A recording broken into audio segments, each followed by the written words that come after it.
A light sea breeze blew across the harbor of Port Lith, driving the ships of fishermen and merchants to the pier. The port was a place where many searchers from all over the world arrived. The boyish traders immediately began to court new clients who arrived with full wallets. At the market, they sold fresh fish that had just been caught in the sea for those who were hungry. Walker caught up with his comrade at the dock and asked Raymond if he was glad they had made it there. After a long journey and rocking at sea, their entire group of searchers was glad to land. This is where their adventure began, perhaps the very one that would become the basis for future legends. At this time, many seekers write their stories of exploits and accomplishments. It was an era of adventure, when gates and portals to other worlds opened all over the world. These worlds were filled with terrifying and dangerous monsters that no one had ever seen before. Countless seekers have died within these gates, never to gain glory. But the reward for success was so high that it encouraged people to take risks again, to test new worlds and their own strength. A white-haired guy named Walker was the leader of their group, and by all accounts, he suggested that they first find bait for the next expedition. You never know what to expect at the gate, so it's hard to come up with a strategy. Many have lost their lives because of this, and have started hiring slaves to act as decoys. They must distract the monsters while the main group flees the battlefield, added the girl from the group. The slave trader was very kind to new clients, who were always willing to spend more than experienced seekers, and led them through the ranks of slaves. He lured the guests with promises that the slaves would fully cover the costs of purchase and maintenance, and recommended a couple. The two slaves were fresh, as the slave trader had recently received them, and Walker, who had led the negotiations, agreed. The merchant wished them luck, and a small group of 4 seekers and 2 slaves headed towards the gate. Before entering the gate, each team places a mark on the tree trunk. There was not one on the gate they came to yet. Walker took out his knife and left the first notch on the trunk, hoping it would be the last. Turning around, he asked them if they were ready, and the team cheerfully responded forward. On the other side, they were met by a wild forest. The portal was one way. There was no way to return through it. As soon as Raymond emerged from the portal, he said he experienced a strange feeling. The world they invaded was extraordinarily beautiful, but the clearings were filled with enormous mushrooms that were not found in their homeland. They had never been in such a strange and unusual place. It had a completely different feeling than in their native dimension, and they slowly looked around. Walker told them not to panic and to keep going. The portals were opening away from the monsters, so it was safe here for now. He led the slaves along. The first thing they had to do was determine the location of the return gate for their safety. But they didn't even notice how the monster attacked them, and opening its huge mouth, attacked the girl. He easily swallowed half of her body.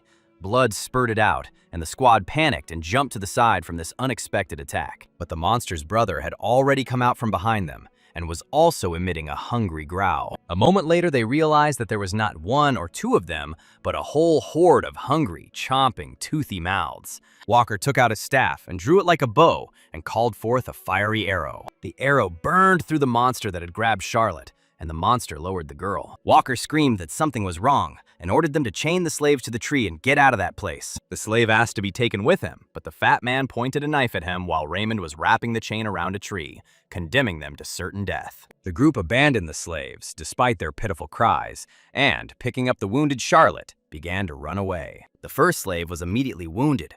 The animals tore him to pieces, because they had only 1 spear between the 2 of them for protection. Death had already crept up on the second slave from behind, and he was left completely alone. The slaves gave their lives so that the group of searchers could escape. Walker said, breathing heavily, that the mission needed to be postponed, and that the first thing to do was to find a way out and get out of this place. He called to Raymond, but he was in a deep stupor and did not respond to his call.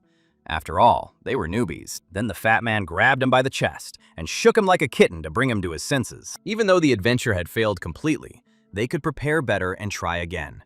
It was too early to give up, the fat man said. He was sure that they would get out and survive together, but the predatory shadow of death had already slid over him. The shaggy monster turned the fat man into a pancake with a blow of its paw, making a terrible chomping sound. Walker screamed, but it was too late. Their comrade died faster than he realized his death. Raymond fell on his butt and began to tremble like a hare, his arms and legs not obeying him. Walker loaded a fire arrow. In their squad, he was the only one who could do anything to the monsters.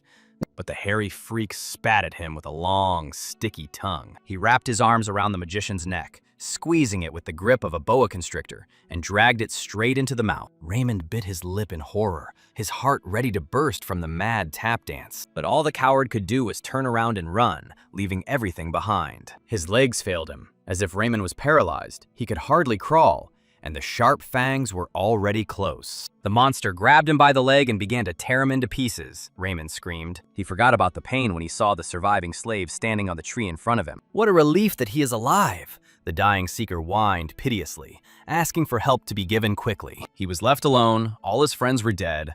Ray asked for forgiveness, justified it by the fact that he had always been against it, and begged to save him. But the slave who held the spear remained silent. He held himself calmly, as if he did not care what was happening. Raymond angrily yelled at him to stop sitting around and help, calling him trash. Then the slave grinned and jumped to the ground, completely unafraid of the terrible monsters that swarmed the forest. It was especially ironic to hear calls for help from the one who had abandoned him to his death for the sake of his own salvation. The slave replied that no matter how much he wanted to help him, it was too late. Most of Raymond had already ended up in the monster's stomach. He saw his frightened face in a pool of blood, and only then did he realize the inevitability of his imminent death. Finally, he shouted, "Is it true that a stupid slave can survive here alone? His turn will come." The slave waited patiently for the monster's jaws to close for the last time, sending the unlucky seeker to the next world. But this was not enough to satisfy the monster's hunger, and it jumped on the slave. But at that very second, the slave moved forward and pierced the monster with a spear. He was able to survive alone in this place. "It was all because this place wasn't the one he died in," he said into the void. That day, the sky was filled with smoke from fires, and flocks of dragons flew through the air. The squad found their comrade on the edge of the cliff and called out to him. The horde of flyers was approaching them, smelling the prey. The final battle was approaching. But even the monsters stayed away from the creation of the abyss, which looked more like a flying island. Horntail, the giant three-headed dragon, the king of dragons, was approaching them. The centaur's nest was destroyed, and there was no one left to rely on. Neither the knights, nor the seekers, nor the 6 heroes on whom people had placed their hopes. "They were all dead," said the white-haired beauty who approached him. "They were left with only him, the last adventurer." And Paul turned around. The monster's enormous shadow covered them, turning day into night, and a terrible roar, louder than thunder, marked the beginning of their final adventure. By nightfall, the entire forest was engulfed in flames, and the fire licked the mountains. Paul was barely breathing. From wounds and exhaustion, he felt the heat of the fire approaching him. All his comrades were dead. He was the last one left who was still breathing. The dragon's head lay nearby, its monstrous mouth gaping open. Could this really be the end? Paul thought, and looked up at the sky. In the light of the bright moon, he saw a dragon that had 2 more heads, the result of all their efforts. Although they wounded him, they were only able to cut off 1 head, spending all their strength on it. And all this just to see how this head regenerates at a breakneck speed. All efforts were in vain, Paul realized. The monster opened its mouth and went on a new approach to scrape the pathetic people off the ground, like removing mold. Paul lost hope and waited for death. The end of the world and his adventures turned out tragic. Cursing his fate, he hit the ground with his fist and cast aside all unnecessary thoughts. Paul refused to believe that everything would end this way. The first to die from the dragon's claws was his friend and comrade Philip, followed by one-eyed Jaden. The last one to fall to save him was Ellis, who pushed Paul aside. She gave her life without hesitation, with a smile on her face, because she believed he could cope. Paul screamed loudly and desperately. He refused to accept such a reality. This story couldn't end so easily. Paul reached out his hand to the dragon, and he called upon all the power that remained to him, the most powerful magic he was capable of. The wind swirled in the fiery streams. The whirlwind of flame gathered in one point. He had to kill the monster, even if it was the last thing he could do. But the spell cracked, the magic began to crumble, and the recoil rolled through his body in a wave of pain. The dragon saw that one of the little people was still able to move and belched out a column of fire. What a pitiful sight, Paul thought before his death. An icy stream of water tore him away from the memories and visions of his past life. The slave trader told him to wake up already. A slave must not forget his place, he said, so that Tool would stop pretending to be ill. Paul stood up and looked around. The Dragon King had disappeared, and he found himself in a place from his distant past. Slave cages, the musty smell of sweat, despair, and fear, the greedy eyes of slave traders. It was a slave market, although they had long been banned, Paul thought, and was surprised. He remembered the face of the impudent merchant. He had always been amazed at his vitality. This bald bastard bought Paul when he had already been a slave for 6 years, and since it was definitely him, Paul returned to his past. He realized that the merchant's fist that was flying at him was real. Paul returned to the day when it all began. One might think that it was a dream, but the feelings of pain, hunger, exhaustion were real. Even though it didn't make any sense, he had no other explanation, and his customers were already following him. They looked at the live goods, which were sold at a good price, and bought it, and the poor fellow next to it. There was nothing to think about here. Paul was given a second chance. He picked up from the ground the staff of the fire arrow that the white-haired seeker used. The weapon had a decent ability and suited him well now, but that wasn't enough, he thought. The seekers had other things too. They planned to get rich here, so they didn't skimp on things. Many hid valuables in their boots, and Paul took them from the dead man. There was a ring that had the ability of telekinesis. Paul heard a rustling in the bushes and turned around. Even more hungry fluffies were attracted by the smell of the feast and crept up to him. They rushed towards Paul from all sides, racing each other because there were many hungry mouths, but only one prey. With skillful movements of his spear, Paul dispersed the most zealous ones who were closest. Then the cunning animals attacked him with long tongues like a chameleon. The monster grabbed the spear with its tongue and wrapped its sticky tongue around it, depriving Paul of his weapon. The spear broke in his hands with a crack, and monsters were already approaching from behind. Then Paul pulled out his staff and hit the monster with a fire arrow.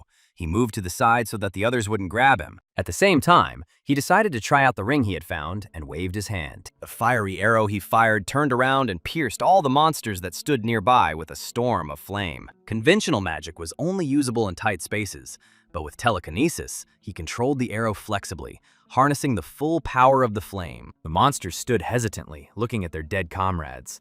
The fire and the smell of burnt flesh filled them with fear. Paul wouldn't have been able to hold off the monster for long anyway, but it didn't matter. He pointed his staff in their direction again, but he was forced to quickly dodge because the staff did not produce a fire arrow. It wasn't broken, so it's likely he had a delay between spells. There was no choice, and Paul began to fight back with it like a heavy stick. His movements were fast and skillful, so he was able to push back bear-sized monsters. After beating one monster, he kicked it away from himself, and then I felt that the magic was moving in the staff again. The recharge was complete. When the annoying little teethers pounced on him again, forgetting about the instinct of self-preservation that overcame hunger, Paul was ready. He fired straight ahead, not paying attention to those who were closer. And again, he pulled off his trick of controlling the fire arrow, which burned right through the monsters. The arrow left huge holes in their bodies, as if they were made of butter. The battle ended quickly. Charred carcasses lay motionless around. Charlotte said in a choked voice that he was no ordinary slave. The wounded girl was still alive. Paul was surprised that she was breathing. It could be called luck. Charlotte asked him who he was to use such amazing magic. She recognized the staff in his hands and asked where he got it from, although it was quite obvious. There was a blue mark on Paul's wrist. He had received his first mana circle. The girl was indignant at how an ordinary slave decoy could awaken such powers. And then another terrible thought came to her, that the anomaly with the monsters happened because of this slave. Life was mocking them. Paul looked at the survivor without any pity. These people did not want to put themselves at risk. They were willing to sacrifice others as if they were a thing. In the end, the seekers paid for their own mistakes so that it could be called justice. Paul approached her and asked if she had finished speaking. He told her that it didn't matter whether they survived or not. He would still kill them all. After all, they use people as bait to save their own skins, Paul said, and there was anger in his voice. And such people deserve only contempt. Paul called upon a fiery arrow and ended her torment. When he returned, rumors spread quickly. Such stories did not happen often, so everyone stared at him in surprise. The slave bait returned from the rift alone. Without his team, the die was cast, thought Paul. He had to hurry. But everything should be done in order. He came to the guild building. The first thing he had to do was get rid of the humiliating status of slavery. The guild was a place where seekers dealt with administrative matters. The secretary reported to Abisu that the slave returned from the mission alive. Moreover, according to eyewitnesses, he returned unharmed. But Ebis did not understand what was wrong with that. Slaves did not always die. And then the secretary reported that the entire team had perished, and the slave had returned from the rift alone. But what was more surprising was that he had not run away, but had returned with a report. Those who were branded as slaves because of their debt could not avoid paying it in their slave status. And since the slave did not run away immediately, he understood perfectly well how difficult it was to hide from their eyes. Death was the only freedom for such people. This was how the Gapur Trading Guild conducted its affairs. But even these events were a trifle for Ebis, and the servant objected that there was something in this matter that the chief should have known. According to reports, an ordinary slave decoy had awakened his first circle, and this news surprised Ebis. The news sounded really surprising, The bad thing was that, having been a slave, this craftsman was negatively disposed towards their guild. The assistant added that the slave wanted to change his contract and its terms. He wanted to register himself as an adventurer. Ebis opened his mouth in surprise again. The chief was outraged at who this slave thought he was, but the servant warned him that their master Larkin had asked him to take care of this personally. Ebis immediately hit the table, unable to contain his astonishment. For what reason was the head of their guild interested in a lousy slave? Later, when Ebis was left alone, he stood by the window and thought. In the name of the emperor, slavery was abolished, but it was only a formality. People have always been slaves of gold. Those who could not repay the loan were obliged to work it off. Thus, slavery was once again legalized. And when Paul's father, who was the only breadwinner, died,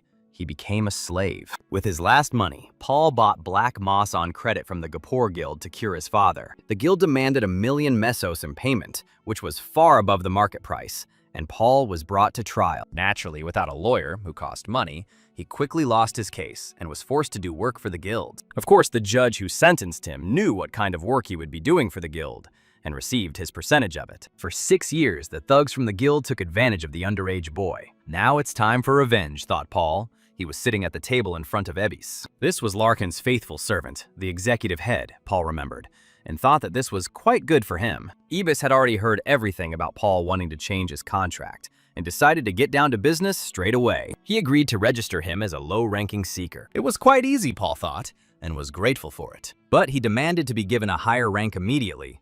He felt that he could play the game by his own rules. Ebis was surprised, since even the Association of Seekers did not recognize the slave.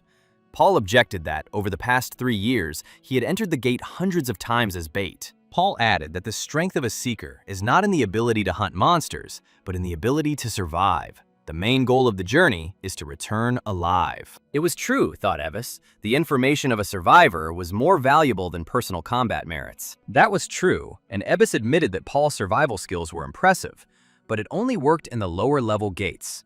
Only there they used slaves. Ebis told him that it was foolish to take them for fools who would offer a contract to a self-confident slave who would soon die. But in fact, the guild leader's intuition told him that this guy could live up to the expectations placed on him. There is a gate with a limit of 5 people, and on its trunk there are 12 marks, and not a single group has returned, said Ebis. He demanded that Paul prove that he was worthy of such a contract, and if he succeeds, then his wish will be fulfilled, said Ebis, and grinned devilishly. The group was assembled. Paul arrived last, and they greeted him quite warmly. The guy with green eyes was named Cheb. He was the squad's shield. Ebis told them about Paul and his past as a slave. Cheb assured him that he and his team didn't care, and they smiled encouragingly. Paul answered them indifferently, glad to meet them, and they asked him about his abilities because they had heard that he was a fire mage. Not all magic was available to mages. They controlled the element to which they were predisposed from birth. Therefore, items that did not combine with their native element were useless for magicians. Chev returned to the main topic. He said that their goal was not to hunt monsters in this mission, but to return the goods that the other groups left behind. At this point, their work will be completed. The guild will pay generously for each returned item. The white-haired man was indignant that the price of the guild was still robbery. The seekers who fell at the gates were all of the first circle of power and had expensive equipment. But tired of arguing, they went through the gate. The place looked creepy. The purple haze obscured the view, and the team decided to set up camp at the starting point. The group spotted a thick, tall tree and decided to occupy its top. The blonde man told Paul that he could rest for now, since they were masters of their craft and would build the camp themselves. Quite quickly, they installed and secured a plank flooring at a height inaccessible to the monsters and decided to inspect the area. The trio Tom, Max, and the girl Roa will go in the same group, Cheb decided, and he and Paul in the other. In case of anything, it was necessary to send a distress signal, he warned, and immediately retreat to the camp. They didn't encounter any monsters along the way, and Cheb decided that they had set up camp too close to the exit. Tomorrow, they would go deeper into the forest. He chatted non-stop the whole way and asked Paul how he was enjoying his first assignment as a seeker. Paul briefly replied that he was nervous, and Cheb said he understood. He was also worried, although he had been in the gates many times and gained experience, and he admitted that he was far from the bravest person. But he continues to move forward. Because he was surrounded by people who were important to him, he was glad to see his comrades, and was touched to hear Pulya's story. It was hard to imagine how much suffering he endured as a slave. The bait offered Paul to join their squad if he wanted. When Paul didn't respond, Cheb turned around and saw him looking at the molten rock and told him not to take his offer too seriously. In the evening, they sat around the fire having dinner. The first group also found nothing. The day passed calmly, although disappointing. Cheb interrupted their argument, saying that there was no point in talking about work while eating. He was worried about Paul, who ate silently and washed down his food with water from a flask. They divided up the shifts so that Paul was last, and Cheb went to wake him up. But the blonde man said that it was a stupid question. They knew that Paul was fast asleep, and the searchers grinned maliciously. They slipped him an elephantine dose of sleeping pills and threw caution to the wind. It was lucky that the former slave remained alive. The poisoners were interested in his staff. The blonde one was the first to approach Paul, taking out a dagger and swinging it. It was time to get down to business, but when he pierced the blanket, he felt that the knife hit something hard. Paul left a decoy in his place. Then the entire team of scammers was amazed. This had never happened before in their practice. Cheb shouted for them to find the villain, but at that moment, a fire arrow destroyed half the camp with its explosion. The fire quickly spread and engulfed their entire roost, causing the searchers to panic even more. Cheb told the others to save food and valuables. They still didn't really understand what had happened, when one of them pointed his finger somewhere to the side and called the commander. The eye of a large monster, which stood like a wall in the middle of the forest, was already staring at them. Cheb realized that the former slave they wanted to kill was using them as bait to lure out the main monster. They had to quickly flee from the burning perch, where they were like food on the table for the monster. The bulging-eyed monster devoured the tree like a sprig of parsley. Paul thought that Cheb was a terrible actor, and they shouldn't have been so kind if they wanted to deceive him. The gate had killed 12 teams, and Cheb had taken a former slave with him. Not someone with experience, so it was all pretty obvious. The slime monster was the boss of this zone, as Paul correctly guessed. Cheb ran as fast as he could. The monster that attacked them was the worst type possible. If he remembered correctly, this monster was called a slug. His body was filled with acid, so he was the worst enemy for those who fought in close combat like them. But that wasn't all. The monsters could spit acid drops. They barely dodged his volley. The monster was quite fast, despite its size, so it was impossible to escape from it. The acid arrow turned the ground where it hit into a molten liquid, from which came a stench and heat from rapid chemical reactions. The seeker was so unfairly indignant, his voice trembling. Cheb shouted at them not to panic, and the monster attacked again, quickly crawling towards them. They decided to first break away to the radius of the acid shot, then take a battle formation and destroy the core that is in the head area. He voiced the plan. He added that the reloading time was about a minute, and the blonde man chuckled. Max rushed forward, not wanting to wait, although they shouted at him to stop. But he already believed in himself. Max closed in on the monster in a few leaps and slid straight towards its head. Cheb shouted in vain after him that they needed to wait and attack together. On the battlefield, any mistake means death, and Max realized this too late. A drop of acidic mucus cut him in half. The monster turned its gaze to the next target and fired a volley in less than a minute. And again, he fired several shots at the Seekers. Obviously, the information that Cheb had was false. The Seekers became the nutrient broth for the slug.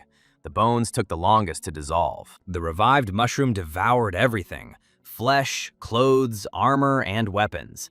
The group was finished. Paul saw that he was watching the battle from the side. Cheb had guessed correctly. The base recharge time was exactly that, but the mushroom ate so many seekers and items that it became stronger. Uncontrolled growth and the ability to spit acid without recharging made it clear why the previous teams died. In this state, the monster can survive in a mid-level gate, making it impossible for First Circle adventurers to deal with it. Items cannot be returned from such gates. The mission was a failure from the very beginning.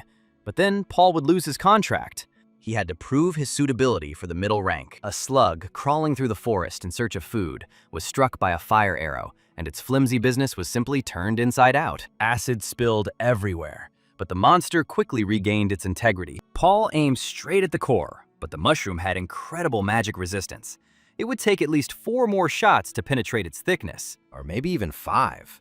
Not that it was a problem, he thought, taking hold of the sword to which he had tied the rope. Paul decided to get proof of his strength and grinned. The monster didn't know where exactly it was and fired an acid pellet in the direction the arrow came from. Paul barely managed to jump from the tree to avoid a direct hit. The monster fired again, sparing no acid, and drops flew past, burning holes in the treetops. Peter telekinetically aimed his knife like a harpoon at a distant tree, needing to place 5 shots right on target. Simple magicians could only dream of such precision, but he was no simple magician, but the greatest master of telekinesis. With the help of a rope and a harpoon, he changed direction and could freely shoot while moving, without fear of being shot at in return. The flame burned its way through the homogeneous biomass of the slug. The first one went, and there were 4 more left, Paul immediately changed direction, throwing the harpoon. It was covered by thick trees that were not so easy to dissolve. Another shot shattered the slug's mass and caused it to slow down. But even despite the damage, he continued to pour drops of acid on Paul. The shoot-move combination made him invulnerable to the monster's pinpoint attacks.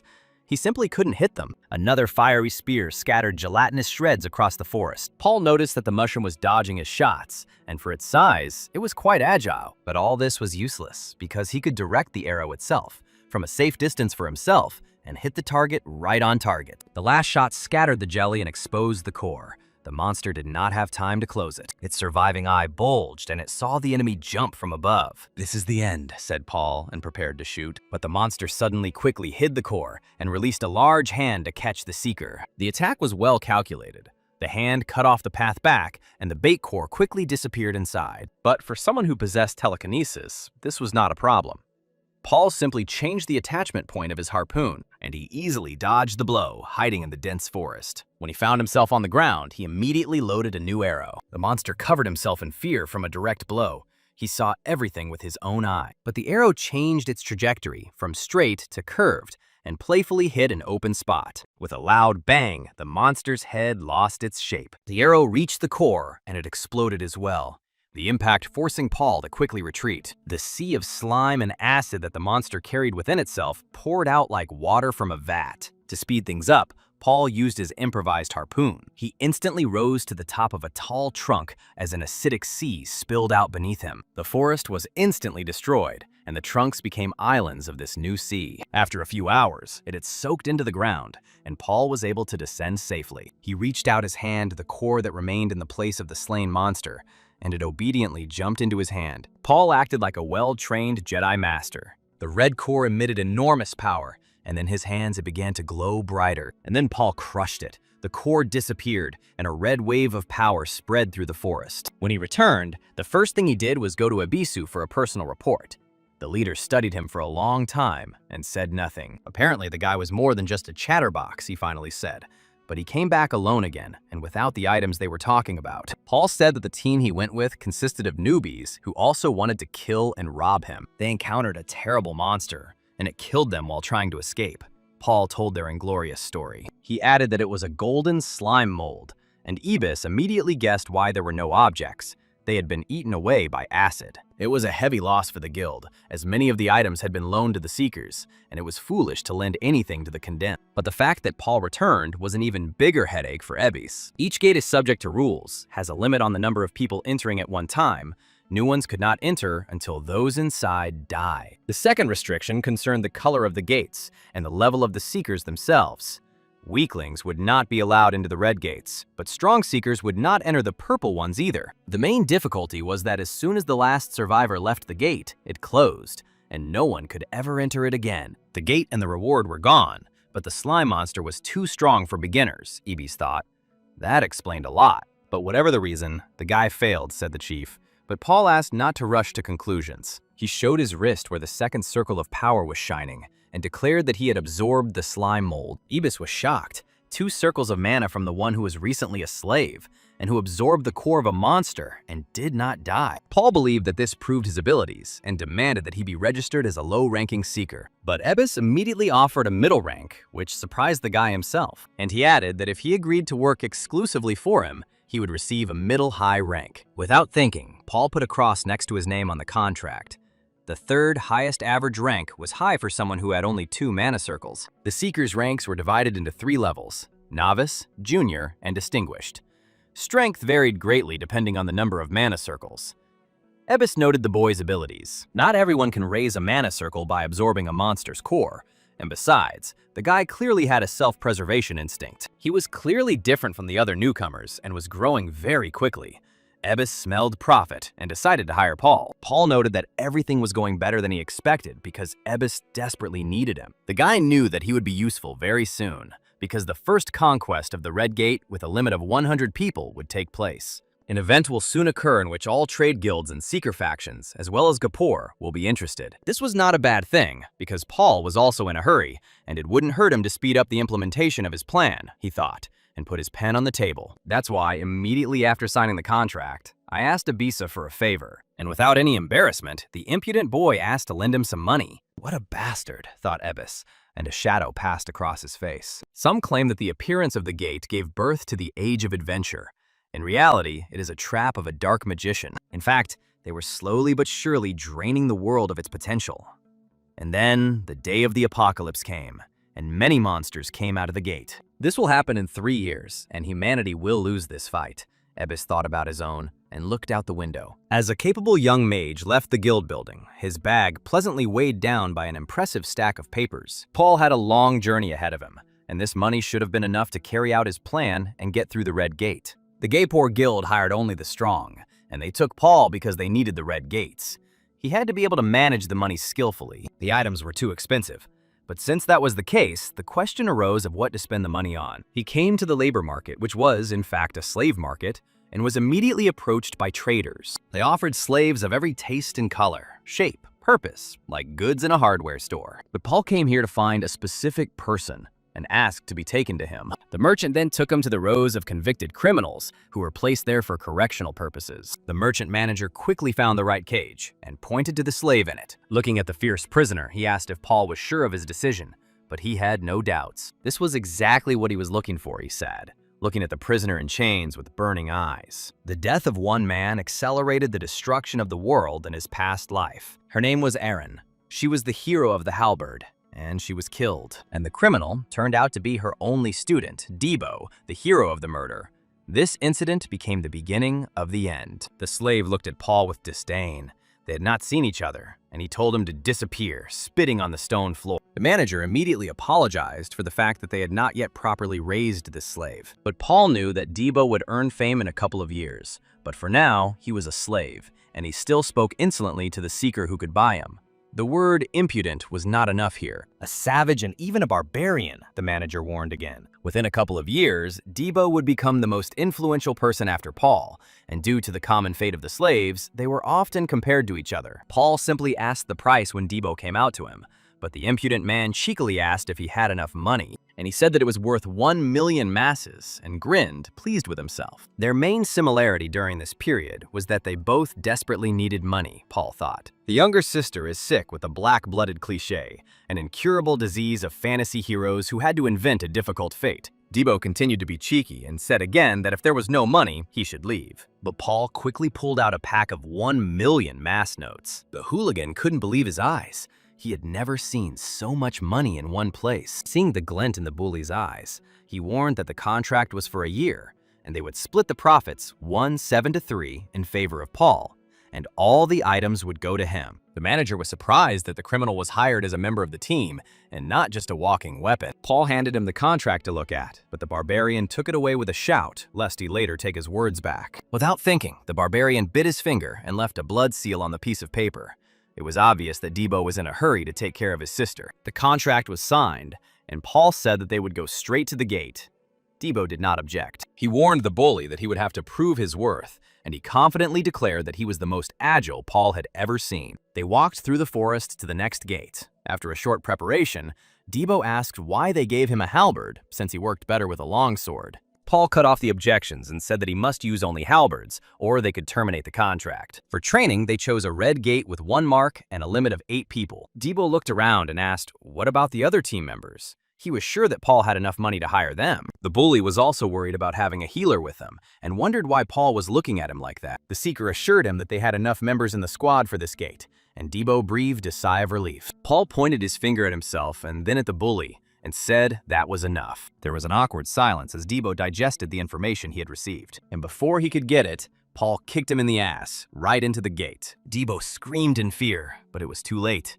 After you fell into the portal, there was no way back. They were thrown out, somewhere in the middle of a deserted gorge, among the rocks. The bully shouted at him and called him crazy, because this task required at least 8 people. This was not at all serious, the slave thought. First, he was forced to take a weapon to which he was not accustomed.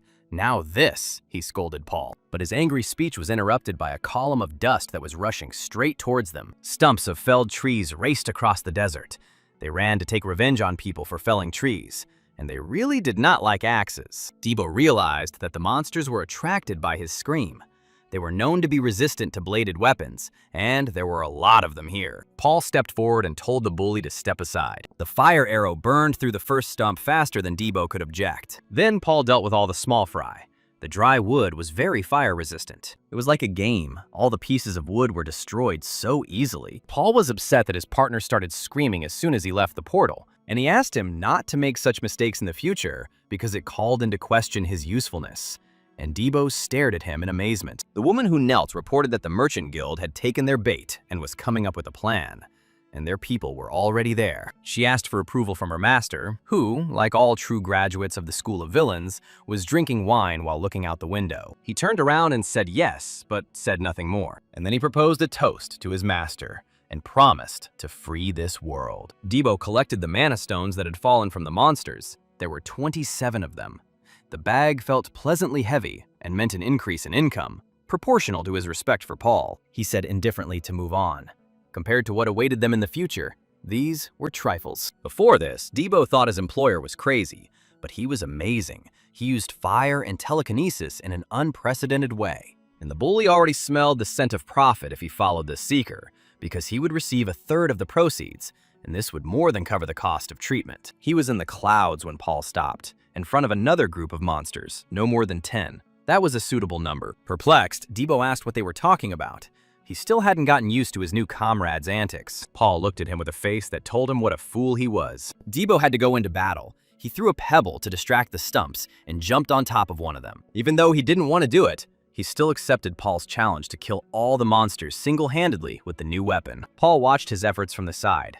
It took time for Debo to master the halberd, but he was sure that the bully would soon understand that this was the best weapon for him. He doesn't even need to think about how much potential he has, because Debo was the only one whom the heroine of the halberd took as a student. While Debo was brushing off some stumps, another one crept up to him and spread its paws to grab him. But at some point, the guy adapted to the new weapon and realized that a long polearm was better suited for large targets than a sword. The halberd has a greater striking distance. The long arm creates a greater moment of force with a smaller swing. If you watch the swing and do it smoothly without losing your balance, thought Debo, destroying another monster. He was able to chop up the stumps in continuous attacks, one after another, without losing his tempo, and so he quickly became a master woodcutter. Paul noted that Debo quickly understood the essence, even before the circle awakened. When the ground shook beneath their feet, the bully thought it was an earthquake. A huge root pierced the rock opposite, causing a hail of falling debris. Debo barely avoided the blow as the appendage was aimed specifically at him. The shadow of a huge monster covered him. He could not understand how they did not notice the approach of such a large creature. The stump that had brought down an entire rock to get to them smiled welcomingly. He struck again and would have certainly killed Debo if Paul had not saved him at the last moment. He threw it aside and prepared a fire charge. Being big is not always good, Paul whispered. Debo smirked. Fire magic should be extremely effective against wood. That was his intuitive guess, but in reality, the monster simply beat off the fire with one of the many branches. The monster's reflexes were better developed than it might seem, Paul realized, and loaded the arrow again. Using telekinesis, he spun it around the monster so that the beast would not know where the blow would come from. Paul found a blind spot on the back where the monster had no eyes, and without a neck, it couldn't turn its head quickly. But despite this, the monster still repelled his charge, as if it could see with its back. When even the magic didn't work, Debo started running, indignant that they didn't do it earlier. But it wasn't magic, Paul realized. Otherwise, the monster wouldn't have blocked it. The branches were just in the way. The tree stump struck a root near them, sending them flying into the air. He almost lashed them with the branch like a whip, but Paul used kinesis and lifted the rock they were climbing on to dodge the blow. They started surfing down the slope, Debo praising the boss for his resourcefulness. He thanked them for saving him because he already thought that the end had come for them. Paul told him to deal with the stumps while he dealt with the Whomping Willow. And while they were standing there, a dozen monsters managed to sneak up on them. Before Debo could even object, Paul had already rushed towards the boss of this level. The staff in his hand burned with fire, as if it too accepted the challenge. He shot an arrow, and at first it seemed useless, because the stump easily blocked it with a multitude of branches. But the second arrow hit him right in the eye when the monster withdrew its branches. The stump moved its branches faster than one might think. Even telekinesis couldn't deal it a hidden blow. However, since Paul had obtained 2 circles of power, he could use 2 spells at the same time. He hid one arrow behind another and was finally able to break through the protection of the branches to inflict damage. Debo was amazed that such a monster could be defeated by one person. The stump could not repel a double attack. But while the bully was distracted by this, he didn't notice how he missed several younger stumps in Paul's direction. He let go of a couple because there were too many of them and gave a warning cry. Paul had no problem burning away the small wood, which was not too dense compared to the main stump. He looked at the guy with disdain and said that he couldn't even figure out this little thing. Meanwhile, the angry monster attacked Paul again, who was forced to be distracted by the small change. He didn't have a moment of peace. He was jumping on the stones that rose into the air from the impact, and he almost got hit by a whip, but Debo saved him, throwing him back and chopping off the root with a halberd. The bully took Paul's words as a challenge and said that he had just saved his life. So now they were even. Paul chuckled and said that Debo had earned his keep. Now they were both determined to put an end to the monster. They were no longer bothered by small fry, and they rushed towards the monster together.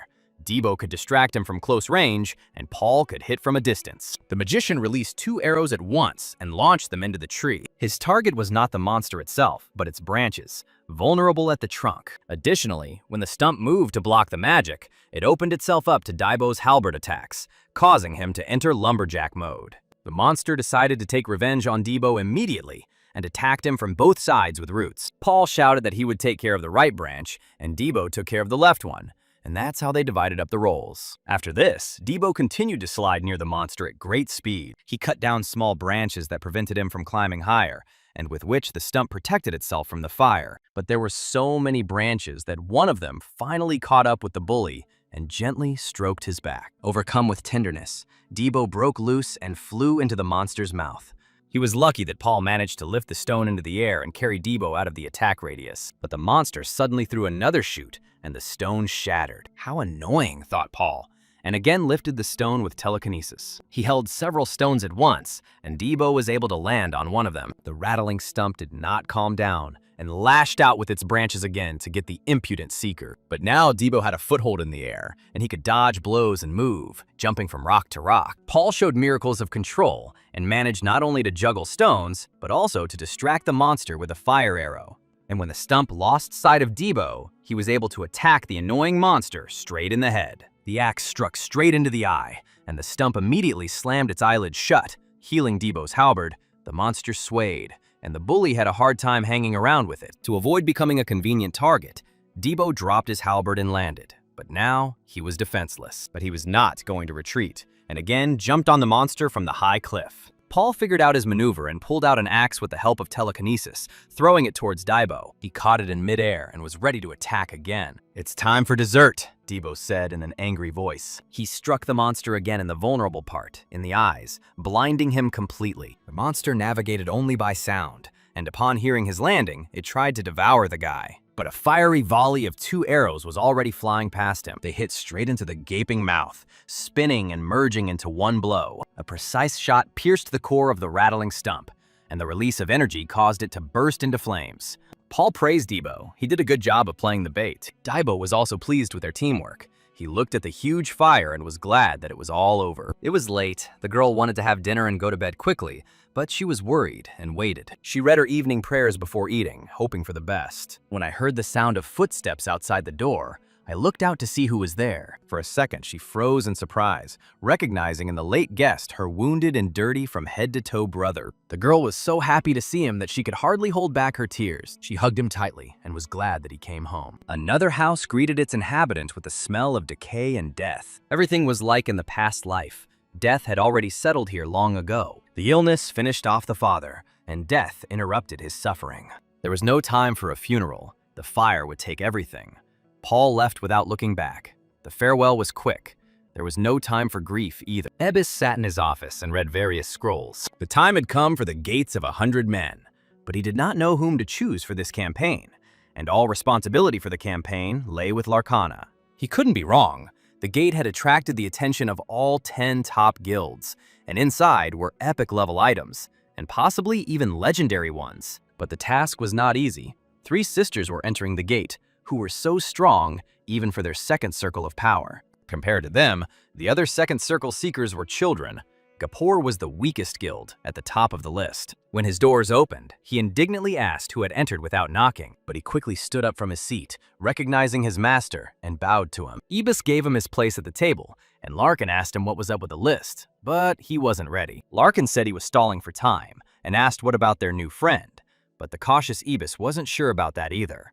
Paul's previous group had died. Larkin then suggested that they check him and all the candidates again and give them a little push. "There will be a lot of witnesses this time," Larkin said and grinned. A few days later, they arrived at the Red Gates.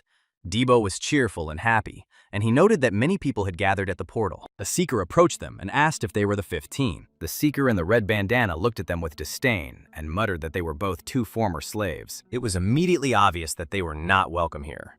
A hodgepodge of seekers had gathered at the gates, and they looked at each other more as enemies than allies. The stronger the team, the more confident they are that slaves are just a hindrance on difficult missions. Everyone had 1 or 2 circles. These people didn't need slaves to survive.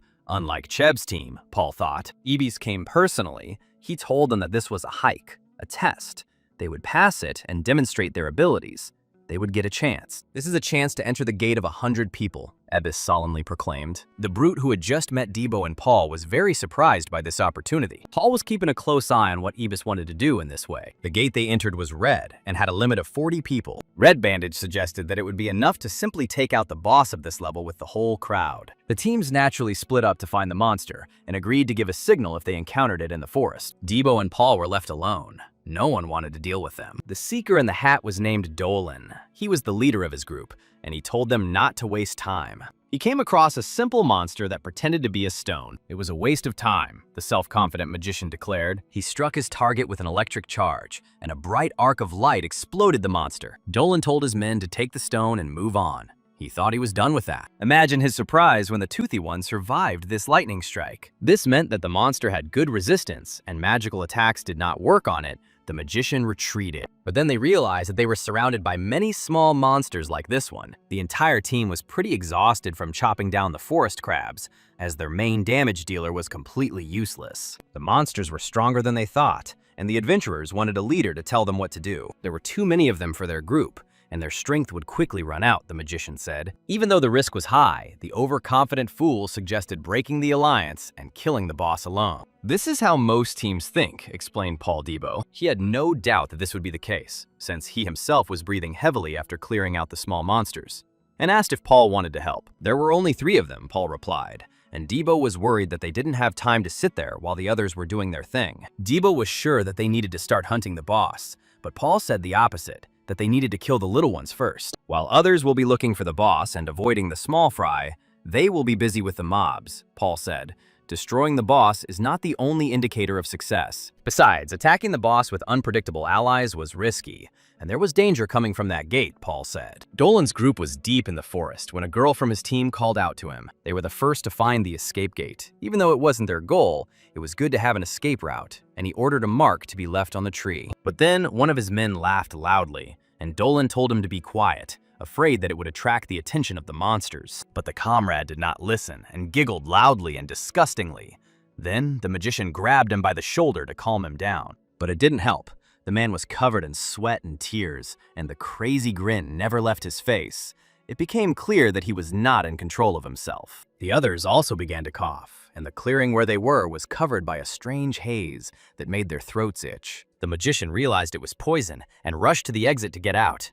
He could find new comrades. But then a toadstool appeared behind him and smiled welcomingly. Smoke came out of her hat, which was poisonous mushroom spores. It instantly paralyzed the magician and made him mad. Later, Debo followed Paul. They came to a gorge at the bottom of which a river flowed, but they never entered into battle. When they saw the red flare, someone let them know they had met the boss. Debo was surprised that everyone was given the order to gather when the main monster was found, rather than trying to take it personally. Paul immediately saw that one team had not returned. The rest were staring at them. Everyone was assembled, and the seeker in the red bandage began his explanation. One seeker noted that Dolan's command was still not there, and the bandage objected to her that there was no point in waiting for him either, because their group was discovered by the boss, the seeker said. And he added that the boss had just dealt with Dolan and his team, and the monster was a clown toadstool. The girl was horrified. Her team didn't have enough strength for such a fight. A whisper went through the ranks of the seekers.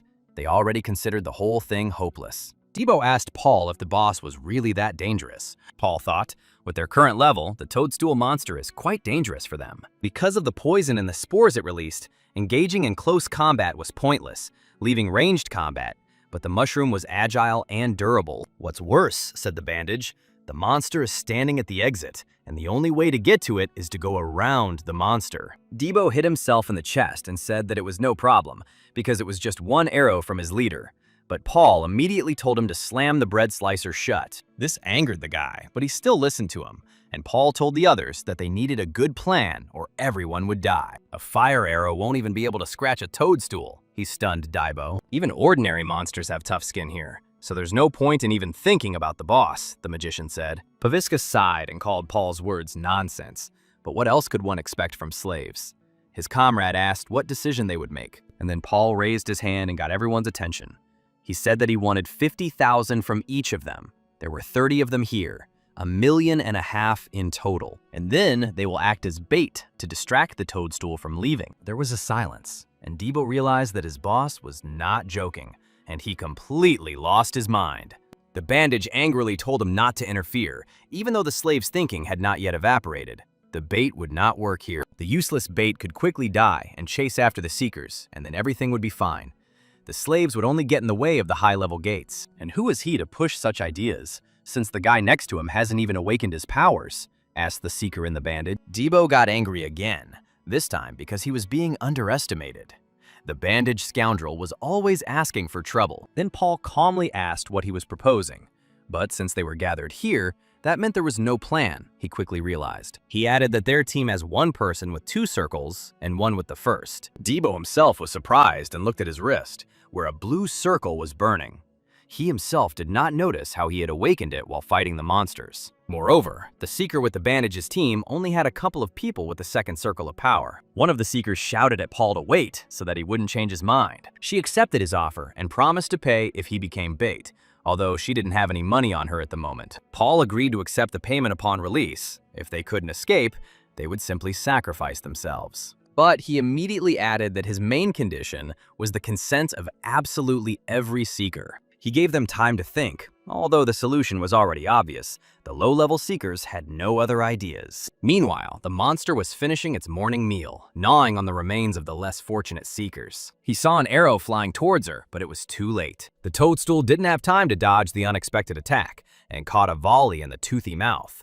The mushroom immediately released miasma, and Paul told Debo to run as soon as he saw them. They had masks on their faces. The monster quickly calculated the direction of the blow and rushed towards them with amazing speed. Debo was horrified by this reaction and asked Paul why the monster was so fast. When the mushroom left its post at the gate, the seekers rushed to it before the bait was killed. One of them pressed the button and the gate was activated. A blue saving portal appeared and everyone rushed towards it. Suddenly, Debo's path was blocked by Small Fry that jumped out at him from the bushes. But the guy became stronger. His axe caught fire, and he swung it with all his might. With one powerful slash, he destroyed all the small monsters that stood in their way. But the evil toadstool was already breathing down his neck and had its predatory mouth open. Debo could have become a snack, but Paul saved him by shooting fire at the monster, and the toadstool rolled back. He fired again while the target was immobilized by the first shot, but this time the mushroom dodged it gracefully and deftly, sliding to the side. But Paul wasn't so easy to deal with.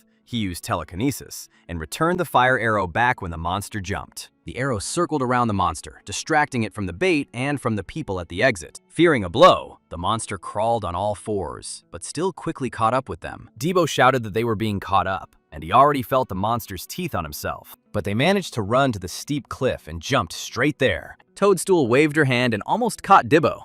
They were lucky that the monster didn't jump into the water. Debo chuckled, glad they were gone, and wished the monster well. Paul loaded the arrow again in mid-flight and shot at the toadstool to prevent it from following them. The shot threw the mushroom back, and the explosions dispersed its toxic fog. They miraculously avoided crashing into the bottom of a mountain stream that was carrying them quite quickly. Debo was spitting water, they almost drowned in the river, and both were wet from head to toe. What they had done was sheer madness. And Debo asked Paul what they were doing. This is the main monster, Paul told him. And to kill it, you need to prepare, he stated without a shadow of doubt in his voice. As they wrung out their clothes, Debo had the nagging feeling that his employer was crazy. He asked if he understood correctly that they were going to hunt the boss of this level, and the mage replied that it was true, which again discouraged the guy. Debo didn't understand. They were no longer bait. They needed to somehow escape from here. Paul's arrows were useless. It was unclear how he was going to defeat the toadstool, but Paul calmly stated that the situation was different now. All the competitors had left, They had received money for it. It was wonderful. He offered Debo a break from his contract if he was unhappy. But he quickly recovered, because that's not what he meant. He really did need the money. It was money. Then the bully asked the employer how they would deal with the monster, since their attacks weren't working on it, and getting into close combat would be suicide. Was there even a way to win? And Paul confidently stated that there was a way. Ibis was surprised that the group left the gate, and quite quickly, for a 40-person level. He asked Jaber, the Seeker's girl, what was going on with the hunt, and she immediately said that the hunt had been a complete failure. Dolan's team was dead, and Paul and his partner were still inside, and everyone was only able to escape because they became bait. They would never have been able to defeat the boss on their own, Jaber added, and Ebis fell silent. He looked at them with disdain. They just ran away. He asked. The girl complained that the boss was a toadstool, known for its cruelty. Then Ebis told his men who were on duty at the exit to leave. Jaber was worried that Paul and Debo were still inside, and asked them to wait. The gate was active, which meant they were still alive. But Ebis said that it wouldn't last long, because inside, according to them, there was a clown toadstool. He suggested that they wait if they wanted. Ebis was angry. The Seekers turned out to be useless fools, and the situation was not encouraging. A person with the second circle of power would never be able to kill a toadstool. The outcome was predetermined, and those who could only run away were of no interest to him. He wanted someone who could do the impossible, he thought, while the toadstool lurked in the forest. Paul took careful aim and took up a position far up the hill, near a steep cliff. He was the one who could do the impossible, and he was going to prove it. The arrow, into which he had put a lot of power, fired a volley, flying with acceleration. Compared to other bosses, the toadstool was distinguished by its speed and durability, and it also released poison, meaning the fight had to be conducted at a distance. With the current level of the fire arrow, it was problematic, but if you use telekinesis, you can spin the arrow at high speed, so the penetrating power and accuracy of the arrow increase, and it turns into a meteorite projectile. This shooting star charge makes it possible to do the impossible. The shot hit the toadstool right in the chest. It burned through her body and several trunks behind it. Paul wanted to hit both the head and the core on the first try, but he missed a little. After all, the shooting distance was extremely long. The monster saw the mountain from which he had shot and rushed to the cliff where the second star had lit up. The monster had already dodged this meteorite as he had seen it. With the arrow's flight speed at this rate, Paul sacrificed its maneuverability. It would no longer be possible to direct the charge toward the enemy. And on top of that, the skill would need to be recharged. He wanted to finish off the boss before the toadstool could recover, so he fired again. But he missed. The blow didn't even touch the mushroom, and Debo was already waiting for the monster behind the tree. Once he reached the desired area, the Seeker pulled the rope, his face covered with a mask to protect him from the poisonous spores. The rope stretched between the trees caused the monster to stumble. He flew forward and fell into the swamp.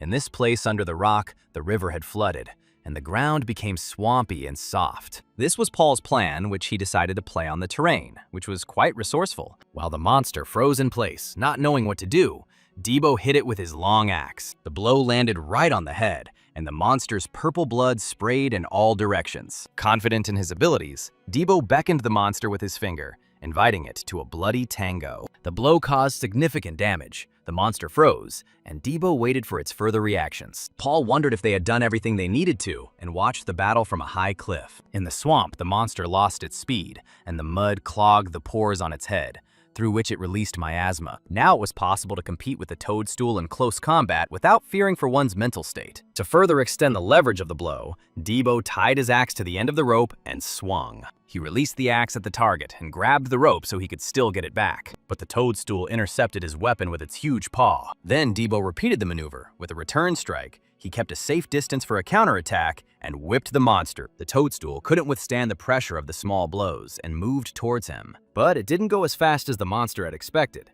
His feet got stuck deep in the swamp. This was another reason why it was worth luring him to this place, and Paul launched the meteorite at him again. The monster covered itself with its paws from the blow, but it was a precise hit, and its force was so great that the shot burned its way further. But it wasn't over yet. The core was deep in the head, and Paul shouted at Debo to hit the body. Debo used his axe again and threw it at the monster to weaken its defense. The axe flew straight at the head of the crazy and ugly toadstool, and then the monster grabbed him by the shaft and pulled him towards himself. Debo, from a fisherman, turned into a fish himself and flew into the swamp. Paul immediately used telekinesis to help his comrade. He dropped a heavy log, which they had also prepared in advance, on the monster. The tree pinned the toadstool to the water, and he had to deal with it. But Debo was already sitting on this trunk, having approached the monster unnoticed. Taking the axe, he pushed off from the wide cap of the mushroom and jumped onto the hard bank of the swamp. Then he began to circle around the monster, jumping on the logs and stones that lay in the swamp. To make it even more difficult for the monster to track Debo, Paul raised a curtain of mud. He splashed swamp mud into the monster's eyes, and it covered itself with its hands. The monster growled furiously and launched its paw into the water, hoping to grab Daibo, but there was no one there anymore. Waiting until the toadstool turned away, Daibo hit him in the neck. The axe severed the mushroom's head with a clean blow, the fire of its power helping to burn through the tough skin. Even without its head, the monster continued to stand on its own 2 feet. The guy gave a thumbs up. He was breathing heavily after all the running, and was glad that it was all over. And when the bully already thought that the fight was over, the shadow of a toadstool moved behind his back. A blow from a paw, which he did not have time to fully dodge, knocked him into the water. The axe flew away, and the monster screamed shrilly with the stump of its neck. The lack of a head did not bother it. Paul didn't understand what was going on, since they had cut off the monster's head, and he loaded the arrow. But the monster wanted to live, so he dodged. He also began to use snags and stones to jump on them. Then, to catch him, Fuale lifted a piece of wood into the air with the monster on it. Telekinesis did not work directly on living objects. The monster jumped below.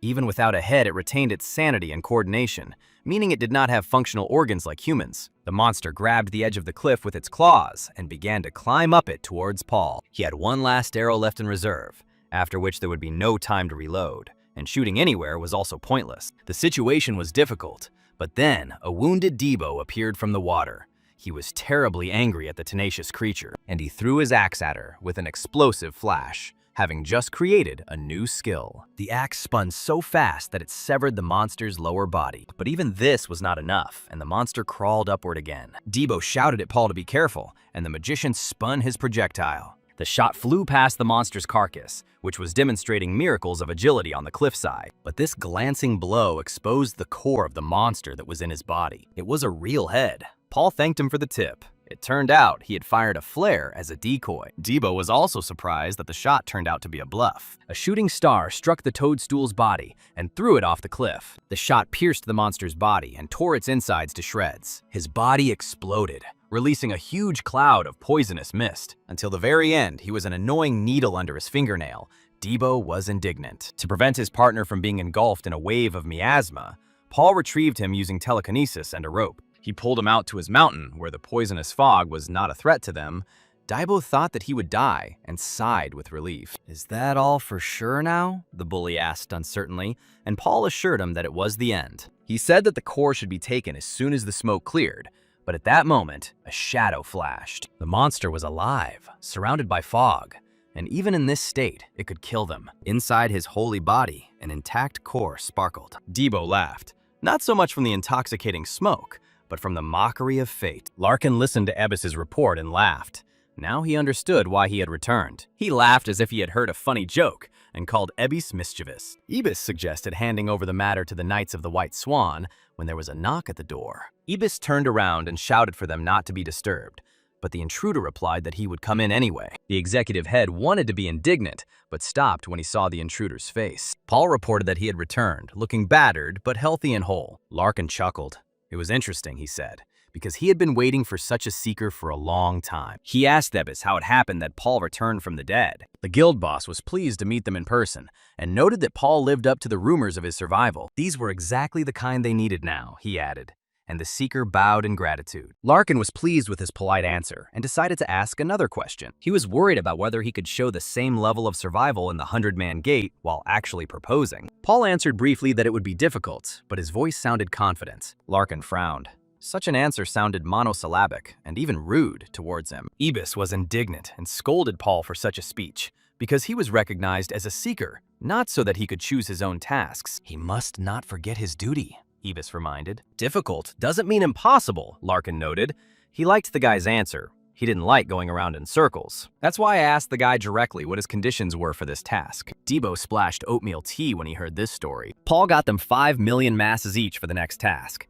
Debo was shocked by such a sum. Unfortunately for Paul, he splashed all his surprise in his face, and the wizard sat there wet. Debo asked if they were being too impudent, since the guild could refuse. This was their first time taking on a difficult task. But Paul replied, wiping his face, that it was not their problem. Let the guild decide for itself. Debo was surprised that Paul was acting so calmly, because if they failed, they would be blacklisted. A seeker with an eye patch who had been with them at the gate approached them and began to grumble that they looked relaxed while the others were depressed. Debo was indignant that they were being thanked so much for saving him.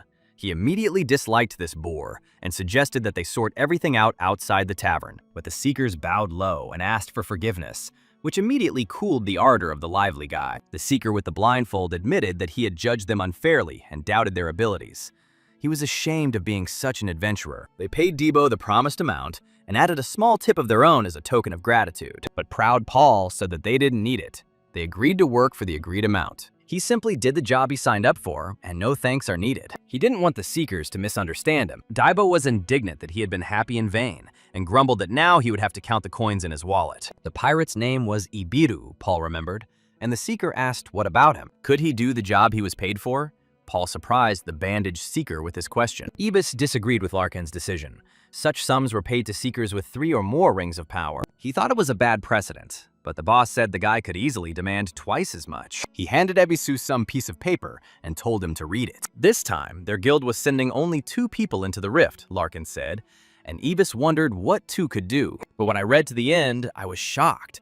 Larkin said that he bought this information for more money, and if it weren't for this, they could have had big problems. Dark Lord Jin read Ebis's name, and his heart trembled. Larkin poked him with a pen and reminded him that the war had already begun. The gates for 100 people were huge, and at their foot, the Seekers set up an entire camp. Here, they warmed food by the fire and chatted, preparing for the hike. Someone heard Debo and Paul's voices and turned around. The bully didn't expect their price to be accepted. Paul told him not to be in the clouds, but to get ready for the fight. And Debo replied that he was now an experienced seeker. Those who arrived at the camp were immediately examined and found to be wearing the Trade Guild sign. The mood was tense. In such units, allies were to be feared no less than enemies. A seeker named Genos approached them and introduced himself, recognizing their guild. Paul also introduced himself and said that he was of middle rank, which surprised Genos, who thought that only those with 1 or 2 circles could enter here. He didn't understand how such a young and seemingly inexperienced guy could already have a middle rank. But then someone called out to them and demanded that they clear the way.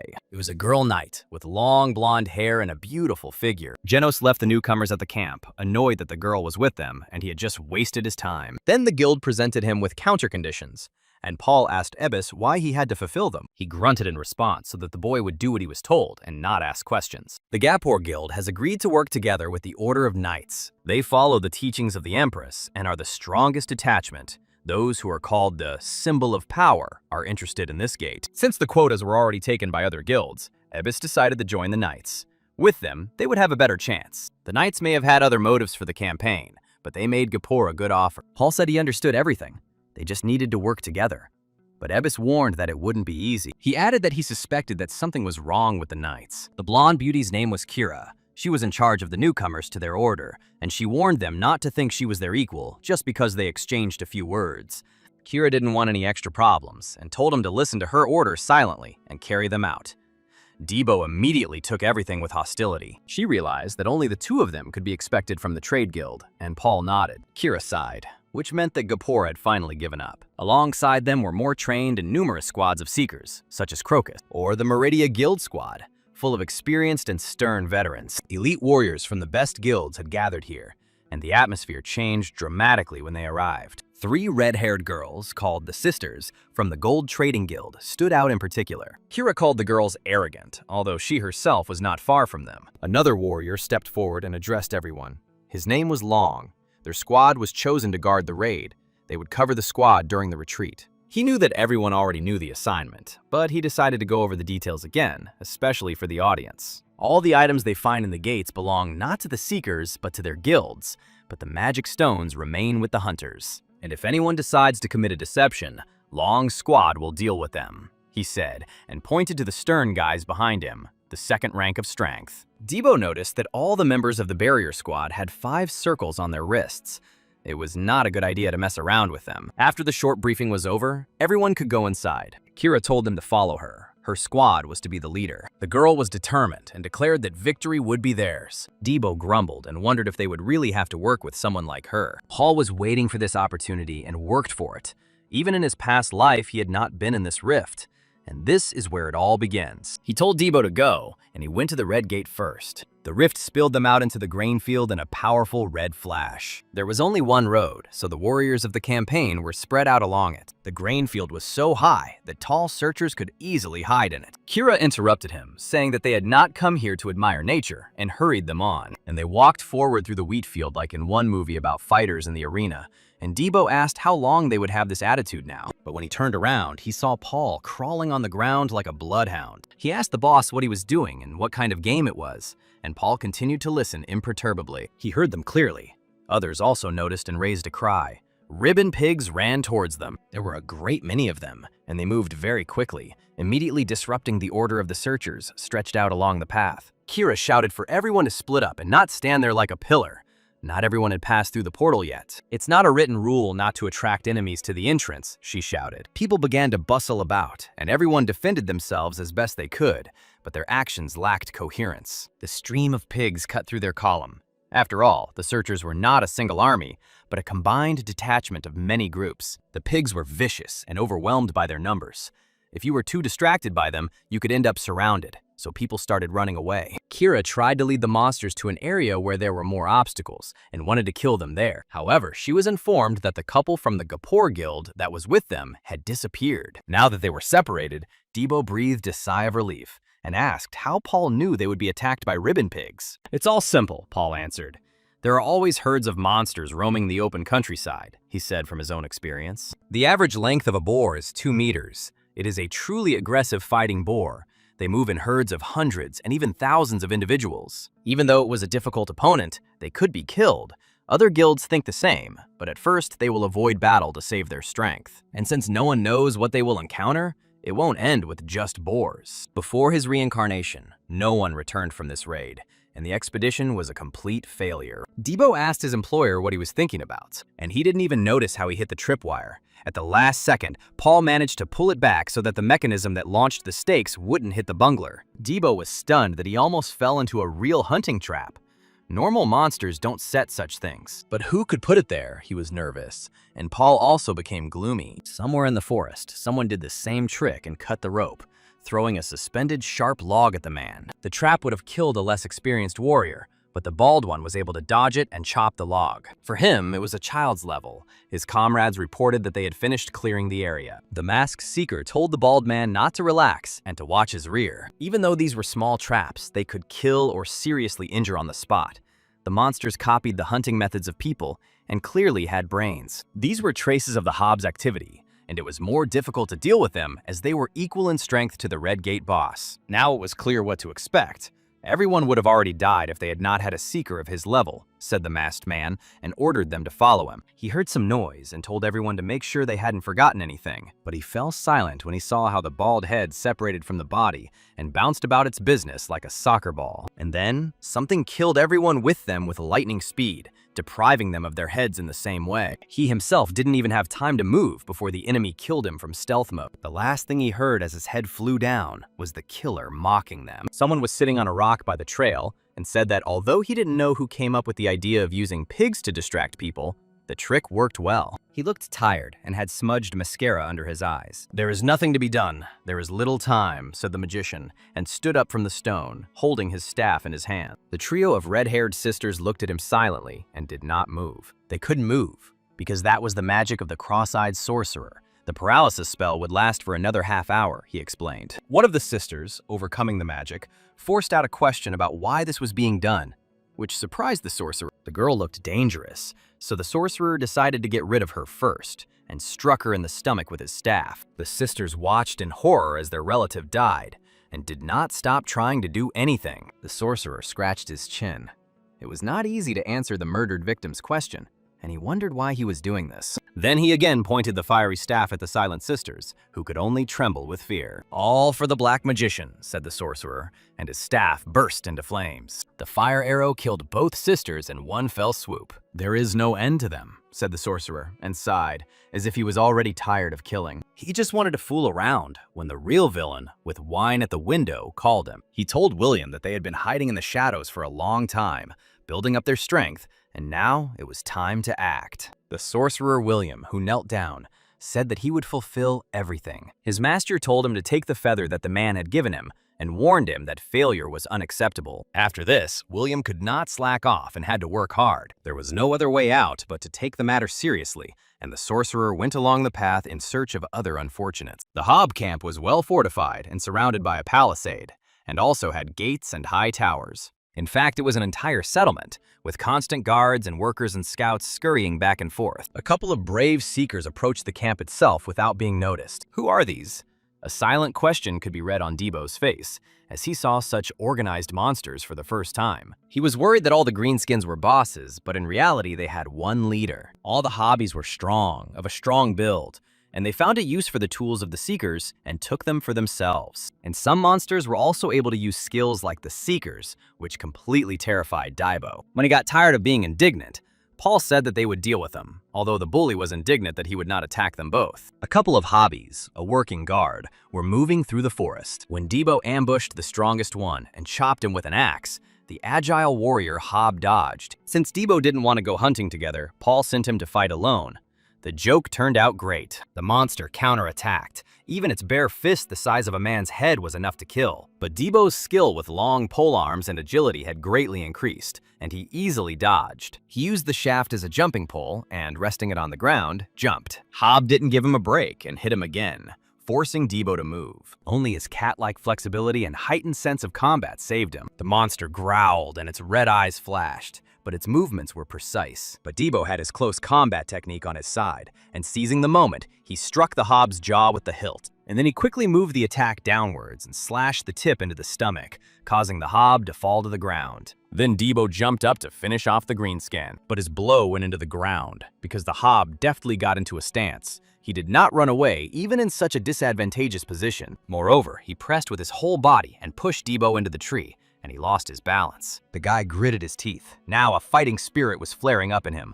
With these hobbies, everything wasn't so simple, he muttered. Hob landed several hooks and knocked down a thick tree trunk, but Debo managed to duck. And then, moving towards the Hob, he cut off his hand. However, the green-skinned man grabbed him by the face with his remaining paw and squeezed tightly. Hob placed Debo on the ground, pushing him into the soft soil to look for moles. If it weren't for his strong neck, his spine would have been broken. The bully grabbed the Hob's paw with his legs and took him into a lock. Debo's efforts broke his arm at the elbow, and the Hobie growled in pain. He broke free from the Seeker's grip, and the latter was able to break the distance, which was advantageous for him. Now he could attack with full force with his long, charged axe, and the Hob did not run away, even in the face of death. Later, Paul joined in and helped Debo deal with the hobbies. The guy had done well, and should now have felt more confident with his new opponent, but he said his doubts had deepened. He was even more worried that he might encounter a crowd of such monsters. But he fell silent when they came out into a clearing where there was a real massacre. Among the dead, they identified the Empress's knights, led by Kira, one of whom still showed signs of life. He was holding the wound on his side and sitting under a tree. The guy looked bad. Paul asked him what had happened and suggested that the squad had encountered the Hobbs. But the wounded knight said with difficulty that everything was not like that at all. It was a betrayal for the purpose of hunting, he told, while Ebby sat in his safe office, away from everything, and thought. There are seekers who attack their own kind, taking advantage of the fact that no laws apply within the gates and there are no witnesses. An ideal place for a crime. Ibis believed that this would not happen on this mission, since the enemy within was strong, and if you took the items of others, you would become suspicious. Debo couldn't believe what he heard, but Paul agreed with this explanation. After all, Kira herself was not among the killed and wounded, he noted. The knight hit the ground with his fist and said that it was his fault that he did not notice how Lady Kira betrayed them, although he did not understand why she did it. Paul said it was hard to believe. Kira was a knight of the Order. She did not receive any benefit from killing her own. The knight began to cry and said that now he understood the order that Kira gave. She called herself a follower of the Dark Magician, and when they broke away from the others, she attacked. obeying his will. Debo was shocked by these words, but Paul was in no hurry to react. 8 centuries ago, a superior mage had many followers and threatened the world. 6 heroes rebelled against him and entered the battle. The heroes were able to attack the mage's minions, and chaos ensued among their ranks, leading to their downfall. All the inhabitants of Maple knew about this. It was terrifying to hear about the followers of the dark magician from the legends. Paul said that this time, there would be no chance to hunt monsters, and that they needed to find Kira first. He told the knight that he would go with them, and that he better be ready to fight when they found her. The knight confidently stated that this was exactly what he wanted, despite his wounds. Knight Kira ran as fast as she could through the forest, completely alone. When a strange man dressed as a magician and holding a staff blocked her path, he said that he had been waiting for her. He knew her name, and he was not alone in this place. There were other seekers standing nearby with smiles on their faces. He guessed that it was she who had distracted the ribbon pigs, and thanks to this, it was easier for them to deal with the other seekers. Now they were moving on to completing the plan, and he asked if she liked the gift they had prepared. Kira drew her blade. Debo suggested going slower since Paul had gone ahead, but the knight said he was fine. Debo added that they would soon track down Kira, and the knight said that this was good news and took out a knife. Kira encountered a dagger master. The killer was quite agile and fast, and it was not easy for her. William was impressed that she had already fought off several assassins, as expected from the commander of the knights. But how long can she escape their blades and avoid death? Kira used her rising sun skill. An aura of light surrounded her and her sword ignited. But while she was standing in a stance, one of the killers took advantage of this and attacked her from above. However, Kira still parried his blows, and the golden sword counterattacked. The killer shouted "Stop" when he saw his fast-flying death. Kira's sword exploded with force, and the assassin was torn apart. Kira stepped aside and assumed a defensive stance again. The girl was breathing heavily and threatened to kill them if they did not tell her about their plans. William hissed loudly and told the assassins to stop messing around and finish off the knight's girl. Obeying his will, they launched a simultaneous attack while Kira recharged her skills. But then someone jumped out in front of her and cut off the head of her most zealous opponent. Kira was surprised to see this nondescript guy who had just saved her. Debo tried to make it in time and covered the girl with his body. Now their roles had slightly changed. As he walked through the forest, the wounded knight kept talking to him, and then he grabbed Debo by the throat and stabbed him with a dagger, telling him to say hello to Kira when he met him. But at that very moment, the murderer and traitor lost the hand in which he held the knife. He fell to the ground, wincing in pain, and Debo was completely stunned. The killer kept screaming about his hand when Paul stood over him with an indifferent look. Debo asked his employer hesitantly what was the matter. Paul said that killers never exceed his expectations. He looked at him reproachfully because he was given a chance to leave alive, and he did this. The killer's face was distorted with horror, pain, and fear. He already understood that the same fate awaited him as his victims. Paul said that this is why he doesn't trust people. His staff caught fire, and the verdict was not long in coming. The wizard William moved closer to get a better look at the youth who had disturbed them. He didn't like the uninvited guests and grimaced with anger. A girl from the Dark Mage's acolytes told the sorcerer that the guy in front of them was from the Gapur Guild, and William said that he understood. Cowardly Pete couldn't even kill himself, and this was after he was given a second chance. Although he missed Lady Kira, compassion was in vain. "That's bad luck," said the sorcerer, and looked at the knight's girlfriend. They both looked strong, which meant that only the elite should be allowed in. Kira shouted warningly at Debo to be careful, but the boy understood everything. "They're not normal," he replied, although that's not what Kira meant. William ordered that they be finished off and sent his dogs to attack. Debo asked Kira if she could handle at least one. He decided to take on the rest, but the girl told him not to underestimate her. At that moment, the assassin slid past with a ferocious blow, and Debo had to dodge, but he immediately counterattacked. After the battle with the Hobbs, his senses were heightened to the limit. Now the Dark Mage's minion was dodging. "Nothing special," Debo snorted self-confidently and swung the axe again. He heard the spell being activated and barely moved his head away from the fiery arrow. The Dark Mage's minion had a crossbow in her hands, which changed the balance of power on the battlefield. While she was shooting at him, Debo got distracted and stopped watching the rear, and they had already snuck up on him. Even though he tried to dodge, he was still wounded in the back. The killer was annoyed that the wound was light and did not hit the bones. Pleased with himself, he shouted to Debo not to be afraid. Death would come soon anyway. The enemy performed an unimaginable somersault and attacked from above with a fiery sword. Kira saw Debo freeze without moving and was distracted to shout at him to wake up. But Debo had planned it all this way. When his opponent relaxed, he let him get closer, and then, dodging the blow, found himself behind him. The trick worked, and the villain's fate was sealed. He split in two like a log. Another of the Dark Mage's minions rushed at Daibo with a spear to avenge his fallen ally. The boy deftly dodged the stinging blows, as if he could predict their movement. After another jab at him, Daibo delivered a powerful blow and sent his opponent flying. And then the enemy realized that Daibo was much stronger than he seemed. It was a disappointment, Daibo told them, as another assassin flew at his opponent from behind. Kira dealt with her opponent very well and buried his nose in the ground like a shameful newcomer. Kira snorted contemptuously. "And this is what they call the elite?" she asked. The murderers became enraged by this double humiliation and began to curse foully. But then the sorcerer stepped in.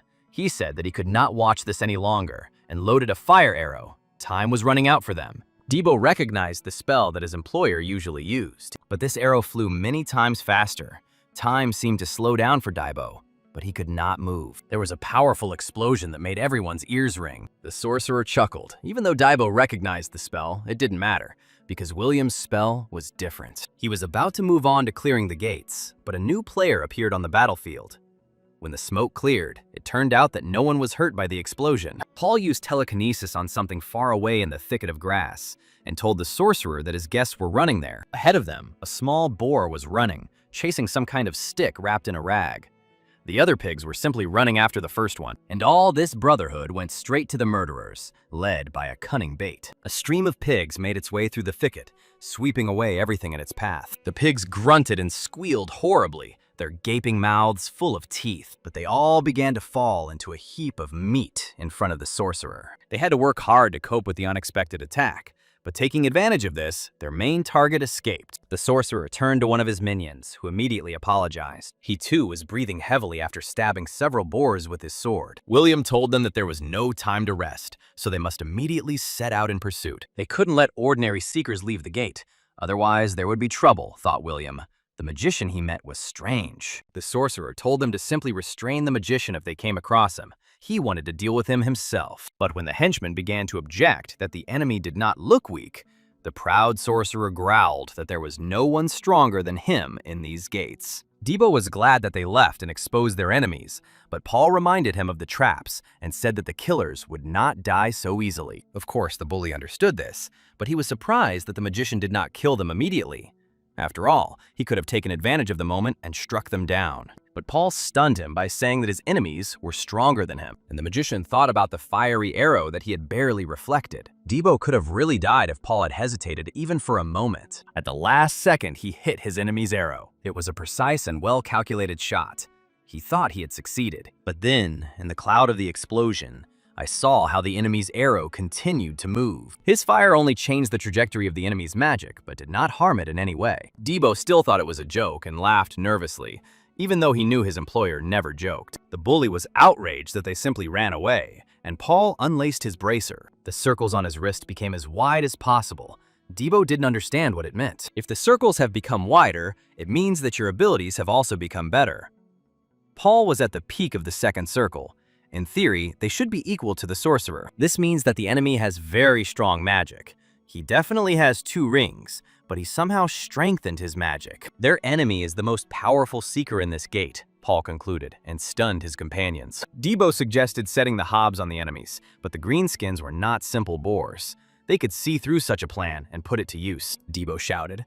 Does he understand what situation they are in if he says this? Kira interrupted their argument and said that the main thing was that the Dark Magician's minions had managed to infiltrate the ranks of the knights, and the fate of the world depended on it. Kira insisted that they needed to leave now and forget about conquering the gates, her voice and hands trembling as she did so. But duty came first. Paul sharply replied that it didn't matter, which angered the knight's girl. She was indignant, as one would expect from a former slave who was eager to get the reward from the raid. Paul countered by asking her what she would do after she told him what had happened, and whether she would be able to cope with it all. The Dark Magician's followers hid for several generations. If you trumpet to the whole world that they have returned, they will only dig deeper into the ground, and they will continue to poison their world from within, said Paul. And Kira, unable to bear it, grabbed him by the collar. She screamed at him in rage. What was he suggesting? If he opened his mouth, he must have a plan.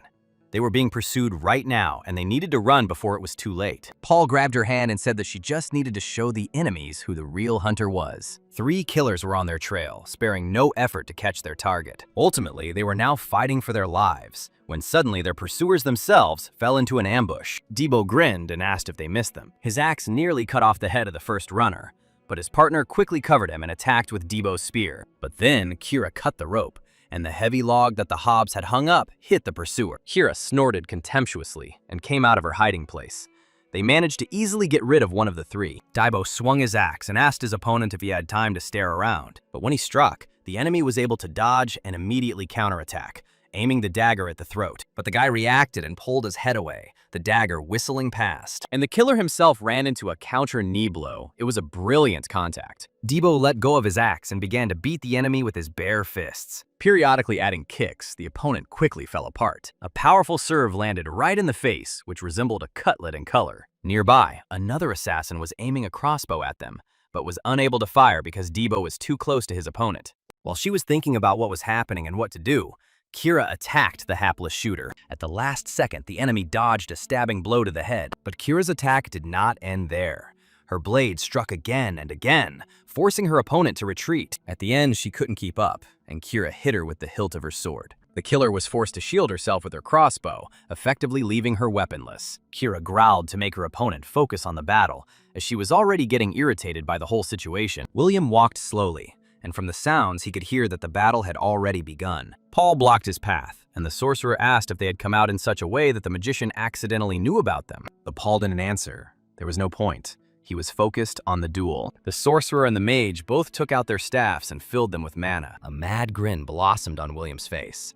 He was confident in his power. Paul responded with his own fiery arrow, the experience of a great magician on his side. The sorcerer's shot reached him first, and Paul dodged the blast. He used telekinesis and launched his arrow in a curved trajectory while still moving. The sorcerer growled superbly, with the face of a madman. This battle was to his liking. Paul's shot exploded, momentarily blocking his vision. That was the drawback of this magic. In battles with small targets, out of the corner of his eye, Paul caught movement. Something was flying in his direction. He barely returned and saw a cobblestone that almost smashed his head. "That's all I can do," William shouted to him, coming up behind the magician. The sorcerer swung his staff and fired almost point blank. Everything around was covered in smoke, and the flames of the explosion devoured the dry grass and leaves underfoot. But Paul survived. He stood completely unharmed, facing the enemy. William asked him how he nullified this attack. He didn't expect that. Paul certainly wouldn't have had the strength to block something like that, but he still managed to do it somehow. Paul looked at the lunatic, who was expecting everything to be told to him honestly right during the fight. William grumbled in disappointment. He realized that he had been dealt with a taciturn opponent. "But they still shouldn't chat," said the sorcerer, and fired the charge. The fire arrow slid off Paul's staff like a shooting star, and he spun it with the power of kinesis. The sorcerer recognized this movement, but was very surprised. He had never seen such an application of magic. His shot was completely destroyed when the flames from the 2 charges collided, causing a powerful explosion. Paul's abilities were enhanced by telekinesis, the sorcerer realized. He was facing a true genius. William chuckled again. He hated those more than anyone else, he grumbled enviously. He suggested enjoying this fight a little longer, and fired a lightning bolt. This time, Paul blocked the blow with the stone shield he raised in front of him. But the sorcerer's magic was so sharp that it pierced even the stone barrier. Madman William was sure that Paul was hiding his best skill, and pursued him with the passion of a predatory wolf. And it was not for nothing that he thought so. While the sorcerer was distracted, Paul fired an arrow in a curve into the enemy's blind spot, but he was able to dodge. And when the arrow flew past, he sharply returned it so that it would tickle the sorcerer's nerves again. This magic did not allow him to stand still, and deprived him of the ability to quickly aim and shoot. William was constantly busy dodging. At the cost of enormous effort, he finally shot Paul and shouted that the games were over. The super-fast charge rushed towards Paul, but he did not waste his energy on unnecessary movements. A fallen star was already spinning in his staff to meet this blow. A flash of flame scorched his face, and the shockwave nearly tore him to shreds. William snuck up behind him, and now Paul used both spells, which was what he had been waiting for. His ring glowed green, and he puffed out a poisonous mist towards the mage. Everything within the radius of their battlefield was covered in this green haze. It was a powerful technique, but when using it, William was defenseless. But by determining the enemy's techniques and reload speed, He was able to calculate Paul's attacks and interrupt them. Now the magician could not move for 30 minutes, said the sorcerer. His fire arrow was also recharging, so he took out his dagger to finish off his opponent and did not hide his bloodlust. With the face of a bloodthirsty maniac, William said that he was looking forward to the expression that would appear on the magician's face. It could have been a tremor or a pitiful cry, but it looked like someone was about to receive a funeral notice. While the maniac was drooling, Paul swung his weapon. His blow crushed the ugly face into pieces, while the sorcerer was not expecting anything. The fist counted all the scoundrel's teeth, corrected the symmetry of his face, and removed the bruises under his eyes. The stunned sorcerer flew away from such a greeting. In the tavern, a seeker with a red headband asked Debo how Paul did it. The boss wasn't there, and he was grilling Debo to tell him how Paul dealt with the madcap's poison. Debo laughed. Even if someone heard about this method, they would hardly be able to repeat it. Paul called it subspace. This magic sucked in the air and locked it with kinesis. They almost died from the poison, but Paul saved them. There was nothing special about it, laughed Debo, and the seeker with the bandage muttered that it wasn't fair. The whole point was that Debo's employer was too powerful. The sorcerer received an additional uppercut to the jaw and threw his head back far. Then Paul crushed his internal organs with a series of blows to the body. William flew into a tree.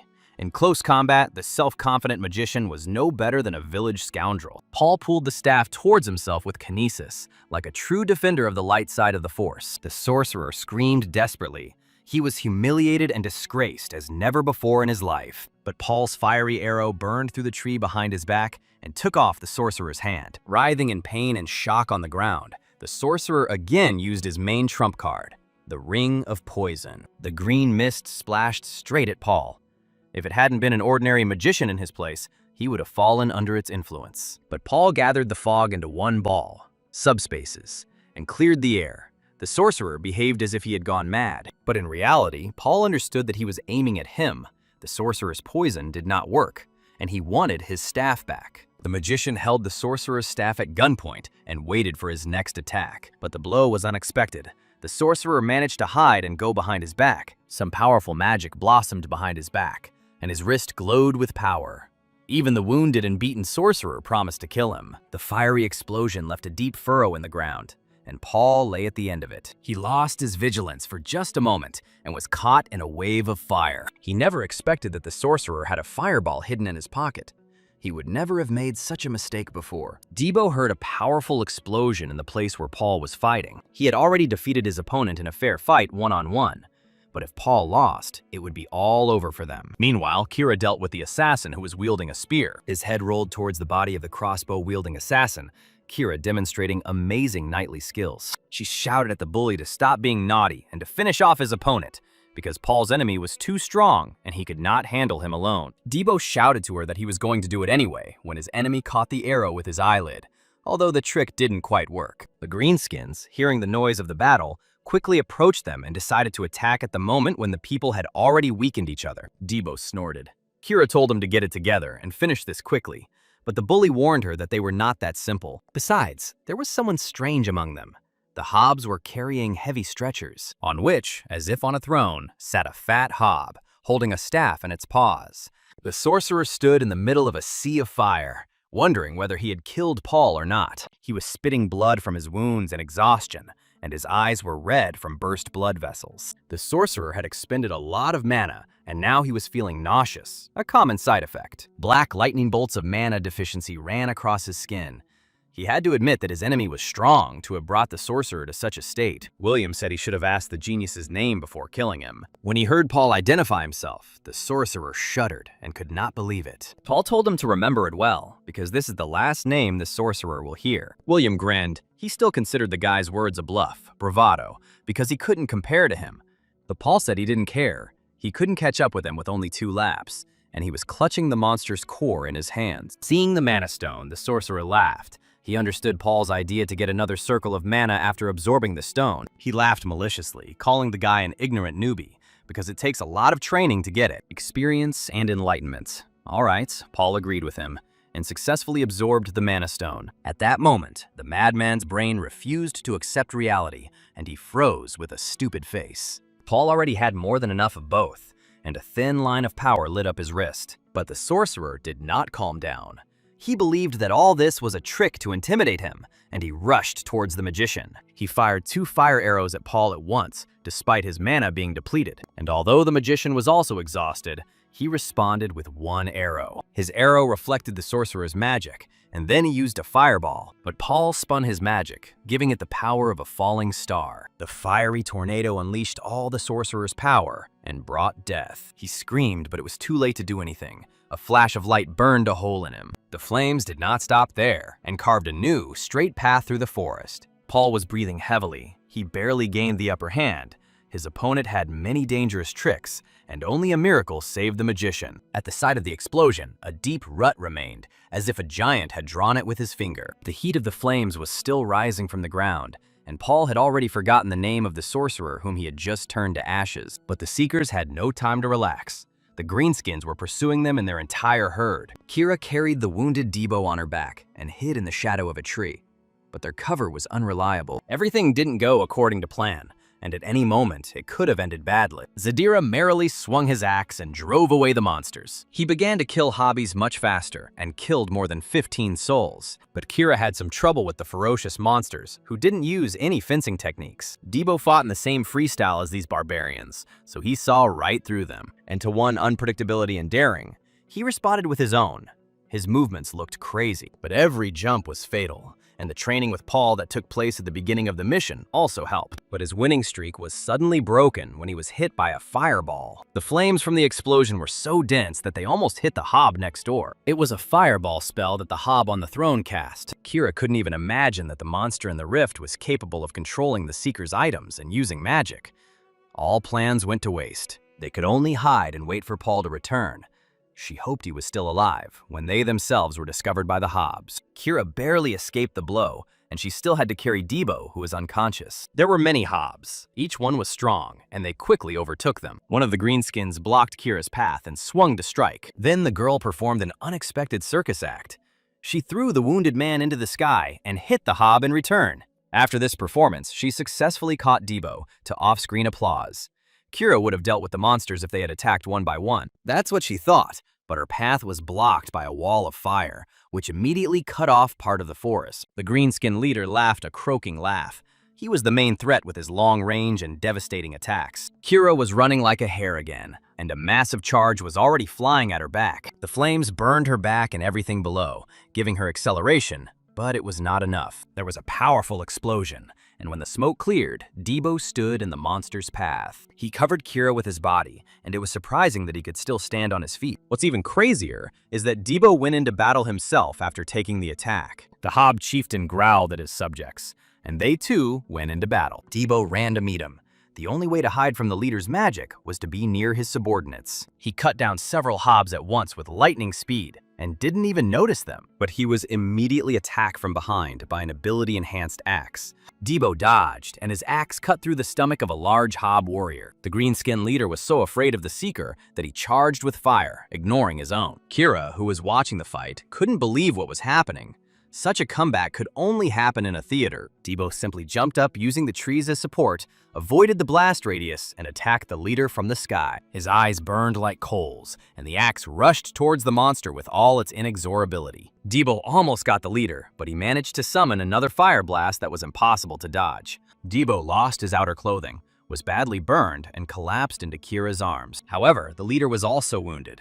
He almost lost his head and was shaking from mana exhaustion. Raising his staff above himself, he summoned another fireball. Kira told Debo to step back and wanted to take on all the monsters herself. The Hob leader fired a fireball at the desperate Seekers, but at the moment when Kira said goodbye to life, the fireball was dispersed by Paul's falling star. But his magic didn't stop there. It flew further straight towards the leader. The fiery spear pierced everyone in its path, destroying the throne of the tribe's leader. Kira froze with her mouth open, and her face was illuminated by the light of magic. Paul was glad that he was not late. His clothes were burnt, and he himself could barely move, but he still hurried to help them. The warrior with 4 circles sat at the gate.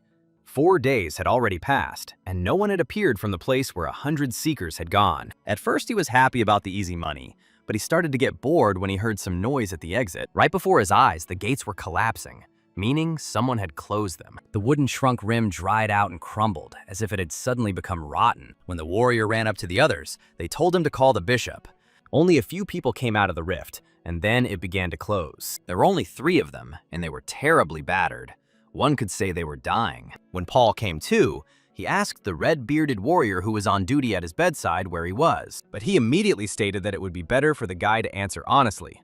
Of all the searchers who entered, only the 3 of them survived. He wanted to know what had happened, and Paul began to put on a comedy act, feigning extreme surprise. He said that everyone else was dead, while the doctor was healing him with magic. The bearded guard warned that it was better to tell everything as it was, or he would follow. Paul said it was a demon, and with a look of horror on his face, he asked for a pen and paper to draw it. He made a sketch, and when the guard looked at it, he shouted to the whole tent that it didn't make any sense. 100 people from various trade guilds fell, causing heated debate in the command tent. A bearded man exclaimed in alarm that his relative was in the group. The guard showed them Paul's artwork, which turned out to be a pretty good depiction of the leader of the hobbits, the boss who killed everyone. For those gathered in the tent, this was a weighty argument.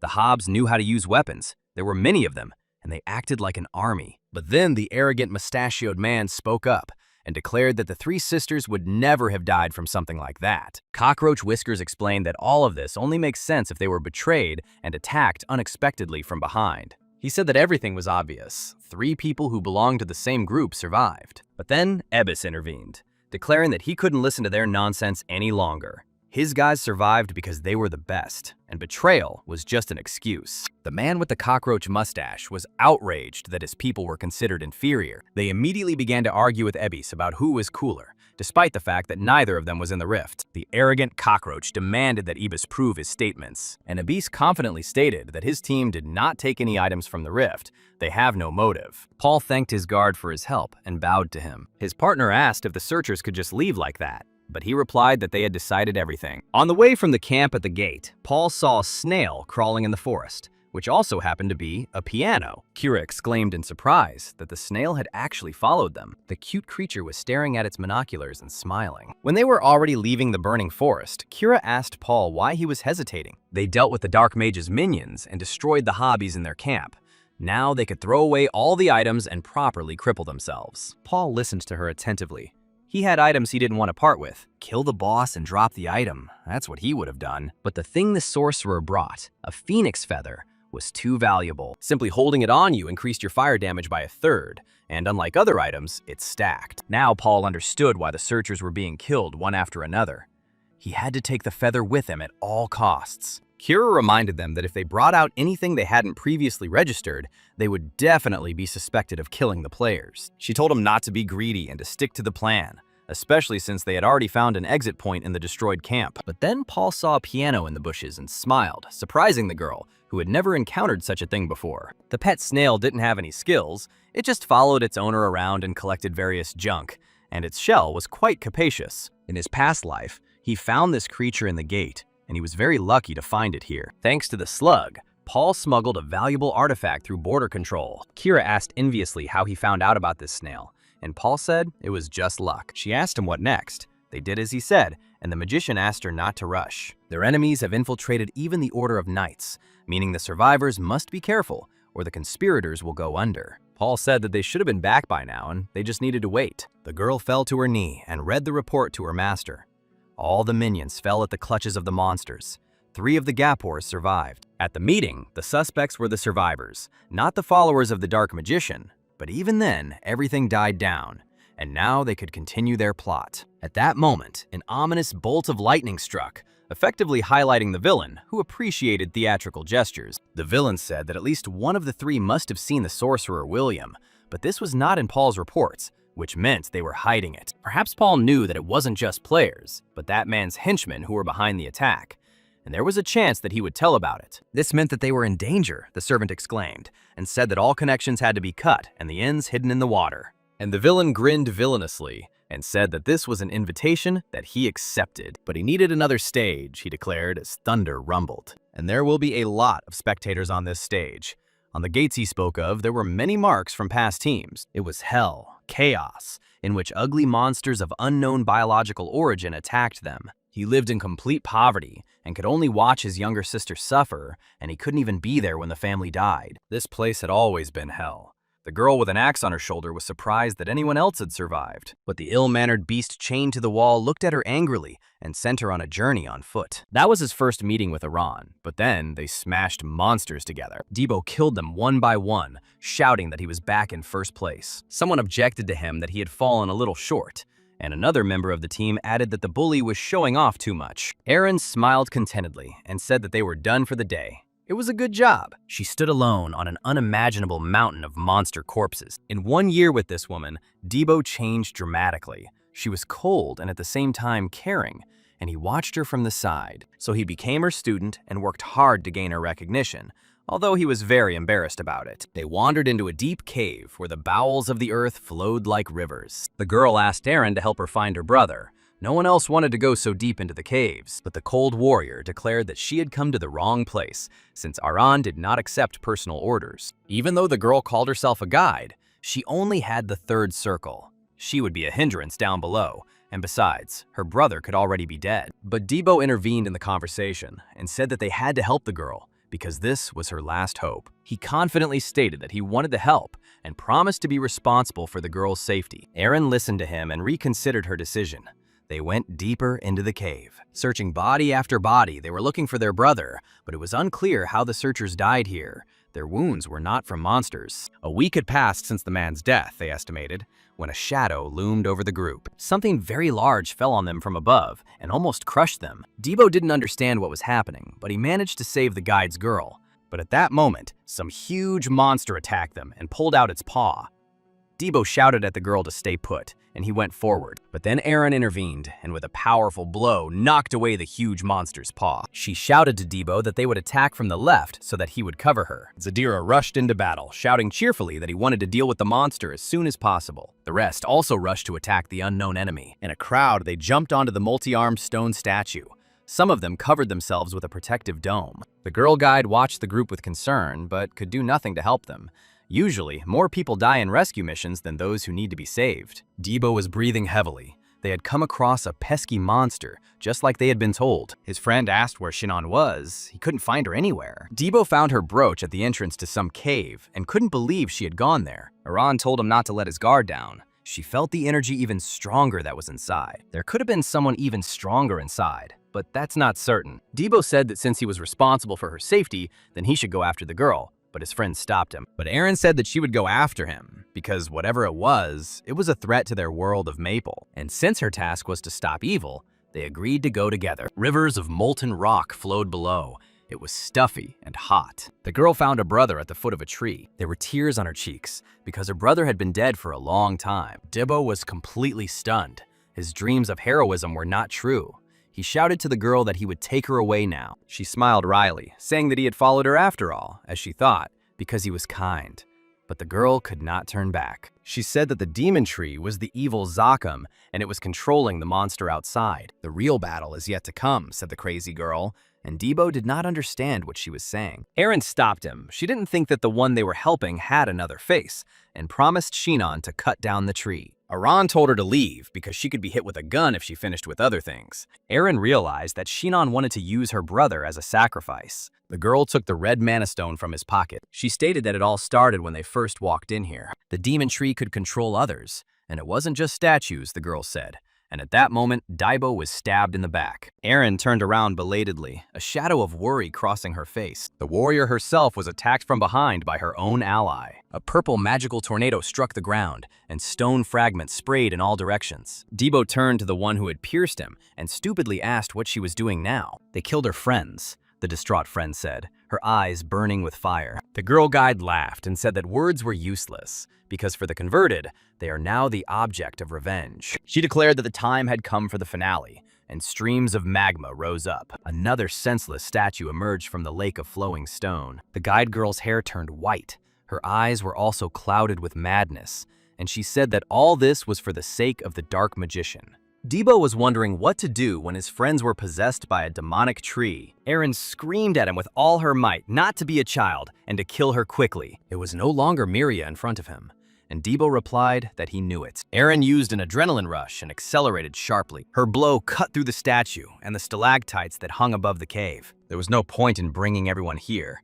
Debo blamed himself, looking at his fallen comrades. He rushed to the Black Magician's minion to finish this matter. His friend and comrade stood in his way, and he chopped her down with an axe. Debo asked her for forgiveness when he noticed the shield flying towards him. He wanted to dodge, but Miriam's hand reached out to him. Debo had to cut her in half to avoid the flying disc. Before she died, she thanked him and asked him to take care of Aaron. Meanwhile, their warrior leader pushed off the floor and flew up to the ceiling. She made a monstrous cut on the demonic tree, but the cabbage stalk was protected by a stupid stone statue. Aran had to somersault in the air again and swung her arm to strike. Behind her, the statue smashed the wall with its hand when it missed. Debo attacked the idol from the other flank, and Arden shouted at him to tear it apart. With a scream, Aaron swung her power attack again with great energy. Together, they began to crush the annoying monster with multiple blows. The monster counterattacked, but even though he was wounded, Debo was able to stop its blow. A shadow was quickly approaching him from the left as he held the monster's hand. The Dark Magician's minion moved towards him with a knife,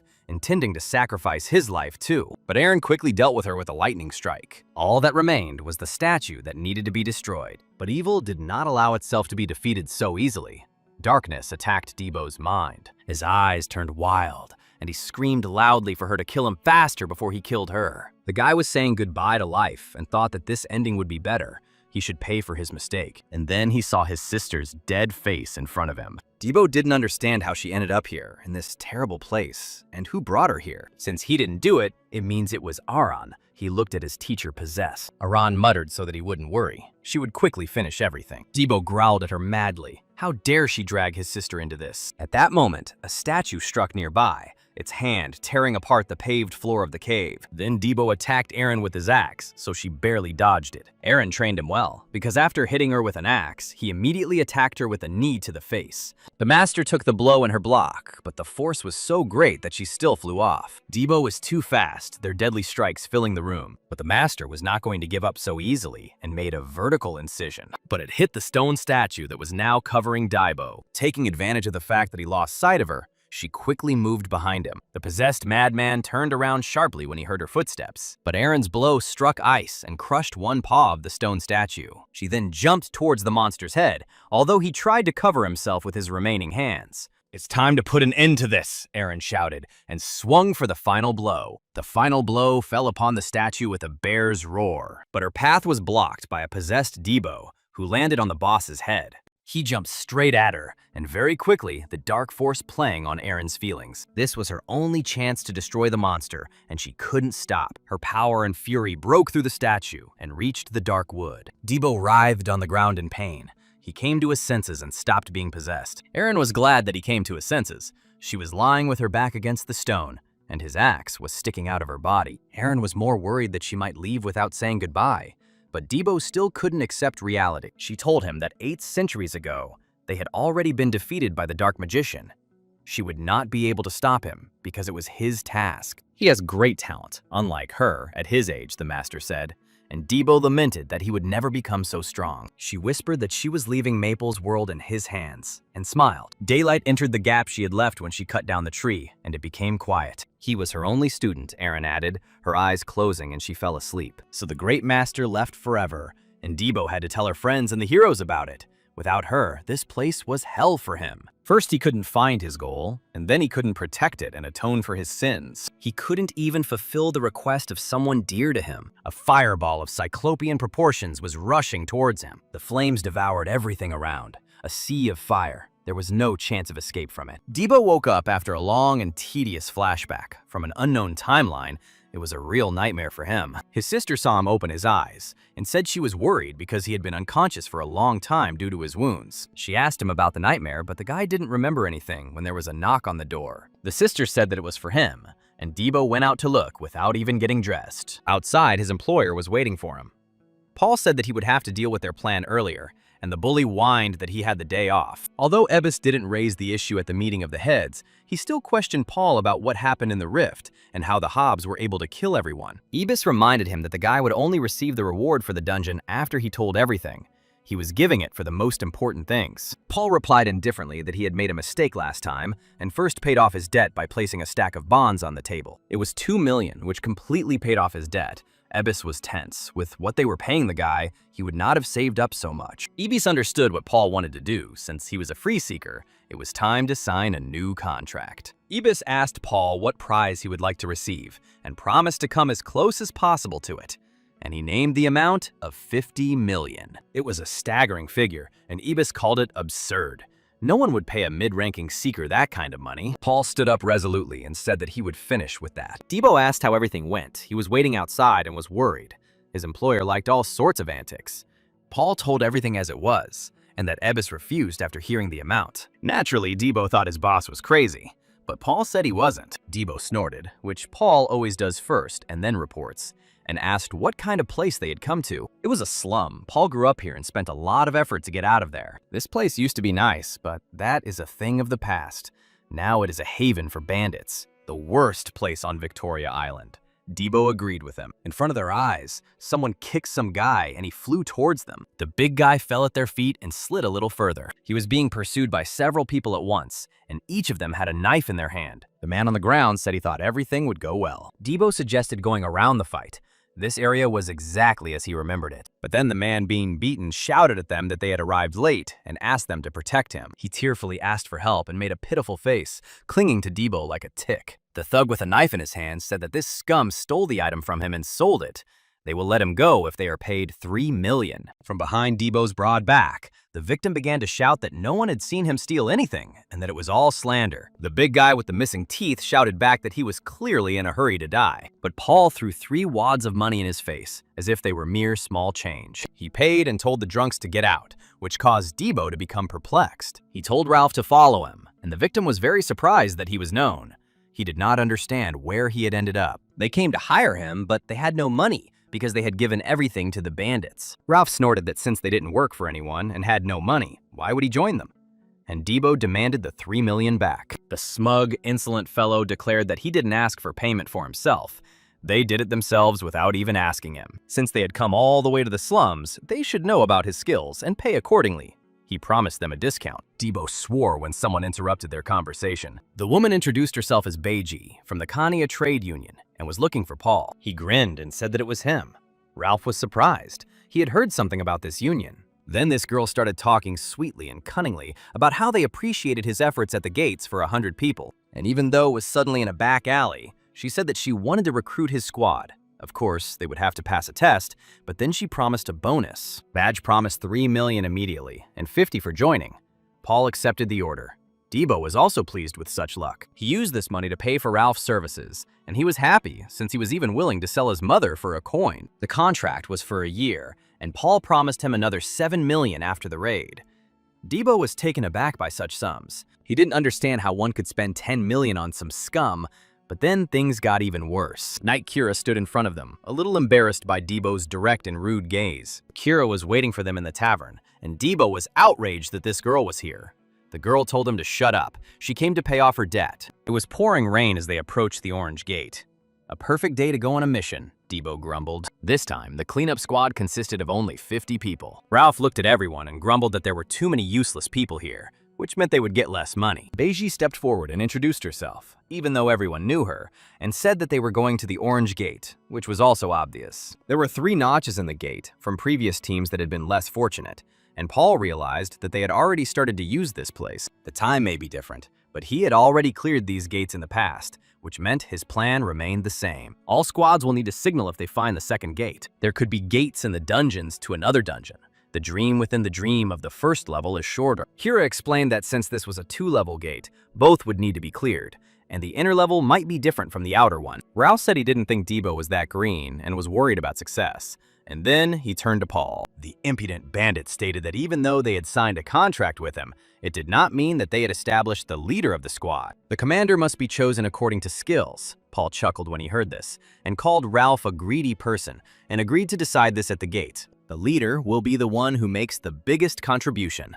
Ralph was pleased, because as soon as he becomes a commander, the real fun is about to begin, Ralph thought, grinning greedily. Debo wanted to deal with the gate as quickly as possible to get the promised reward.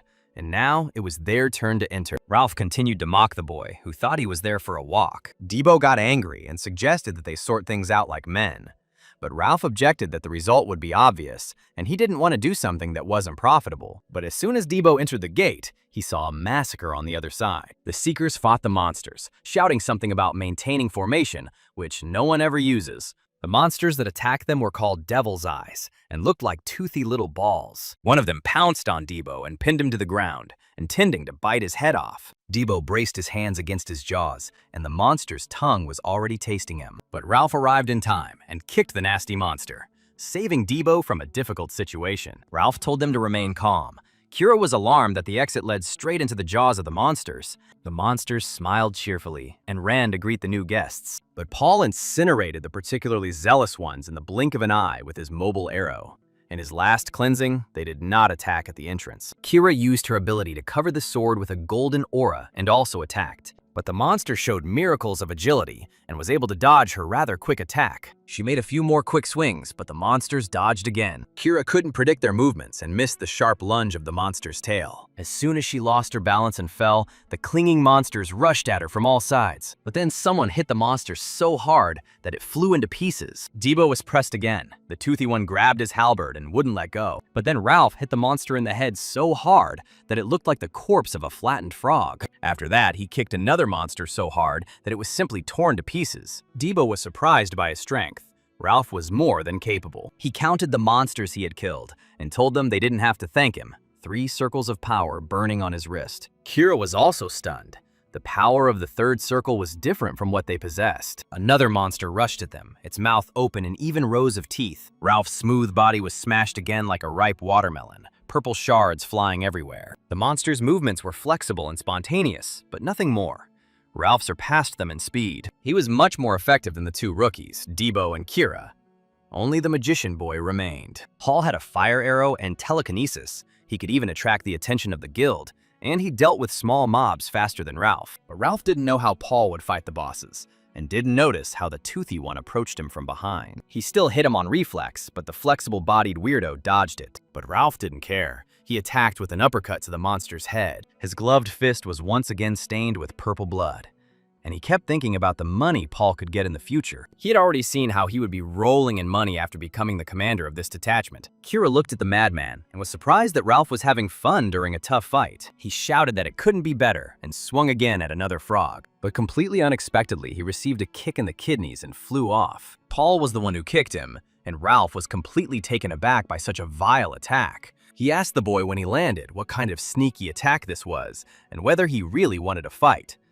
Paul replied that Ralph didn't need to thank him, and he exclaimed, "What nonsense is this?" as more monsters were rushing towards him. But at that very moment, they were struck by a scattering of blue arrows that tore the monsters apart and would have killed Ralph too if he had been standing there. The clearing was as clear as day for him, as were the people who were fighting the monsters in it. The archer sat high in a tree, and when the bowstring was pulled, 6 arrows lit up on it at once. Paul saw a flash behind him and realized where the fire was coming from. He moved forward to take cover from the monsters, who immediately rushed at him, not caring about the shelling. The arrows pierced the ugly frogs and tore them into pieces. But Paul was not hurt. He was surprised that the shooter was able to reload so quickly. Having estimated the direction, he fired a fire arrow at the sniper. There was a powerful explosion in the distance, rising above the treetops. Ralph admired Paul's idea to hide behind the monsters, regroup, and counterattack, and he acknowledged his skill. Debo noticed something and shouted at Paul to be careful. The arrows were now flying from a completely different direction, straight at Paul, who did not expect a return shot after his own. There was an explosion as all the arrows flew towards the same point this time. Paul was slightly wounded. He didn't understand what was going on because last time he was hit, and on top of that, the attack on him was from the opposite direction. Kira shouted to him that it was dangerous here and that they needed to leave, which was quite obvious. The monsters weren't afraid of the shelling and were getting underfoot, and the unknown shooter aimed at the survivors and did not spare the shots. But there was nowhere to run.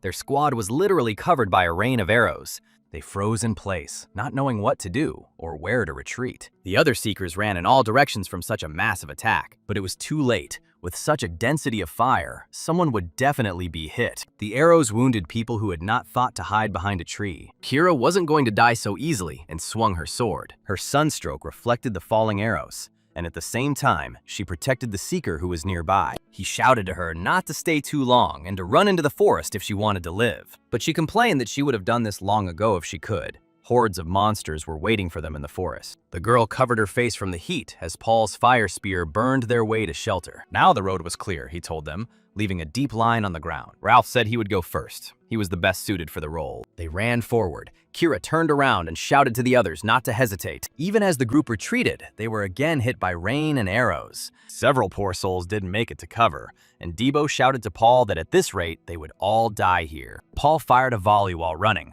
simply looking over his shoulder in the direction the shooter was firing from. The explosion created a smokescreen that was supposed to hide their retreat for some time. Paul shouted at Debo to listen carefully to his command. The shooter was amazed that he was immediately discovered. His master had good reason to be worried about Paul. Now he was tracking only him, but Paul moved too fast for an ordinary magician and was difficult to hit. The shooter counted the group of survivors, and there were 6, 1 missing. It was the guy with the axe. But at that moment, he heard the hissing of fire approaching him from behind. Using his bracer, which he took from the sorcerer, Paul could now create fireballs. Now he saw exactly how he hit the shooter. He had Debo's axe in his hands. They swapped clothes and weapons to deceive the killer. Debo saw the explosion and stopped, realizing that their prank had been a success. He carelessly removed his hood, thinking that it was all over. He was glad that their plan had succeeded thanks to him, but then he got an arrow in the kidney. Kira saw him fall and screamed at him. It was completely unexpected. At that very second, Paul saw a blue shot approaching him, and the surviving people were again covered by a deadly rain of arrows. The marksman's abilities were incredible, and it demoralized the remaining seekers. People continued to die, unable to escape, because monsters awaited them in the forest that they could not cope with alone. Kira urged everyone on and again dragged the wounded Debo on her back, just like last time. But this time she was unlucky. A stray shot hit her in the leg. She immediately fell, unable to carry Debo, who was more seriously injured, any further. She gritted her teeth, unable to dodge the next volley of arrows. They would have died, but at the last second, Ralph saved them. He was indignant that he had to play the role of daddy, although he didn't even have children. The shooter also moved quickly and did not allow his victims to escape and hide. They ran in the direction Paul had shown them, and they fell right into the dense thickets of bushes, through which it was impossible to run. But when they raised their eyes, they were shocked by what they saw. Hidden in the bushes in the middle of the forest was the gate to the second-level dungeon. Ralph chuckled. There was no way Paul knew about them. The enemy was about 100 meters away, and they would hit the gate faster than the arrows could reach it, Ralph realized. The big guy said that they would climb into the gate and wait there for Paul, who wanted this. But Ralph didn't notice that arrows were already flying at him from the opposite direction.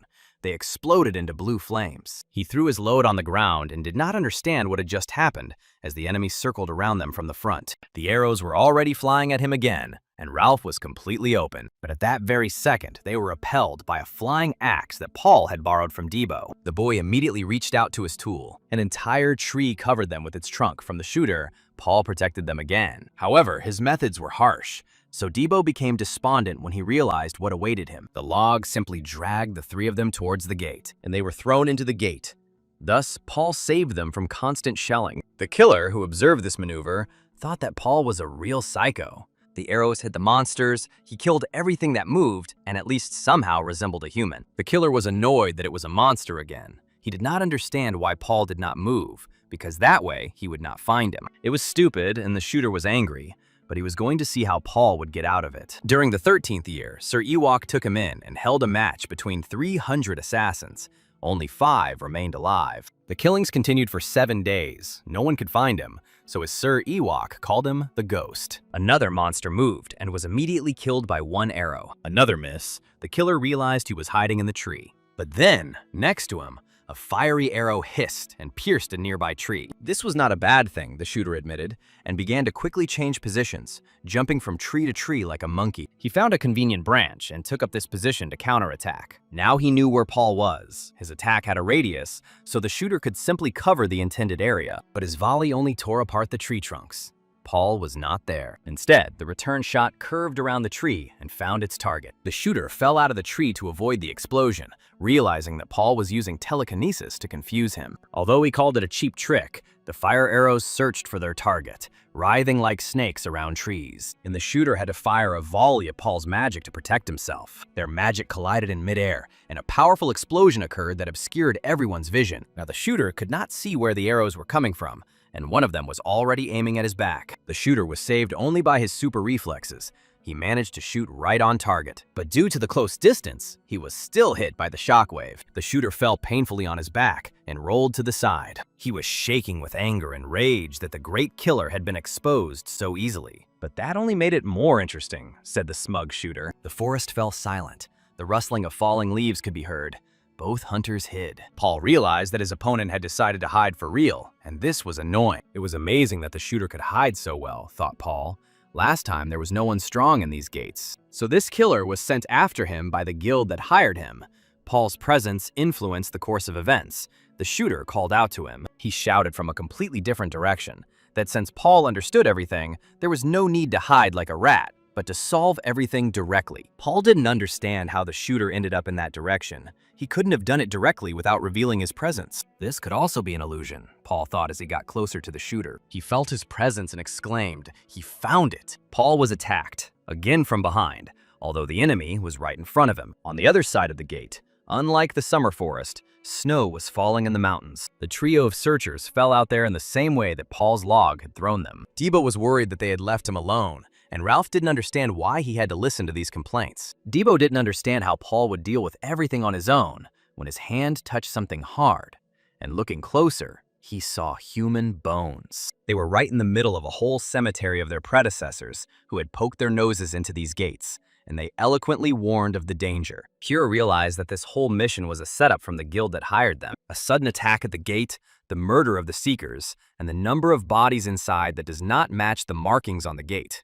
They are followers of the Dark Mage. Kira assumed the guild was luring Seekers here to get in their way, but the Assassin's package suggested they'd taken the bait. Ralph asked them what kind of minions they were, but then suggested that they talk about it later. The owner of this place was very angry and hung over them like a shadow. A huge and ferocious monster appeared before them, its eyes blazing with bestial fury. It was the boss of the place, who hadn't dined for a long time, and Ralph realized he would have to pay him for admission. He told the team that he usually didn't show this to anyone, but they were lucky, and pulled out his necklace. If you ask someone to describe Ralph in a couple of phrases, few people will have a pleasant epithet for him. He will do anything for money. That's his reputation. He's a real scumbag. But if we talk about him as a seeker, everyone considered him useful, and his skills were high. This guy was the best healer priest with 3 circles, and Ralph activated his healing. The wounded Kira and Debo immediately felt the effect of his abilities.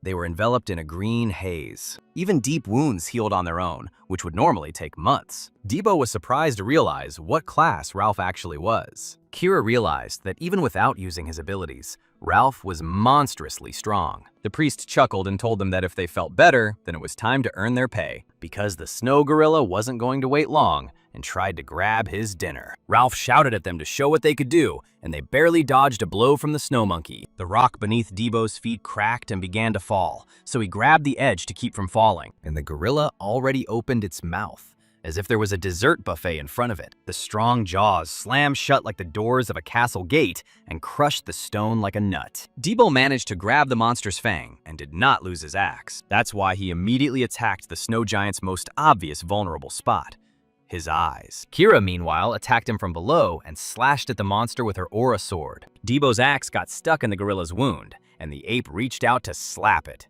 Debo jumped to the side, and at that moment, Ralph covered him and did not allow the monkey to complete the blow. The priest had amazing physical skills because he was able to kick the monkey in the face. She tried to wave away the annoying but strong midge in a rage, but Ralph dodged the blow. However, the beast managed to kick Kira, and she needed healing powers. Ralph grumbled that he got too demanding a team. He used the ability on the girl while she was in flight. Debo was amazed. Their new ally not only healed them, but also successfully covered them, and did it at exactly the right moment. Ralph added, so that they wouldn't forget, that his services weren't free, and used the buffs on them. After a short battle, they were able to beat the gorilla to death. Kira sighed. The monkey really was strong. Ralph replied that it wasn't that strong and offered to discuss the payment with them. When the gorilla let out a deafening cry, a foul breath hit them. Debo pinched his nose from the stench and promised to soon send the monster to rest. But then his body began to become covered with a crust of ice, and a strange metamorphosis took place. The monster continued to roar, and the team, instead of finishing off the boss, waited for him to start the second phase. When the monster rose, it seemed to become even bigger and more evil than before. The forest was once again filled with powerful explosions and the sound of breaking trees. Paul ran like a hunted hare, under heavy fire from the riflemen. There was something wrong here. He couldn't understand where the enemy was shooting from. An archer with 3 rings could use the trembling of his voice as teleportation, but this skill only returned the archer to a specific point. Only one such point could be established, which made it impossible to pursue the victim, Paul thought, as the shooter began to taunt him again. Hearing his voice, the magician threw a fireball in that direction, but it flew past. It looked like Paul was wasting his mana. In addition, he began to suffer from convulsions due to a lack of mana, and the shooter was completely fine. All this was very dangerous for Paul. The shooter thought that Paul wanted to distract him in order to get to the second gate. Paul was breathing heavily. Black lightning bolts of mana deficiency were crawling across his face. He couldn't fight a battle of attrition without knowing where his enemy was. At this rate, everything would soon be over. A powerful charge struck next to him, and Paul was knocked off his feet. There was no time to think. As soon as he stopped, a rain of shots began to rain down on him again. Paul decided to take a risk and drank a potion that increased mana. This was enough to summon a fire sphere and repel the shooter's attack. "How stupid!" the shooter exclaimed and jumped onto a tree, dodging the powerful explosion. But then he saw 6 fiery arrows flying at him at once. Paul used the most powerful spell of the third circle while experiencing a mana deficit, as if he wanted to sacrifice himself, the shooter thought. Paul decided that they would get to the killer if he understood his secret correctly, and would get him by force. Paul's fire arrows were launched into an uncontrolled flight, and the shooter thought that he was already hitting where he hit because he was mad. And Paul released the fireball again, this time with his last strength. This projectile forced the shooter to move because it was flying close to him. The ball made its way through the forest thicket, but the shooter simply jumped like a squirrel from branch to branch. "It's not over yet," Paul told himself, and strained all his strength. Numerous explosions tore through the silence of the forest in different places. It was a miracle that the entire forest did not catch fire. The shooter mocked Paul's naivety in thinking he could hit him with such an attack. His fate was already sealed. Very soon, the mage would collapse from mana exhaustion and die from shock, feeling his body disintegrate. Another explosion tore the trees into pieces. Paul spared no effort. Although he was breathing heavily, he held on thanks to sheer willpower and the protagonist's overpowering strength. He summoned a fireball in front of him and poured the rest of his strength into this magic. And then the shooter noticed that within the radius of his jump, there was not a single tree that was not engulfed in flames. Now he realized that this was exactly what Paul had wanted. He had set fire to the forest, in which it was no longer possible to hide, and one could burn alive. To save himself, the shooter ran into an open field away from the trees. But then it dawned on him that he was not acting of his own free will, as if he had been specially brought to this field. He heard the movement of footsteps and felt like a hunted mouse. Another shooter appeared on another tree and shouted to him that they should go back. The brothers acted together, and that is how they managed to fool Paul all this time. But now one of them opened, and Paul was able to hit it with a stone that he lifted with telekinesis. The second shooter shot at him to cover his twin brother. But a cobblestone flew at him too. They could no longer hide from Paul, and he saw them clearly. And when the squirrel was on the ground, Paul attacked with some kind of stick. The killer froze in place, not knowing what to do. Run or fight. He pulled his bow from behind his back to protect himself from his mad opponent, and he performed an unimaginable somersault, and Paul's spear whistled past. Then the shooter tried to attack him from above while the magician was open. Paul dodged his foot. He himself was already exhausted and could not stand for long. To deprive the archer of his support, he hit the bow with a stick, and the acrobat lost his balance and began to fall on his back. Taking advantage of this, Paul struck with the back of his staff, breaking the archer's bow. He sent it flying and swung for another blow, his opponent completely open to him. The mask fell from the killer's face, and he could tell the story of his scars. But then their conversation was interrupted by a second shooter who almost killed Paul. He shouted at Nier to get up and hurried towards them as fast as he could. The shooter was sure that Paul would not have time to accumulate mana for the next strike, but his arrows were endless. But Paul's knife, which he directed with telekinesis, was already flying towards his soul. The blade whistled past, almost wounding the neck, and did not fall, but described a curve. Telekinesis required a minimal amount of mana, and Paul could move the blade while pursuing the killer. No worse than fire. But at that moment, the first brother, Nier, jumped on him. He also had a knife in his hand. Paul had to dodge sharp attacks, and it was not easy to defend himself with a staff at close range. The second shooter struck his kinesis thread and broke it. He thought he had already won, but Paul threw several stones at him. He fought the first one in close combat and held the second one back with stones. Nier gritted his teeth. The enemy was equally good in close combat, which is a rarity for a mage, and repelled all his attacks. Moreover, Paul was able to counterattack with his foot in the stomach, and the shooter's face twisted in pain. Paul used kinesis again. It was impossible to give the enemy room to maneuver. His blade began to whistle past the second shooter, preventing him from getting any closer. At the same time, with a blow of his staff to the hand, he knocked the knives out of the hands of the first shooter, and then he hit him in the head with his stick in the style of a kung fu master. But at that very moment, he received an ordinary arrow in his hand, which was very unpleasant. Nier praised his brother for a job well done and kicked Paul away. Paul could no longer hold the staff in his hands, and the killer attacked him with a knife. He began to deliver quick, sweeping blows and mocked the magician, who had only one arm left. But Paul's kung fu turned out to be superior to his, and he miraculously managed to disarm his opponent. The killer lost his knife and jerked his other hand to grab it, but when he grabbed the blade, Paul intercepted his hand and twisted the shooter's wrist, causing him to cry out in pain. Nier screamed at Paul to let him in and began to threaten, but Paul summoned a fireball, and then the shooter began to beg for mercy, calling the magician crazy. There was an explosion. The second killer covered his eyes with his hand so that they would not be burned. He did not see what was happening there. Nier flew towards a tree, blown away by a close-range explosion. The shockwave penetrated his internal organs, and he was unable to get up. After such a blow, he couldn't even breathe normally, let alone move. And then he finally realized that he could actually die here. The second shooter wanted to rush to his brother's aid, but an obstacle appeared in his path. The telekinetic ball held the smokescreen in place, preventing it from dissipating. Nier didn't see where Paul had gone and was in a hurry to find him. He ran straight through the flames, which had not yet gone out, covering his face with a rag. Paul jumped on him from the tree like a wild cat, and because of the smoke, the killer did not see him until the very end. In the magician's hands was an arrow, which he pulled out from a through wound in his hand. Nier threw a rag at him to distract him, his target refusing to die. He gripped the knife tighter so it wouldn't slip and struck Paul, hot blood spurting out. The second shooter saw how the force that held the smoke dissipated.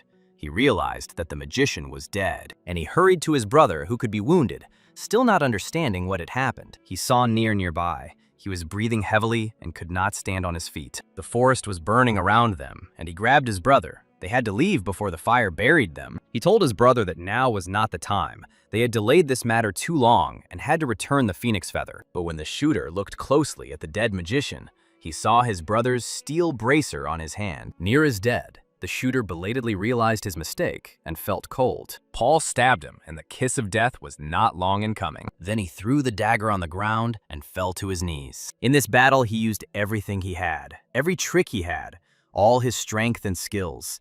There was nothing left. Archers are annoying, he thought. Meanwhile, the gorilla believed in himself and staged a comeback, once again smearing Debo across the rock. The monster didn't let him get away and dealt him another powerful blow from above. Debo lay on the ground, breathing heavily, and could do nothing. The monster's second phase was too much for them to handle. It was too strong. Another half meter, and it would have definitely turned into a pancake. The monster attacked again to finish the job. But then Ralph jumped on top of him, and the gorilla immediately noticed him. But it was too slow for him, Ralph exclaimed, and hit the gorilla with his fist. The monkey received an encouraging kick from the priest, and she liked it. But no significant damage occurred because the gorilla was protected by ice armor. She swatted the priest, who hesitated, like an annoying mosquito on her face. If it weren't for his strong body and Kira's help, he would have had a hard time. The night girl cut the monkey llama with her blade. She shouted to him that she had repaid him for one healing and extended a helping hand. After which, grabbing Ralph, she got away with him as far away from the monster as possible. The ferocious monster struck the ground right behind them, but luckily missed. As if that weren't enough, the gorilla learned to fly and made a powerful leap towards the fugitives. When the monster landed, it brought its entire mass down on the ground, causing a shockwave that was unavoidable. Ralph treated their team on the fly.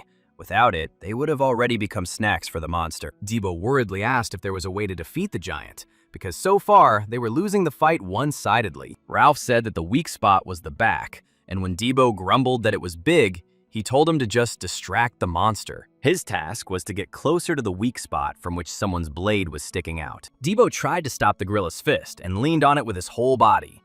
This could only work here. In a normal world, he wouldn't have had enough leverage, and the fist would have simply knocked the guy over.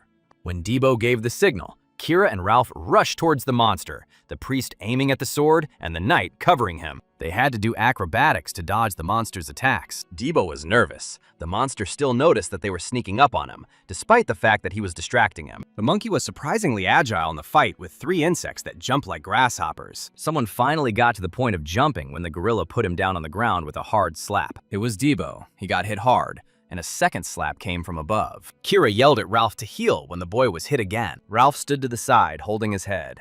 He was also quite tired. The priest warned Kira that he had 4 heals left and she should dodge. The monster growled, and the seekers dispersed to wait until he was distracted. But Kira was hit immediately after the words dodge. Ralph had to save her urgently, but because the girl lost consciousness, he realized that he had wasted his skill. Now Ralph was left alone with the ice monkey and had to run away. Debo meditated after a full body massage from a monster. The service was free. From such procedures, he became completely relaxed and lost the will to fight. Debo went into a flashback to the first level, where Paul was telling him how to increase his power level. Debo had enough experience to get a second round, but Paul advised doing it later. Enlightenment depended on thinking. For everyone, it was their own experience. Paul said that there was no point in sharing personal things. It wouldn't help him. It was necessary to find a key stop word that would suit him, said the leader Debo.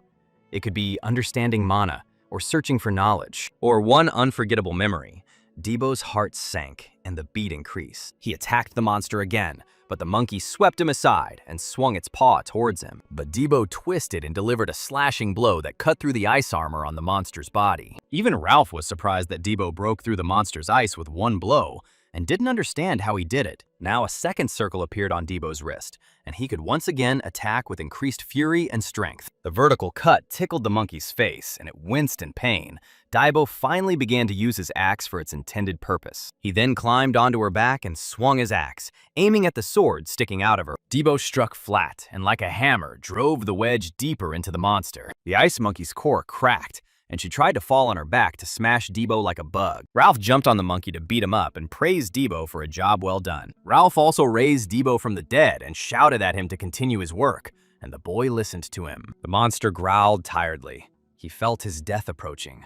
After all, this is what he was created for, to transfer experience points to the heroes. Debo absorbed the damage again, but a timely treatment with a healing enema from Ralph saved him. However, the healer himself fell into the clutches of the monster, and it squeezed him painfully. Ralph grinned, because he had accomplished his task and distracted the monster. Debo was back in position to hit the wedge, in the back of a monster. He put all his strength into the blow, and his axe exploded into flames. This time, the monster's core was pierced, and for the monkey, this was a fatal wound. Debo swung his axe again to put the monster out of its misery, but even the wounded gorilla was able to throw him to the ground. Debo climbed out of the snow and rushed back into battle, because Ralph needed help. He grabbed the half-dead Ralph and asked him what was going on. But suddenly, the monkey began to run away from the searchers, as if frightened. The monster was losing its limbs right on the move.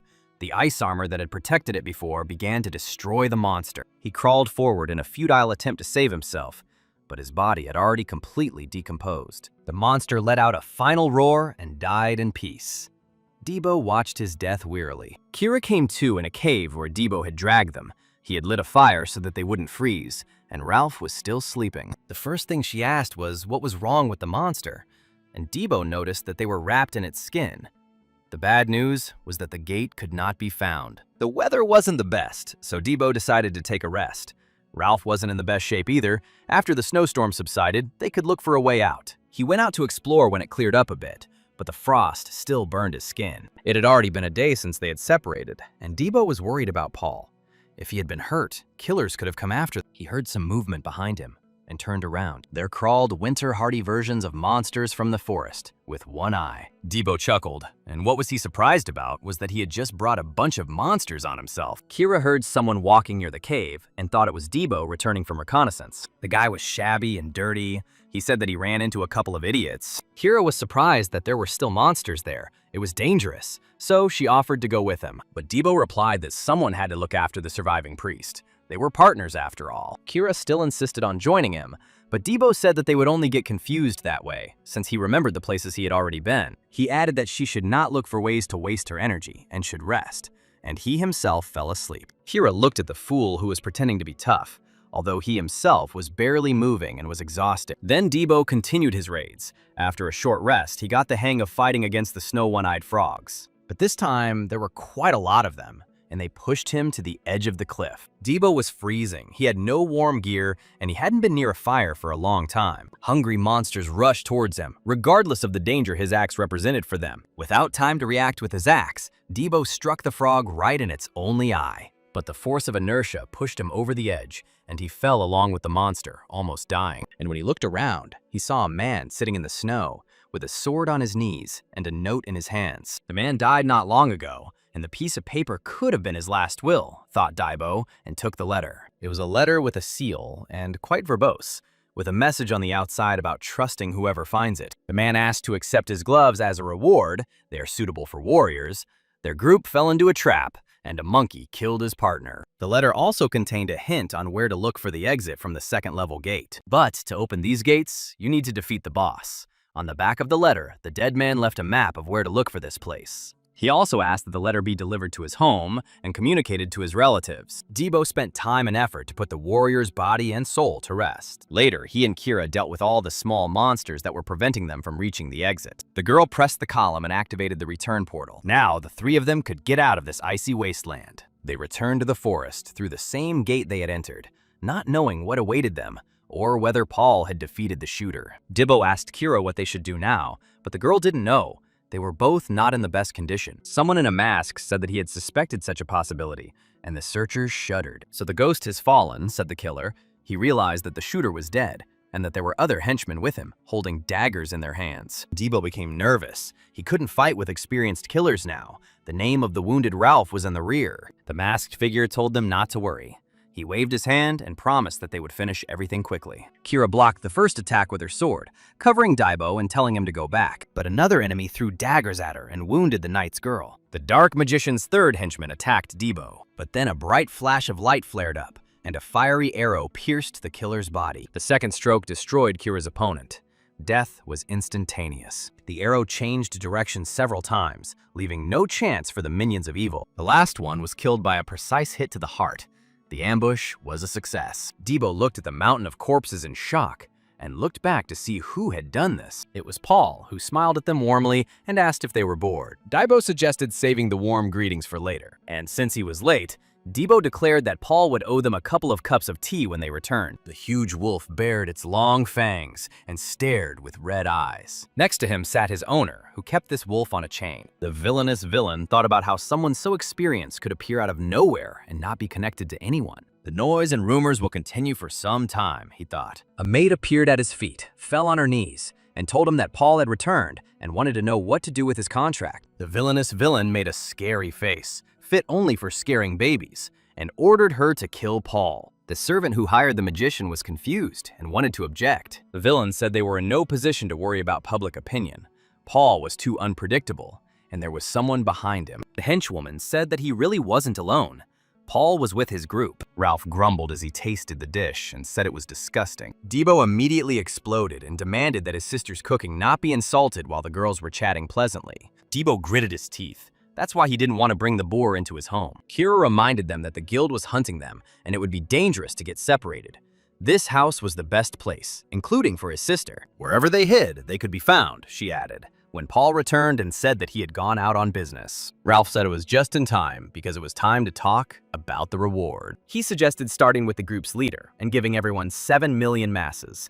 Debo was outraged that in such a situation, they would ask their killers for money. Besides, according to Ralph, it was Debo who defeated the snow monkey, even though he didn't remember it. Kira added that Paul fought with the killer twins and saved them. Arrogant Ralph asked them who had seen it, as if it was possible to lie in this matter. Kira ignored him and asked Paul what to do. He replied that the Kania Guild would definitely do something against them. At that moment, someone knocked on their door and asked how long he would wait there. Debo turned around and opened his mouth in surprise. Kira was also stunned to see the guest. Ibis asked Sister Debo to tell the scoundrel who had just arrived that he must hurry. Larkin ordered Ebisu to correct this, and his voice did not tolerate objections then. Ibis didn't think that the new guild would contact Paul and they would start a raid before he could do anything. He was racking his brains over what to do, because if he did nothing, he would become a corpse. At that moment, there was a knock on his door, tearing him away from his gloomy thoughts. It was Paul who came himself and laid out his circumstances. He announced that he had a contract for 50 million masses. Ibis pretended not to understand why Paul had come,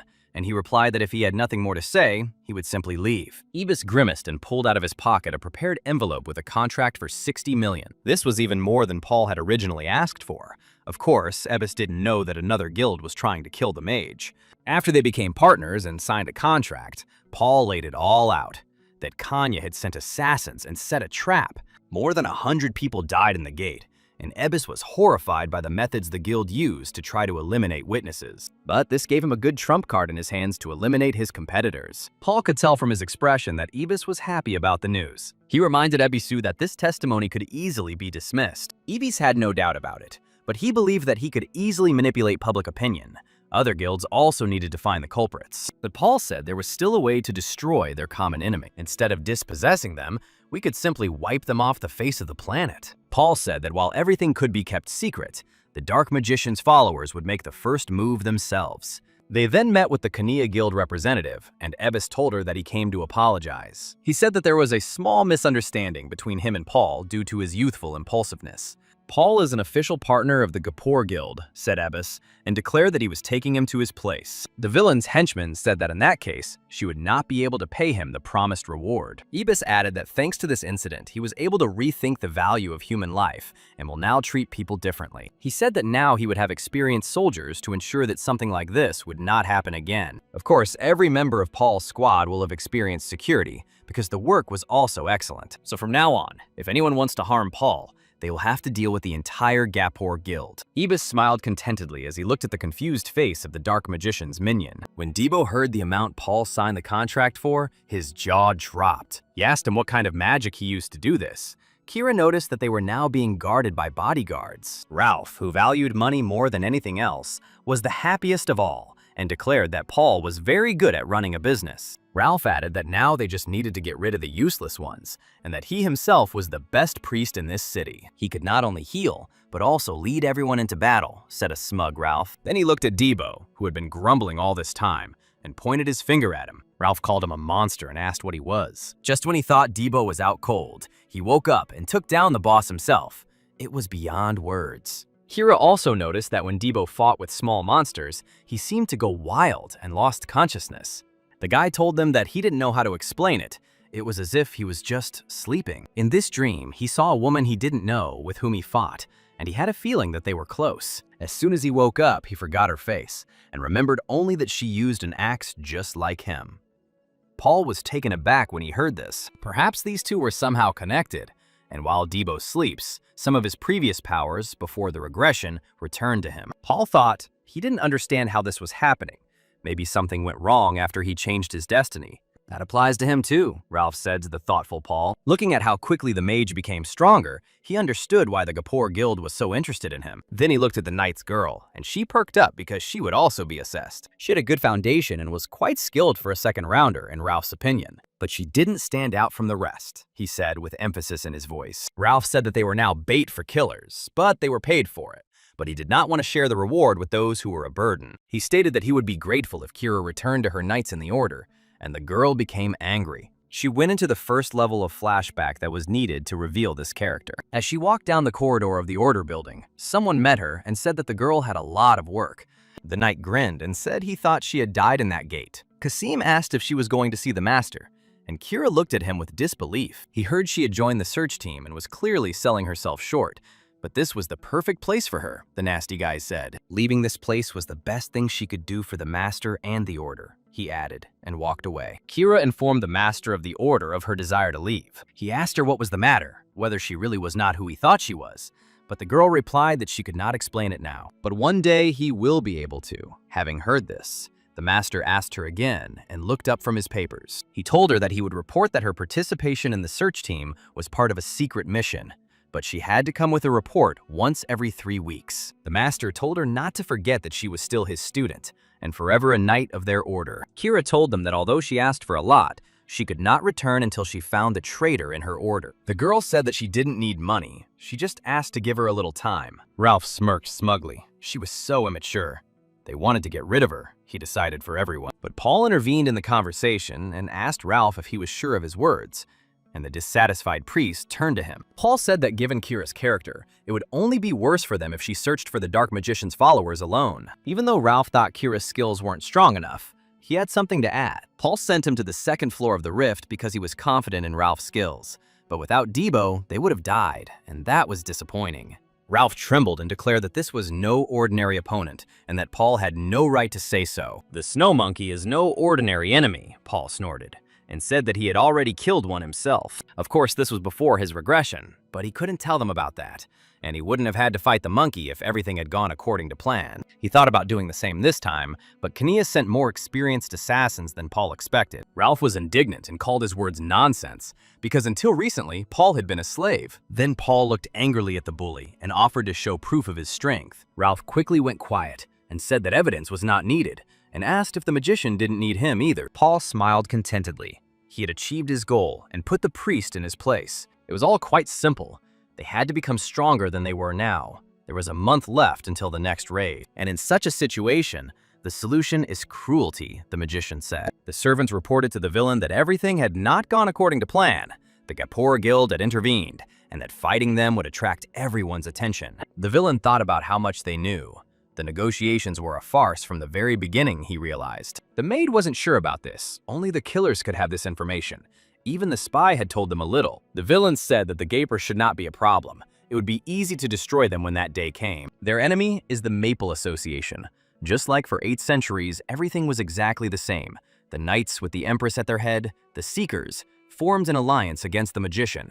But the villain had a bad feeling that Paul had done all this only with the support of the Gapur Guild. He ordered her to get more information about this trading guild. Like all villains, he sat and gave orders instead of getting down to business and killing his enemies. Ralph got hit and fell on his back. They were fighting somewhere in the forest. Kira stood nearby, also breathing heavily, while Ralph was indignant, asking what kind of magician uses such methods. Paul approached them carefree, as if nothing had happened. For him, this fight was an easy walk. As if mocking them, he suggested that Ralph try to land at least one blow. Paul promised that today's training would be over if they could make it, and rushed towards them, with Ralph shouting at them to leave him alone. At this time, Debo was meditating on the sound of falling forest leaves. But the sounds of the battle constantly distracted him, so he could not concentrate. The guy also wanted to train in combat, and didn't understand why he needed meditation. Paul told him to learn to forcibly use the power that Debo had caught in flashbacks from his alternate future. Paul himself wasn't sure it was possible, but it would be funny if Debo could do it. Debo sighed heavily. He still doubted that this could make him stronger. In the evening, he was amused by Ralph's face, swollen from beatings and burns. Paul declared that he had calculated the difficulty to suit the priest himself, and Debo laughed even harder at this joke. They were worried about leaving Debo's sister alone, but since there was security, the team could go to practice. Then the guy remembered something and told the magician that he would like to discuss it with him. He showed the letter and the relic that had allowed him to escape last time. They needed to be returned, but he didn't know to whom. Paul noticed the cross ring attached to the seal. Debo saw how the magician thought and asked what was going on. Paul took the letter for himself and said that he would deal with it. But for now, Debo should go to bed early. From tomorrow, he will also have to take part in training.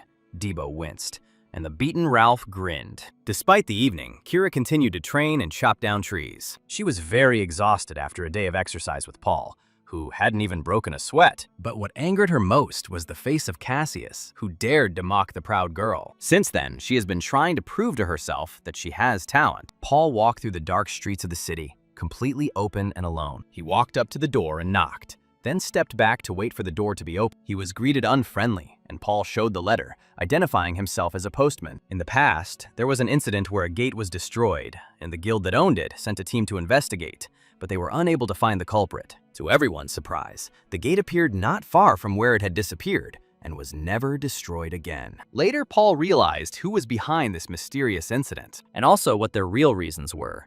Meanwhile, he was taken inside. Paul found himself in a small, dark room and looked around. Someone asked him how he knew about this place. Out of the darkness, 5 people looked at him angrily and gave him a minute to think. The Hunters of the Cross, a secret group who knew the gate was a trap for seekers, were the ones who destroyed it.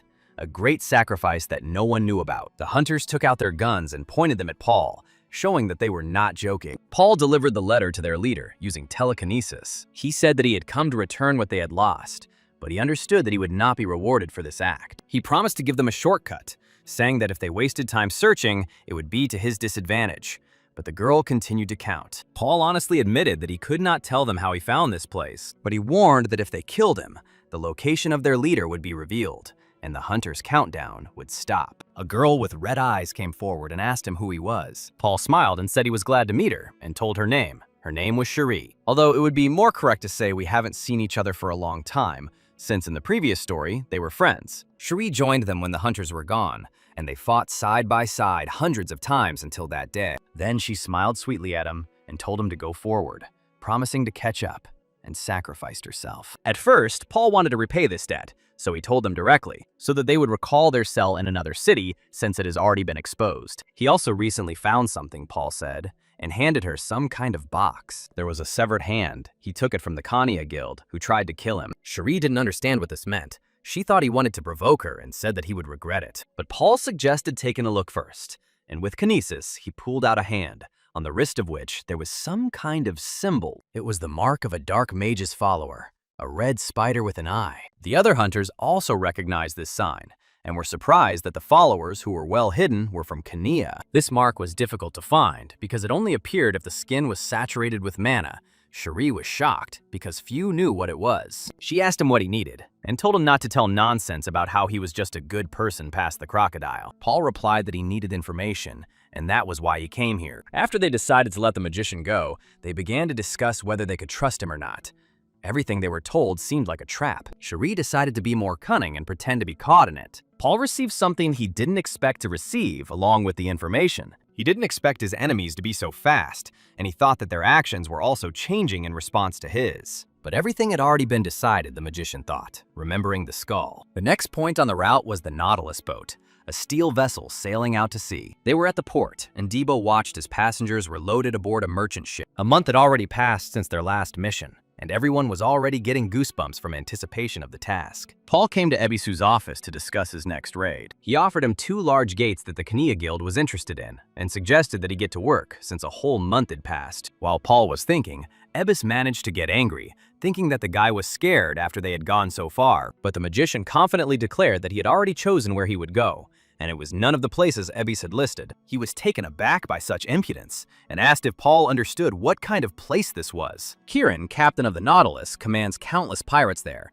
and she had an apprentice nicknamed Eagle Eye Rhea. The Eagle's Eye Gate was named after her after she died there. This gate with a huge reward was considered impossible to reach, as many seekers died there. Hearing that they were discussing something interesting, Lochran knocked on their door. He came here to personally give something to Paul, in honor of the start of the new raid. He showed him 2 phoenix feathers, an item the guild had prepared especially for Paul. The Lord smiled. He expected good results from the magician. Paul understood that now he would have to work off the reward he had received.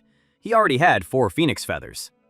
Debo asked him why he wasn't coming in. Paul replied that they were waiting for someone, and Debo was surprised. It was a seeker with a bandage who called him a drunkard.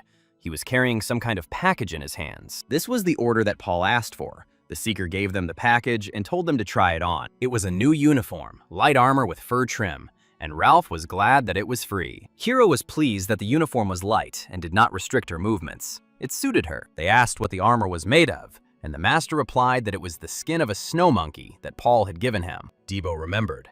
Then Paul took what he wanted and didn't tell him anything. The master was aware of their exploits. It was obvious that such a good skin could only be obtained from a high-level gate. He had 1 more set left, and Paul suggested leaving it to the master, and when he did not understand, he informed him that the seeker must go with them, and therefore ordered him to change clothes. The large ship had been moored near the tropical island for a long time, so the crew had time to get bored. They met their seekers who had returned from the expedition. The team was led by Lady Mare. She returned having cleared the gates of 200 people, and rumors about her quickly spread throughout the ship. Immediately after the mission, Meyer came to the captain and asked permission to go to the Eagle Gate, but was refused. She stated that she had become much stronger and the captain had no reason to stop her. The captain looked up from her work and angrily asked if Mayer was going to contradict her. The girl also shook with indignation. How else should she avenge her sister Rhea, she asked. But the captain was adamant and repeated her order. Mayer lay down on the table. Even strong coconut tea could not console her. The girl was indignant that the captain would never allow her to do this, and was already thinking of going on a raid herself without asking. Her first mate said it was Kirian's way of looking after her, but Mayer thought the captain was overreacting. While the assistant was comforting her, one of the sailors ran in and shouted that they had a problem. Some strangers took the task of clearing the Eagle Eye Gate a couple of minutes ago, he reported, and Mayer jumped up from such surprise. Some landlubbers took the reward, and the pirates greeted them with unkind words. Paul's team walked confidently along the deck of the ship, ignoring the shouts all around. Debo grimaced, sensing that they were being looked at with an unkind look. Kira told him to keep quiet. They had violated the established order on someone else's territory. It would not be surprising to get shot after that. Usually, whoever takes the task sheet is obliged to enter the gate. But if someone has their eye on them, the pirates do not do this out of respect. And the task they took belonged to Mayer, who yelled at them, asking who they were. Paul answered her coldly that if she considered these gates hers, then she should have taken the task first. The girl said she was waiting for permission, but Paul replied that he didn't care. This was important to her because her mentor, Captain Kirian, Mayer said that they would not succeed, since the rewards were only for pirates. Those who are not them cannot take them if these gates are in the possession of Nautilus. Dibbo snorted and laughed. Now he understood everything.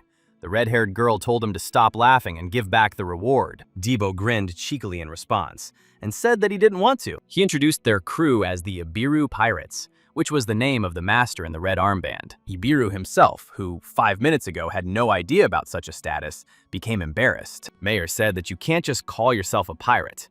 There are a number of procedures. The captain must have a wooden leg, a parrot, and a hook. Debo just smiled and said that they were real diligent pirates. How could they not know about the brave pirates of Ibiru, he asked, and the master in the red bandage let out another nervous laugh. Ibiru is a real pirate. You could tell because they got here and they are his crew. But then another weirdo chimed in and said that there was only one pirate on their team, and that didn't count. It was Mr. Marat, another shady guy with an important air. Paul had never heard of him and claimed that they were not breaking any rules. Marat said that since Kieran brought them to this place, it was her turn to judge.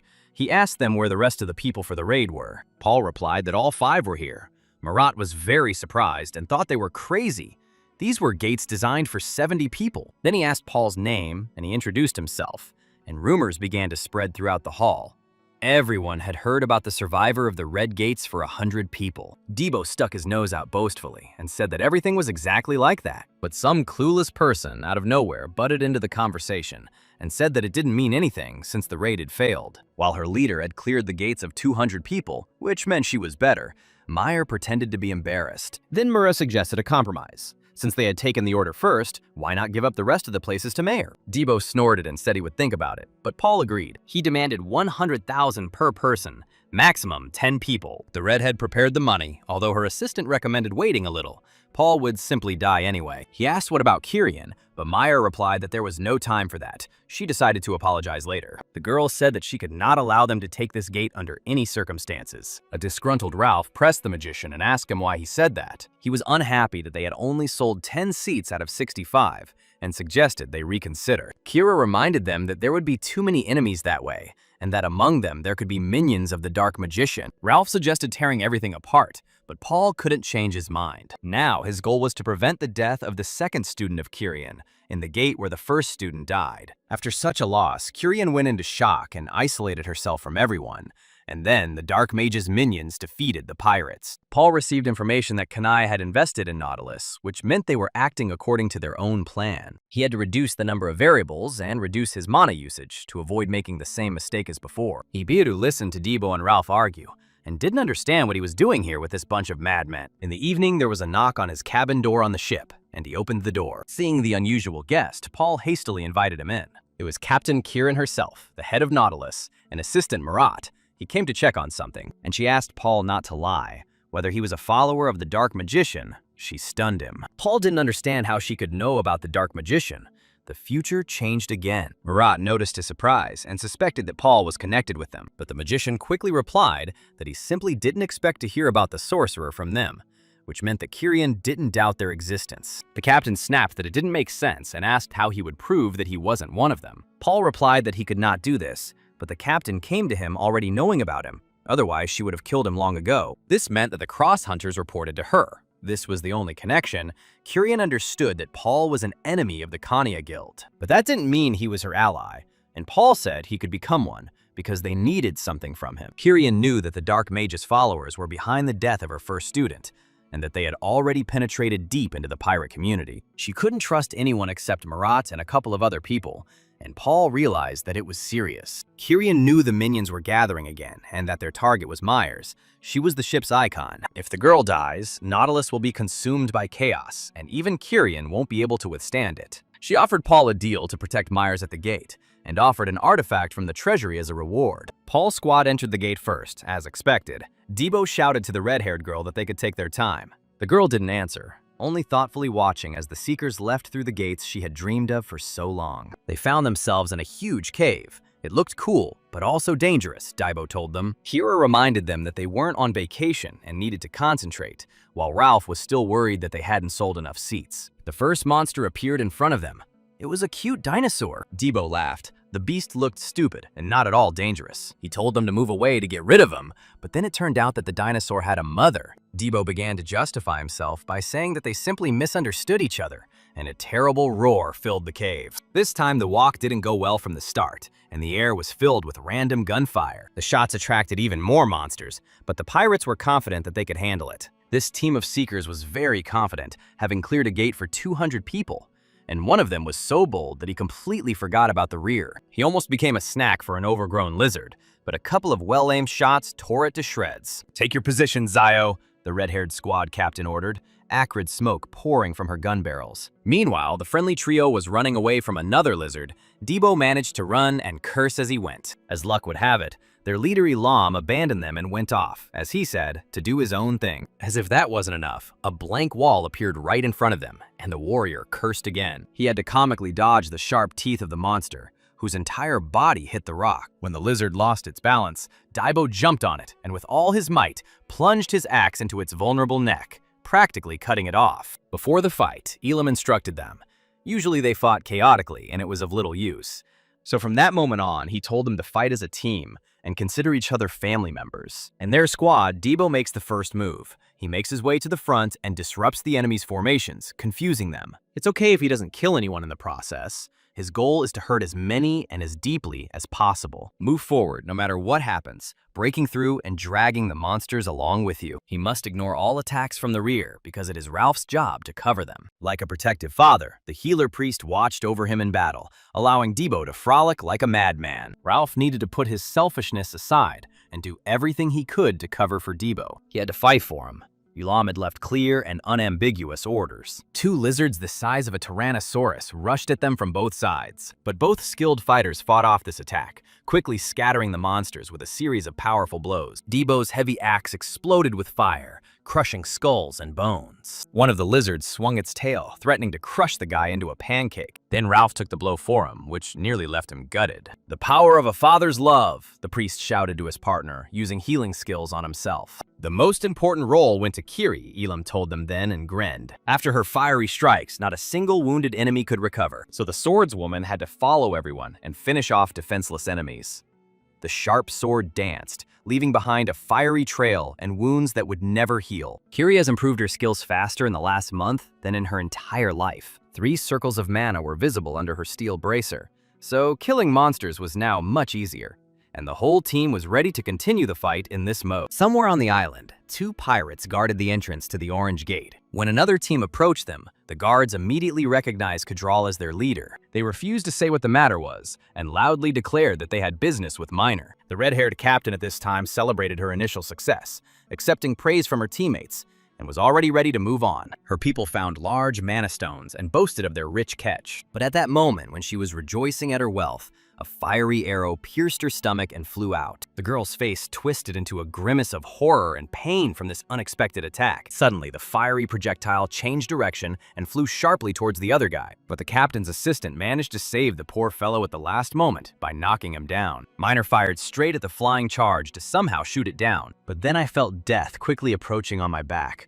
which gave me goosebumps. The redhead fired a 3-shot salvo and created a curtain of debris. Only then did she see the attacker's face and demand an explanation from him. "Just tidying things up," Elam answered her in an indifferent tone, the staff in his hand burning in his hand, and an unusual patch over his eye. Without further ado, he attacked the pirates with a beam of multiple fire arrows, each of which he controlled with telekinesis. But there was another hero whom everyone had completely forgotten about. Debo asked to trust him, but he himself disappeared, and now this poor guy is left alone. He was lucky enough to find the hole he fell into, and that's how he survived. But he couldn't hang around here forever, because if everyone left, he'd be completely alone in the entire dungeon.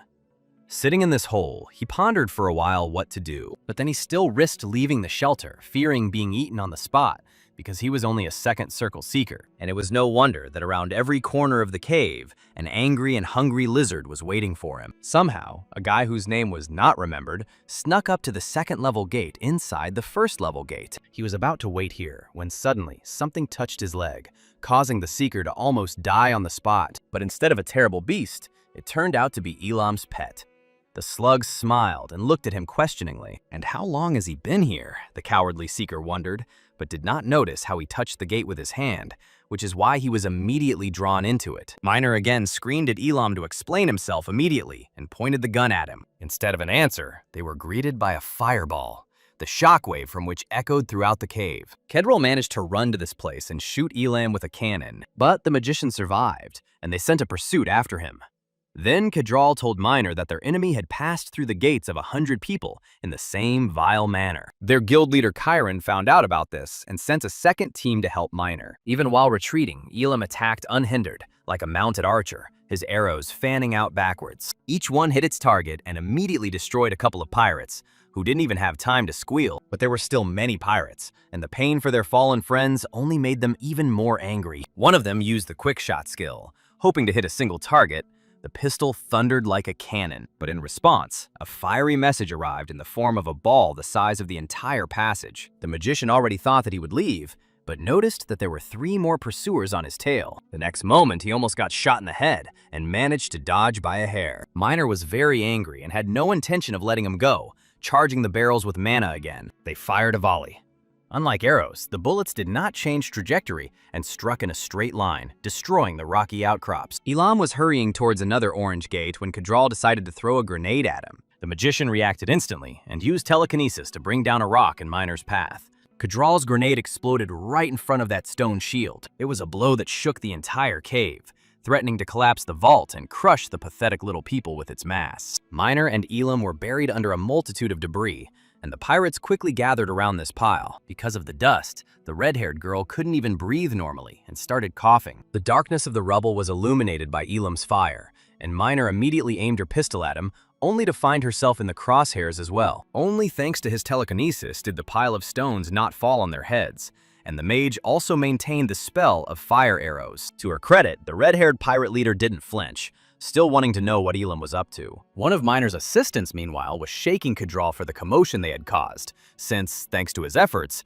their leader had ended up under the rubble. True, at that very moment, an explosion was heard from inside, and the shockwave threw back the heavy boulders. So Miner is alive, her deputy realized, quite surprised. Before they could see anything through the curtain of dust, a fiery arrow cut through it. Fiery death cut through the air between the pirates, nearly killing one of them. But what followed surprised Kedrol even more. A rapid volley of pistol fire knocked him down like a shot of shrapnel, and there was a smell of gunpowder and burnt flesh. Miner emerged from the rift, instantly turning into their enemy, as if she had been hypnotized. "What a waste of mana due to stubbornness," Elam snorted behind the red-haired girl's back. This appearance stunned everyone gathered, so they did nothing. Miner told Shio, her deputy, to take the boys and leave immediately. Moreover, she insisted that this was Chiron's real order. A gilded medallion the size of a saucer glittered on her chest. The poor seeker, who had gotten separated from the team, was breathing heavily.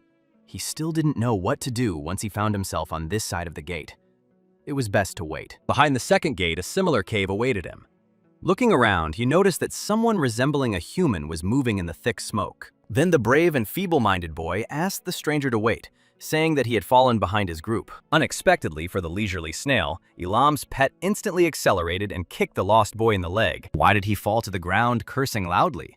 One might think that Elam had specially trained his pet to joke around with people. It just turned out that the snail had more brains than the lost seeker, because right in front of him stood a mushroom-shaped freak from the local monsters, and he immediately had a sinister company of lovers of lost tourists. Elam asked if she knew anything about the death of Eagle Eye Leah. Outside, among those she considered comrades, there were followers of the Dark Mage, and it was they who killed her friend. Chiron knew about everything, and that is why she sent Elam here. Now the Dark Magicians have another target, the second student of the famous guild captain. Minor froze in place from these ominous words. At first, she thought that he just wanted to deceive and confuse her. It was too difficult to believe that her sister's killers were their comrades in arms. But then, the very same gilded medallion that Chiron had given him appeared in Elam's hands. The captain wouldn't have given away such a thing just like that. The decoration bore her personal mark, which meant Elam's words took on meaning. Having understood everything, the girl lowered her weapon and asked the magician how it was possible to identify the sorcerer's followers. Elam knew a lot about them and about the existence of artifacts, but no one wanted to believe him. But they still gave him the clairvoyant's eye, an item that allowed them to identify the sorcerer's followers, but it consumed an insane amount of mana. After Chorus's death, there was no one among them who could use this item, because only a person compatible with the artifact could activate it. It's convenient, isn't it? The pursuers of the Dark Magicians themselves did not understand how Elam managed to cope with these glasses, because he was a magician. But even if they didn't trust him completely, it was clear that they had the same goal. The leader dismissed all of her deputies' objections. In any case, if the mage didn't have enough mana to use the artifact, he would simply die. All of the First Trinity are enemies, Elam said briefly to his new partner. One of the pirates immediately began to express indignation at how one could believe some speculations without any evidence. Even before reincarnation, the Dark Sorcerer's followers were a real pain in the ass, as their tattoos were invisible unless mana was poured into them. But even if it wasn't visible, it was definitely with every cultist. With the help of telekinesis, Elam raised the previously wounded fighter. He grabbed him by the head and tore off the bandage on it. Wearing it so openly was completely indecent, Elam told the others. The spider mark he had felt with the clairvoyant's eye glowed red on Kadral's forehead. Everyone knew what this sign was, so the minor team was very surprised. And the pirate cultist, who was the first to raise his voice of objection, suddenly realized that they had been exposed. There was no point in hiding their faces anymore, so they immediately started shooting at those who were not representatives of the cult. Shio quickly lay down on the ground so as not to be hit. Purple charges whistled right above him, showering him with fragments. He did not understand anything, but he simply responded by firing a laser cannon at his former comrades. Minor also did not lag behind, and, taking advantage of the general confusion, opened aimed fire. Her bullets left huge holes in the pirates, like volleys from an arquebus. Elam turned to his red-haired partner and shouted that he had already spent too much mana searching for enemies. Now they were not in an advantageous position. The second gate was very close, and it was possible to quickly hide after passing through it. But Minor stood her ground. She wanted to take revenge on every traitor, when one of them, who stood at a distance, shouted to everyone to get out of the way. In his hands was a bomb that was ready to explode at any moment from the magic raging within it. The veil of darkness that emerged from it quickly covered the space and captured everyone who tried to escape. This illusion blocked the view and could not be dispelled or exited from its field. But the followers of the sorcerer's cult saw them perfectly well, and were already mocking the helplessness of their opponents. The minor pirates immediately panicked, not knowing what to do in this situation and sensing imminent death. The cultists pointed the gun at Minor and uttered one of the phrases they are taught at the Academy of Stereotyped Villains. Something about giving her the peace she was longing for. The bullet practically took off Minor's head, but she was saved in time by Elam, who knocked her down. Unlike the helpless pirates, whose eyes were obscured by the illusion, the mage saw through it with the help of the clairvoyant eye. The cultists immediately became nervous,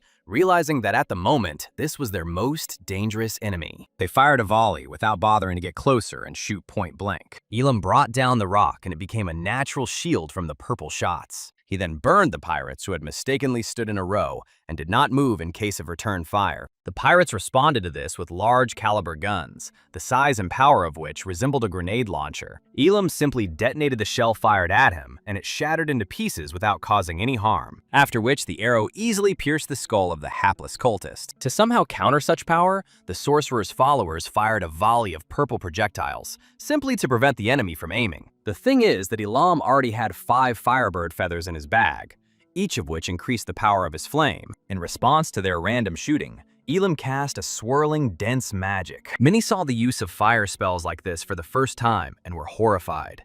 The explosion scorched the cultists' faces. The pirate holding the illusion artifact panicked, not knowing what to do, but Elam did not leave him time to think and interrupted the artifact's action, and he incinerated the rest of the cultists who were nearby with a point-blank shot. The dark magic dissipated, and Miner could see their battlefield again. But then one of the sorcerer's followers, whom Elam had not finished off, shouted out the name of his master. He held another grenade in his hand, from which he had already pulled the pin, and a mad grin played on his face. Moreover, it was not one grenade, but many shells that were already ready to be launched and bury everyone. The explosion threw Meyer far back, and the shockwave almost smeared her against the wall. But they were again slept by Elam, who decided to ride a huge boulder using telekinesis. This, however, brought him to the brink of complete exhaustion, so Elam headed towards the gate. But it wasn't that easy to do, because they were immediately attacked by a melee fight. In one fell swoop, he knocked Miner off the rock as the most vulnerable target. The magician tried to catch her with telekinesis, but the cultist had already thrown a grenade. Nothing invigorates you in the morning like the smell of a fresh pomegranate in your face. The explosion destroyed the portal arch, which immediately stopped working. Meyer coughed and tried to get up, but the blow still left her unable to breathe properly. In place of the gate, only a large crater remained. That's what she saw when she looked around. The surviving pirates panicked when they saw that the gate had stopped working, but their leader told them not to worry because these things can regenerate. Moreover, their real goal is to eliminate Meyer, the second student of the famous captain. The girl nimbly dodged the sweeping blows of the thug with brass knuckles and even managed to shoot him in the arm, but the enemy used acceleration and defense skills that he had hidden before. Thanks to this, the enemy was able to get close to the redhead without fear of her shots. However, they failed to reach the girl. She again dodged with the skill of an acrobat. And she even managed to jump on the pirate's back, putting 2 barrels to the back of his head. But at the last moment, the enemy jerked, and the bullet only grazed his leg. His buddies immediately opened fire directly at them, without any fear of hitting an ally. Miner jumped forward and pushed the pirate with her feet, so his defense now worked for her. The bullets hit his back like a swarm of angry bees, and the cultist winced in pain. Miner then used his body as cover and took out a couple of the villains with a well-aimed shot. Every time she fired, someone fell. But throughout the entire battle, the girl maintained amazing composure. She also didn't forget about the bastard next to her. Taking advantage of the fact that he was immobilized, she tested the strength of his armor with a skill. It turned out that there was no armor inside the oral cavity. Seeing how strong she was, the other fans of the Dark Sorcerer had less desire to get involved with her, and Miner only provoked them more with her feigned indifference. "Let them all attack at once," she said. Meanwhile, the 3 friends reached the gates, but it turned out that there were quite a lot of them in place, and each one corresponded to the gates of 200. It was a special gate. Ralph had heard of such gates. They could be connected to many places outside the gate zone. Once a certain number of people use them, they close down, and the rest have to rely on others. There was no way to know if they would meet Elam on the other side, but the trio decided to rely on luck. They were lucky that they entered these together. Debo noticed someone quickly approaching them, and even thought that it could be their boss. But it was their unlucky friend Ibiru, who was much inferior in abilities, but somehow managed to survive. The guy was incredibly happy to see his friends. True, they suddenly shied away from him as if he were a leper, and ordered him not to approach them. The toadstool that was chasing them opened its mouth and growled terribly. At the same time, a group of minor pirates fought on the other side of the gate with an unusual enemy. These creatures weren't just monsters. They were dressed like pirates and looked like they were once human. However, they had no time to think, because the monsters did not die even if their heads were shot off, and continued to crawl towards them. Elam himself gritted his teeth, for he had never before in his long life encountered anything like this. These monsters had no core. They were like zombies with no weak points. Everything Elam saw in this place was very different from his past life. Using the eye of clairvoyance, the mage found the path where the traces of mana from these zombies led, and he realized that something was hiding behind the wall. On the other hand, it was not difficult to recognize Debo by his huge axe, which meant that the entire trio had already entered the gates of 200, the magician realized. True, his mana immediately ran out, and the light faded in his eyes, and he closed his eyes in pain. A pirate nearby saw that Elam was ill and asked him what was wrong, and zombie mushrooms were already running towards them at full speed. Suddenly, a shot rang out, and a large boulder crushed the monster, thereby saving them. From a great height, sliding down the slope of the cliff, Miner was quickly approaching them. Along the way, she fired at the rock several more times, raining debris down on the monsters. Her deputy was glad to see that the girl was not injured, and was okay after a difficult fight. But Miner shouted at Marat to step aside if he didn't want to die, reloading her pistol. there were still many monsters left on the ground that the brave girl wanted to destroy. After the charge that was released, a deep hole was left in the rock, and Murat himself almost died from this blow. But unfortunately for them, there were still too many monsters around. The ammunition was running low, and Miner could only fire one more shot, using all her mana. She turned to Elam, who had just regained consciousness and was still breathing heavily, for advice. The mage told her to wait. They would need this skill later. Debo was within a kilometer. There was no time to think, so Elam quickly took several candy-like balls out of his bag and chewed them. In the next 3 minutes, he was going to close that gate while his team was breaking through to the meeting point. Debo swung the axe desperately and quickly, without thinking about defense. This tactic worked well. There were many enemies, and one of them grabbed the Seeker by the throat and squeezed hard. But he was lucky that Ralph still had his back and threw the zombie mushroom away. He told the guy not to swear, but to focus on destroying the enemies, even if they couldn't be simply killed. Kiri also desperately chopped with her sword. Ibu fired randomly in all directions. It was obvious that they would soon be crushed. One of the random shots hit a stalactite, one of many that hung from the ceiling. The stone broke off and pierced one of the zombies like a spear, immobilizing him. Debo immediately praised the blockhead, and he pretended that he had planned it that way. However, at that very moment, the ground beneath their feet trembled and split into 2 parts. When he saw what came out of there, he immediately began to scold Ibiru and everyone in the world. It was a huge, ugly creature, from under which strange appendages hung like bunches of grapes. It was completely covered in disgusting slime, and its size inspired horror. "Why did he even wake her up?" Debo shouted, and a complex expression appeared on Ibiru's face, as if he had suffered from monthly constipation. The ugly zombie mushrooms continued to attack the group of Elam, Miner, and the pirate. They shot back at the enemies as best they could while the magician was preparing something. After the candies, his strength returned. Even though he didn't want to take such a risk, he had no choice. The drug made his heart beat like a horse's hooves. It was still too early to level up. He could have suffered if he did so unprepared. Something similar had happened in the past. Monsters grew stronger, but their mana and attack power diminished. After reaching the limit at level 6, Elam had to find other methods. The risk was enormous. The magic stones that were used only to level up turned out to be clots of the monster's life force. If you absorb this core, you may be able to convert it into mana. In theory, this should have restored mana. Now all that was needed was to cope with the raging flow inside. Send it straight to the heart, through the blood vessels, in the hope that the body will withstand this overload. In the chaotic firefight, one of the zombie monsters got too close to Miner. But then this monster was swept away by Elam's fiery arrow. The flash was so strong that it engulfed the mushrooms entirely, and they burned to the ground. Miner was very surprised to see that the magician had come to his senses, even though he was completely exhausted. Looking at the power raging around him, she could not understand at all what was happening to him, and the magician told her to prepare what he asked for. On the other side of the battlefield, a fierce battle was also going on. Kiri mercilessly chopping down mushrooms. One of the monsters used a long tongue and hit Ralph like a whip, which sent him flying backwards. What's even more disgusting is that at the site of the injury, fungal spores began to grow. Now the priest understood the secret of these zombie mushrooms. Without a drop of pity, he cut off the infected flesh and threw it aside. The huge boss that hit them with tentacles could infect any seeker with its spores and turn them into a zombie.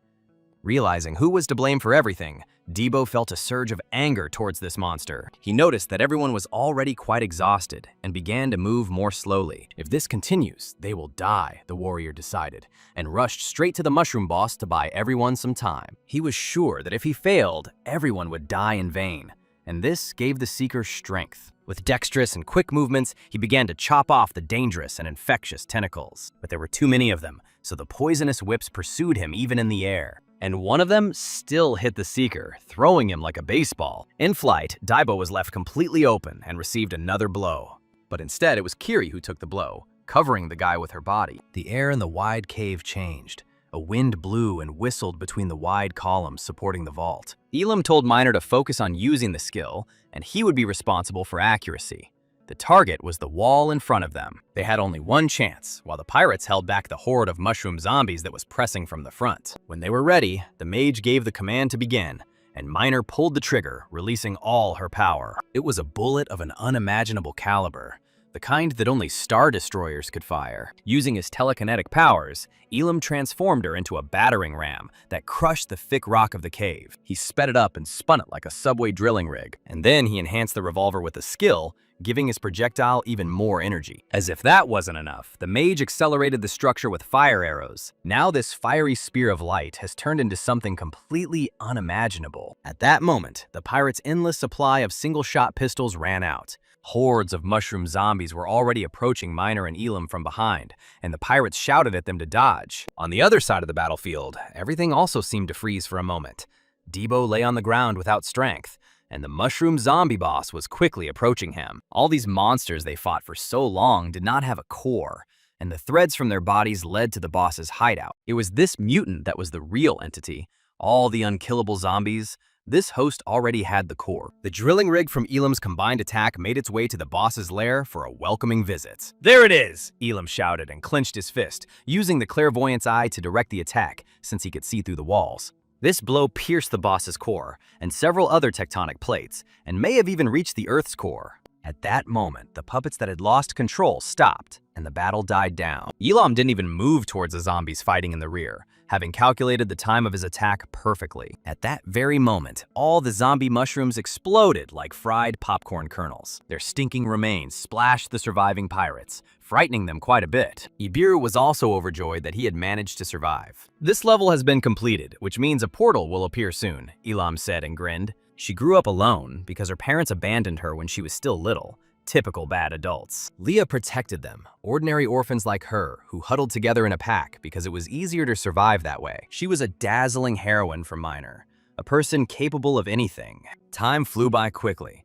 10 years had passed so unnoticed since the teacher had accepted them. The girls sat next to each other on the hot hull of the ship and admired the sunset. Then Mina was very worried because Leah was recognized by Chiron herself and was superior to her in everything. She was worried that her sister, and role model for everyone, would become completely out of reach for her. And then she received a flick from Leah, who only laughed. Because usually the red-haired beast demonstrated fortitude and tenacity. She promised to always be there for her. "Everything in its time," Leah said. After a tense and fleeting battle, the Seekers examined each other. Kiri, surprisingly, was completely fine after the blow, perhaps saved by her new equipment. But Ralph grumbled that it was all thanks to his skills. Otherwise, the swordswoman would have simply died. The minor pirates have noticed something in the newly built metro station. They quickly went deeper to look at the strange object, and they saw a wounded girl who was tied to a stone, and they easily recognized her as Leah. Ralph assumed that the Seeker tied herself up to avoid turning into a zombie mushroom. On her chest was a note written in her own hand.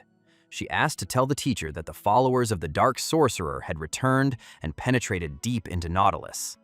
Leah wanted to go back and help, but in her situation, it was difficult to do so. The enemies were well prepared. Phryne and Kedrick, with whom they had been together for so long, it was hard to imagine how many more followers of the cult were hiding among them. That's why they shouldn't trust anyone, lest they make the same mistake she did. With her last words, Leah apologized for failing to keep her promise. Miner burst into tears as she read them. Several cult followers stood at the entrance to the gate. They had just destroyed the guards. Seadrill had taken the Night Shard. So even if he had to fight Miner, they would surely win, the thugs were confident. However, at that very moment, a bullet pierced one of them. They didn't even hear the shot. After this, a whole volley of dense fire thundered, and immediately many warriors of the cult fell. Chiron herself came to deal with the traitors, unexpectedly stabbing them in the back with their own favorite method. In a matter of moments, they eliminated 46 mercenaries, but Chiron was still worried, even though they sent Elam to Miner. But then the student herself appeared from the portal, carrying Leah's body in her arms. Chiron was speechless when she saw Miner and saw her burden. Only now could they truly tell each other that they had met again. At sunset, all the pirates returned to their hideout with a high iron side. Debo himself was amazed at how many teams had gathered in this place.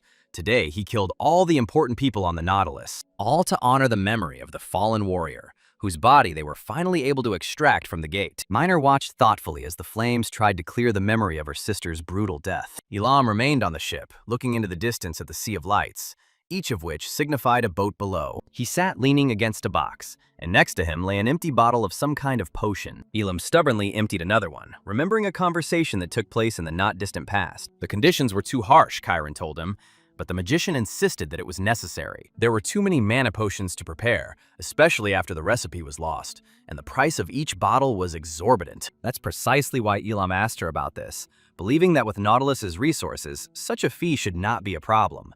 Even though their deal had been successful, the pirate captain still didn't trust the magician completely, especially since Elam's demands were growing, even though he had said it was a one-time deal. But in return, he promised to find all the cult followers who were on board the Iron Ship. Even his second life was full of trials and work. The magician was indignant, activating the seer's eye. Assistant Miner broke her from her thoughts when he entered the cabin and called out. But the girl was in no hurry to open up. It was just that kind of day today. The faithful assistant still guessed her thoughts, because he had known his leader for a long time. He got her attention and apologized in advance for what he was going to say. One way or another, he managed to accidentally overhear how the magician proposed to the girl to join his group. Miner denied everything, saying it was his will, but the assistant understood that their last survival was precisely due to Elam's actions. Moreover, the sorcerer's followers who had killed Leah were still at large, and he, like Leah herself, wanted revenge. If she joined this guy, she would find herself on the front lines of the fight against the cult followers. Despite Elam's desperate appearance, he gave the impression of a reliable person. In exchange, the deputy promised to protect Nautilus in her stead. The scheme seemed to work. While the girl was forced to risk her life, he would continue to live as before, even in her position. But because of her youth, Miner took his support as a sign of attention and friendship. The next day, Chiron, as befits a captain, took her place at the bow of the boat, and Elam was the rower and helmsman. Following her directions, he steered the boat to a special place and handled the oar quite skillfully, until they found themselves in front of a huge wall that closed the bay and had a huge gate. The experienced soldiers on the wall immediately took aim with their handguns, but then Chiron waved the torch in her hand, as if giving a signal to the people above. The mechanism crackled, and the huge gates quickly opened, giving them access to the airlock. When Elam looked inside, his eyes widened in surprise. The boat sailed into a deep, man-made grotto, one of the piers of which was littered with piles of gold. For some reason, the gold was stored in piles, making it difficult to count, and perhaps local guards often succumbed to the temptation to pocket a little. Elam asked if Chiron knew anything about these artifacts, but she replied that he had to decide for himself. He could only take 2 items, as they had agreed, the captain told him, her voice sharp, perhaps because of Miner's offer. However, there were quite a few treasures here. With his trained eye, Elam immediately spotted a familiar staff, pendant, and other items that were simply lying around. He had to choose carefully, because Elam could only take 2. So he looked around carefully, when suddenly his eyes widened.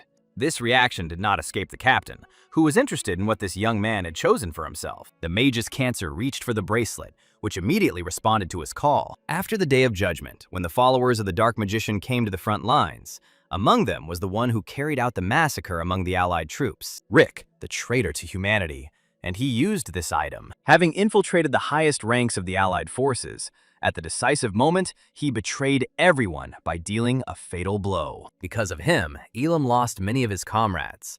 Now he realized that this artifact was found here after the fall of Nautilus. But now he got hold of the bracelet first and immediately snapped it onto his wrist. Chiron watched him carefully. The guy definitely had taste, but she still didn't understand his choice. Then the magician noticed another object. God knows how in this pile everything useful was lying on top. He saw this object for the first time. No energy emanated from it, and it looked like an ordinary ring. However, as soon as he extended his hand, the ring itself began to move, surprising them both. In an instant, the ring was on his finger, although Elam did not even touch it. However, Chiron immediately said that she could not give the ring back, since it had been left with her for safekeeping, and asked her to choose something else. Elam immediately agreed, but one problem arose. The strange ring refused to come off his finger, he told the captain. Meanwhile, the servants of the Dark Sorcerer were making their terrible plans. The operation with Goldrich was a success, said the low servant. However, things with Elam were not going so well, which made the servant cower in fear and tremble, realizing what would follow after her admission of failure. Her master simply exploded with rage. Even with the shard of night her group lost, it couldn't be called a simple failure. Wasn't this all that her trading house was capable of? The master shouted. He gave her one last chance, saying that if she failed this time, he would pay with his life. At times like these, you always wonder what keeps these pathetic servants by their even more pathetic leaders. Why they don't just run away. At the same time, the red-haired girl made her choice, and having collected her things, left the cabin. Elam's team said goodbye to Deputy Miner at the pier. Debo promised to stop by again, as he liked the alcoholic drinks. But in fact, the pirate was glad that these adventurers were leaving, because yesterday he had lost quite a bit to Ralph in darts. Debo asked Elam if it was time for them to sail, and the magician nodded in agreement. But before they could release the mooring rope, the one they were really waiting for appeared on deck. Debo was surprised and quickly glanced at his boss. From his satisfied grin, he realized that the red-haired beast had not come to see them off. "Can't find a place?" Miner asked, out of breath from running. Somewhere in an unknown gate, a group of seekers ran into a powerful enemy and now fled without looking back. But not all of them managed to escape. Their captain ordered them to run without looking back, without thinking about those who had already fallen behind. Finally, they ran into one of the corridors, the entrance to which was closed with a thick grate if you pulled a lever. One of the searchers already thought that they had slipped through and had certainly cheated Death. But Death had other plans that day. A razor-sharp blade flew past and wounded his legs. The sword, like a heavy projectile, pierced the stone floor, almost killing the second seeker. He turned to his comrade, but he disappeared behind a stone wall that had fallen from above. His scream could be heard from behind the wall.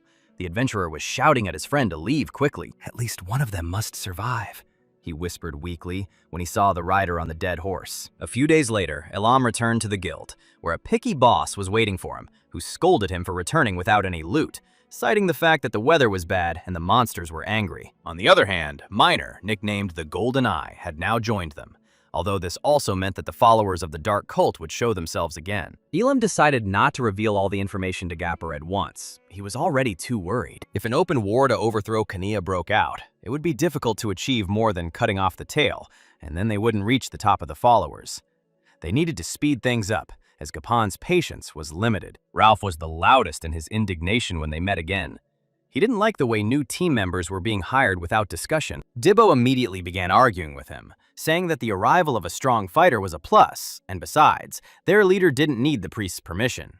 Ralph, of course, didn't agree that their competition for the leadership position was over. Temporary or not, any claim to leadership is best demonstrated through action, Elam said, giving the priest a piercing look. This made him shudder, but he immediately fell silent because he remembered what happened in the last attempt. When all the disputes were settled, Elam rose from his seat. He still had business to attend to. All this time they were watched from the street, and they were waiting for the moment when the detachment would split up. This was the group that guarded Elam. They were terribly outraged by the fact that their ward was constantly wandering around somewhere without saying anything. They split up to cover each member of the squad, some of them following Ralsh. Then, in the treasury, a ring jumped onto the magician's finger, as if it had chosen its owner itself. Then Chiron told the guy to go and ask the owner of this ring for permission himself. This thread led him to the same mysterious group that, like him, was hunting for sectarians. Elam showed their leader the ring and said that he had come to get permission for it, since the item refused to leave his hand. The girl immediately recognized this ring and shuddered in surprise. But then she replied that she couldn't help in any way since the real owner wasn't here now,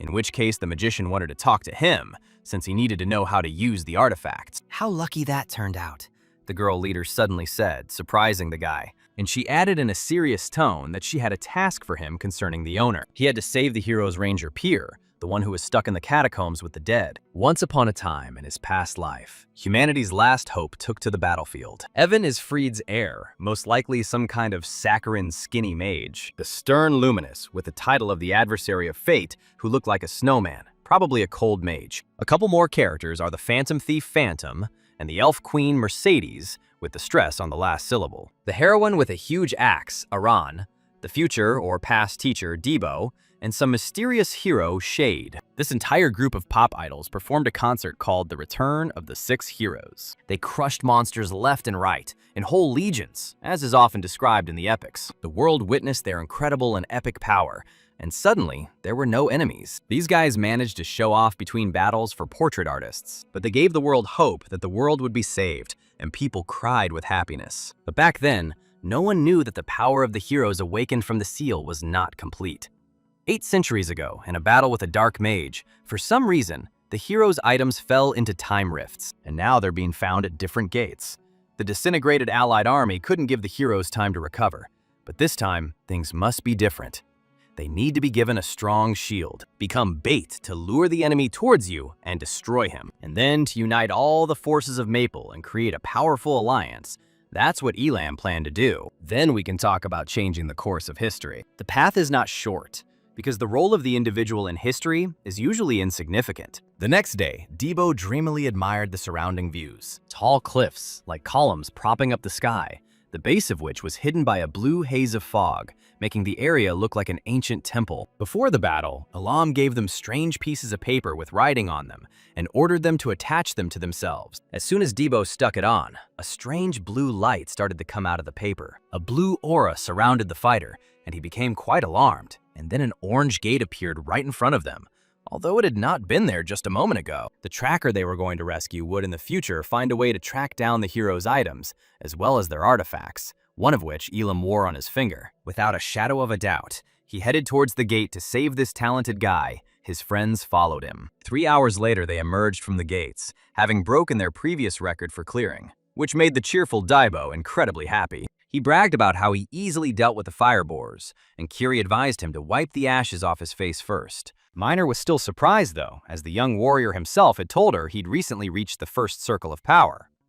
Debo immediately began boasting that he was a genius and, at this rate, would soon reach the 4th circle. Ralph grumbled discontentedly that all this was empty chatter and idle talk, but this only made the guy even more excited. Elam quickly calmed him down, saying that there was no need to rush, because quickly raising the level was fraught with consequences, although people thought otherwise. An increase means that all stats change dramatically, and if this happens in a short period of time, it will be severely limited by the body's condition. It's important to maintain a balance between strength gains and the body's capabilities. Too rapid growth can actually slow down the rate of development. Debo immediately objected that Elam himself had recently climbed 2 laps at once, but that this had happened out of desperation.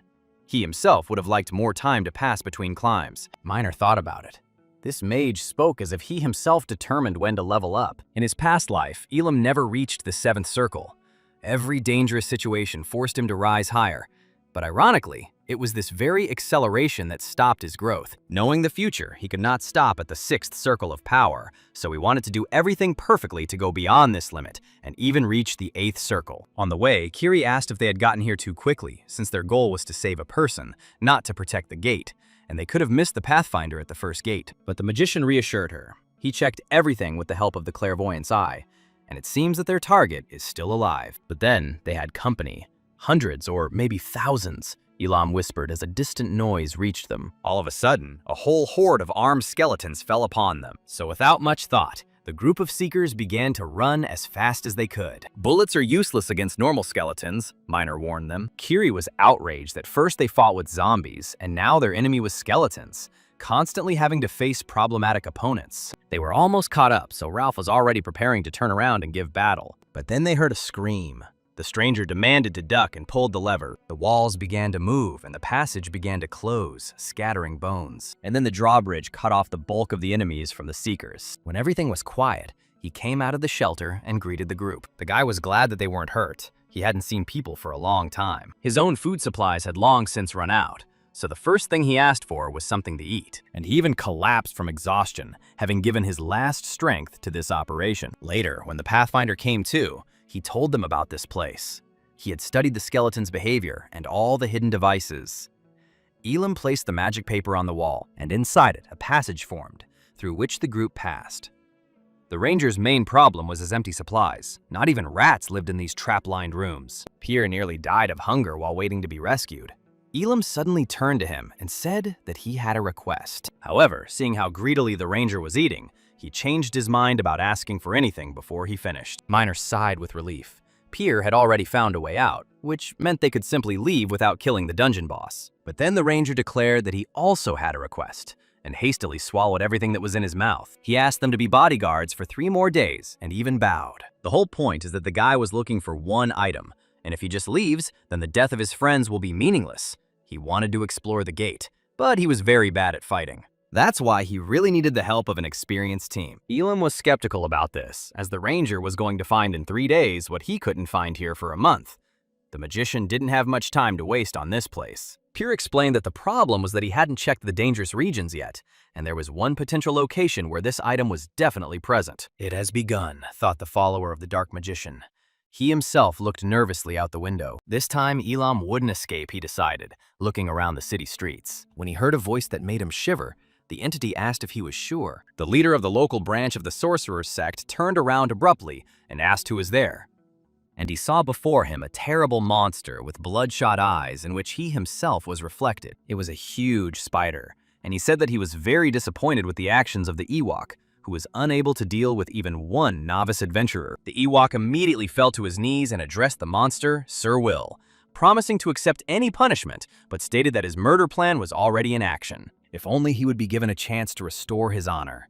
Hearing this, the spider agreed to listen to him. The dead creaked their bones as they swayed back and forth in the cold corridors of the dungeon. Suddenly, a stone thrown at great speed shattered the empty skull of one of them. Then several more shells flew out from right around the corner, but the dead managed to cover themselves with shields. After which, a crowd of skeletons immediately ran to where the stones were flying from to deal with the intruder. But then, by pressing the lever with telekinesis, it was possible to cut off these guards, but not without a direct battle with them. And thanks to the spell sheets, the Seekers managed to remain unnoticed when the enemies ran past them. Now it should be easier for them to move forward when all the enemies are distracted and locked down. But the Ranger warned them that these mechanisms were not perfect.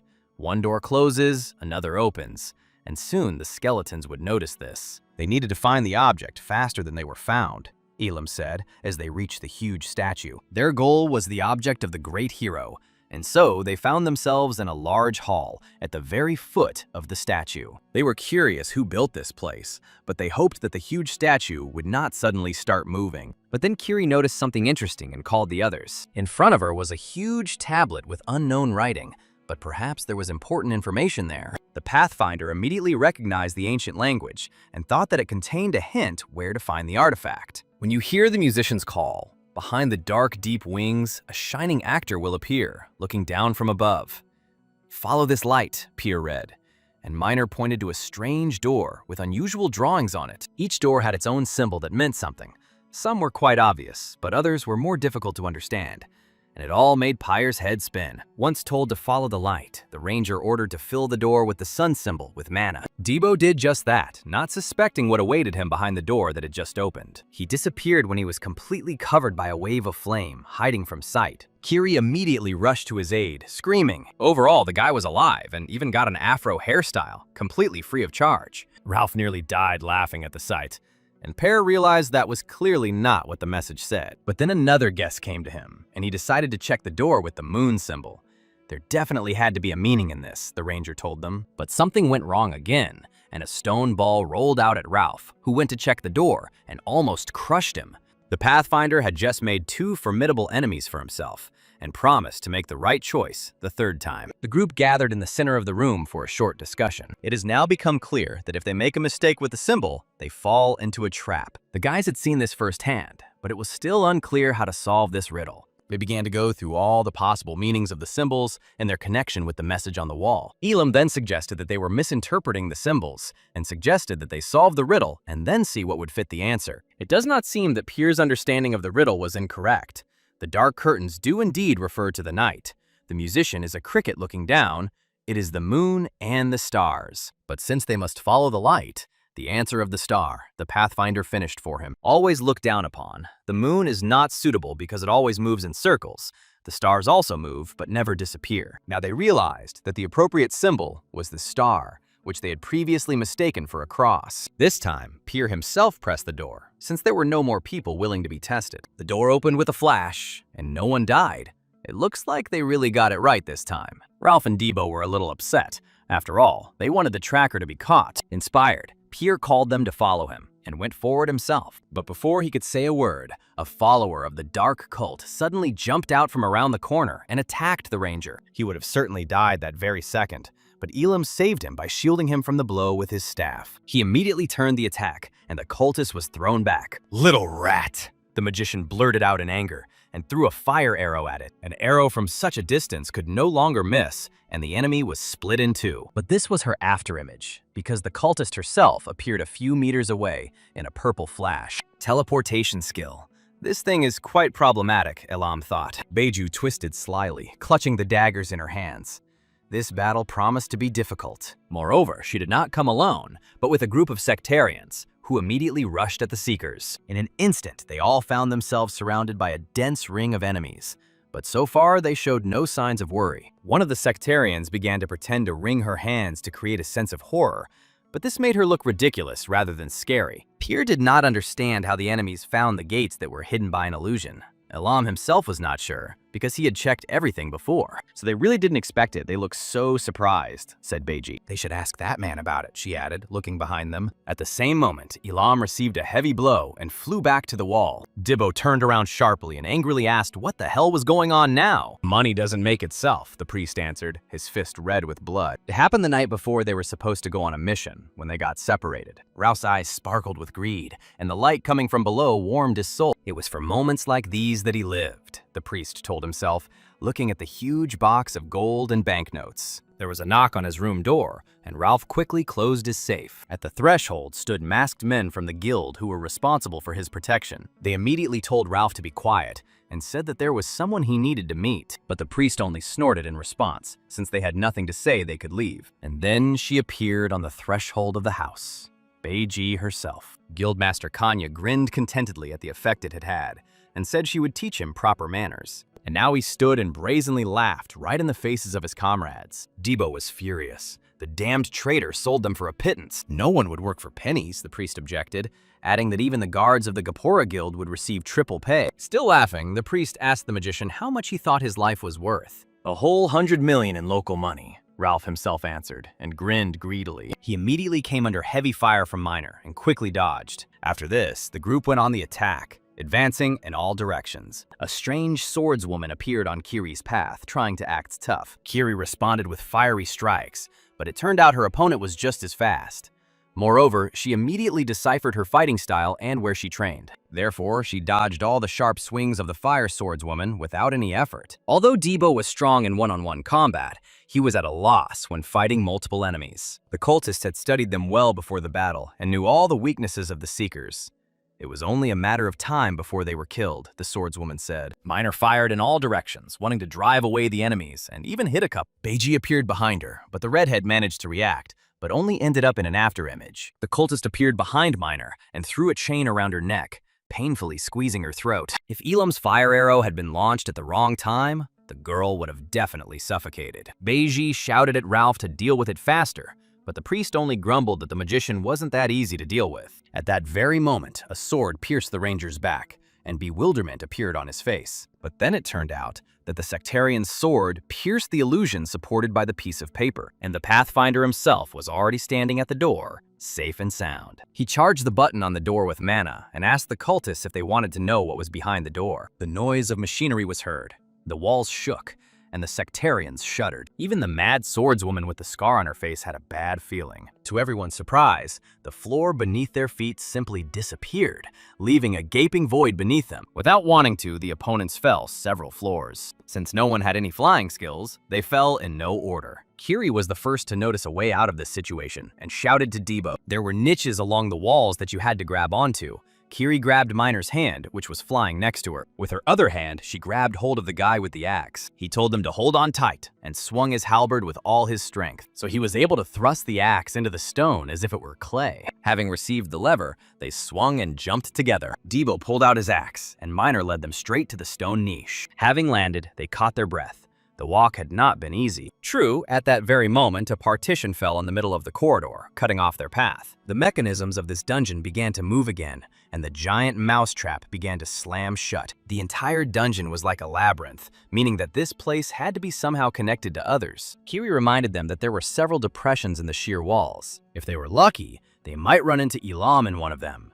But if they were unlucky, they might run into cultists. And then, as if Minor had jinxed it, Dibbo stepped on the button, and a steel grate came down behind him, cutting the swordswoman off from them. An oppressive silence hung in the air.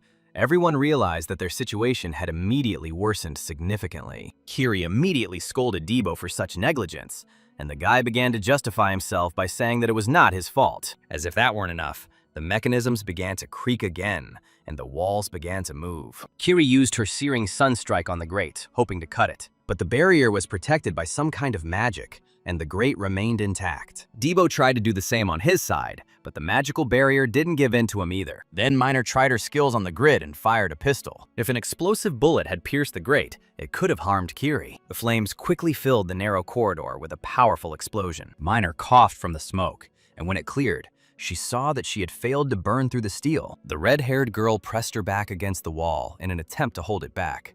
The space in the trap was quickly running out. Debo braced his hands against the walls, thus becoming a spacer. They couldn't measure like that, he said. Miner dropped to the ground and did the same, hoping to delay the inevitable, and urged Kiri to do something urgently. Then Debo spoke up. He had not forgotten that the swordswoman had once almost given her life for him.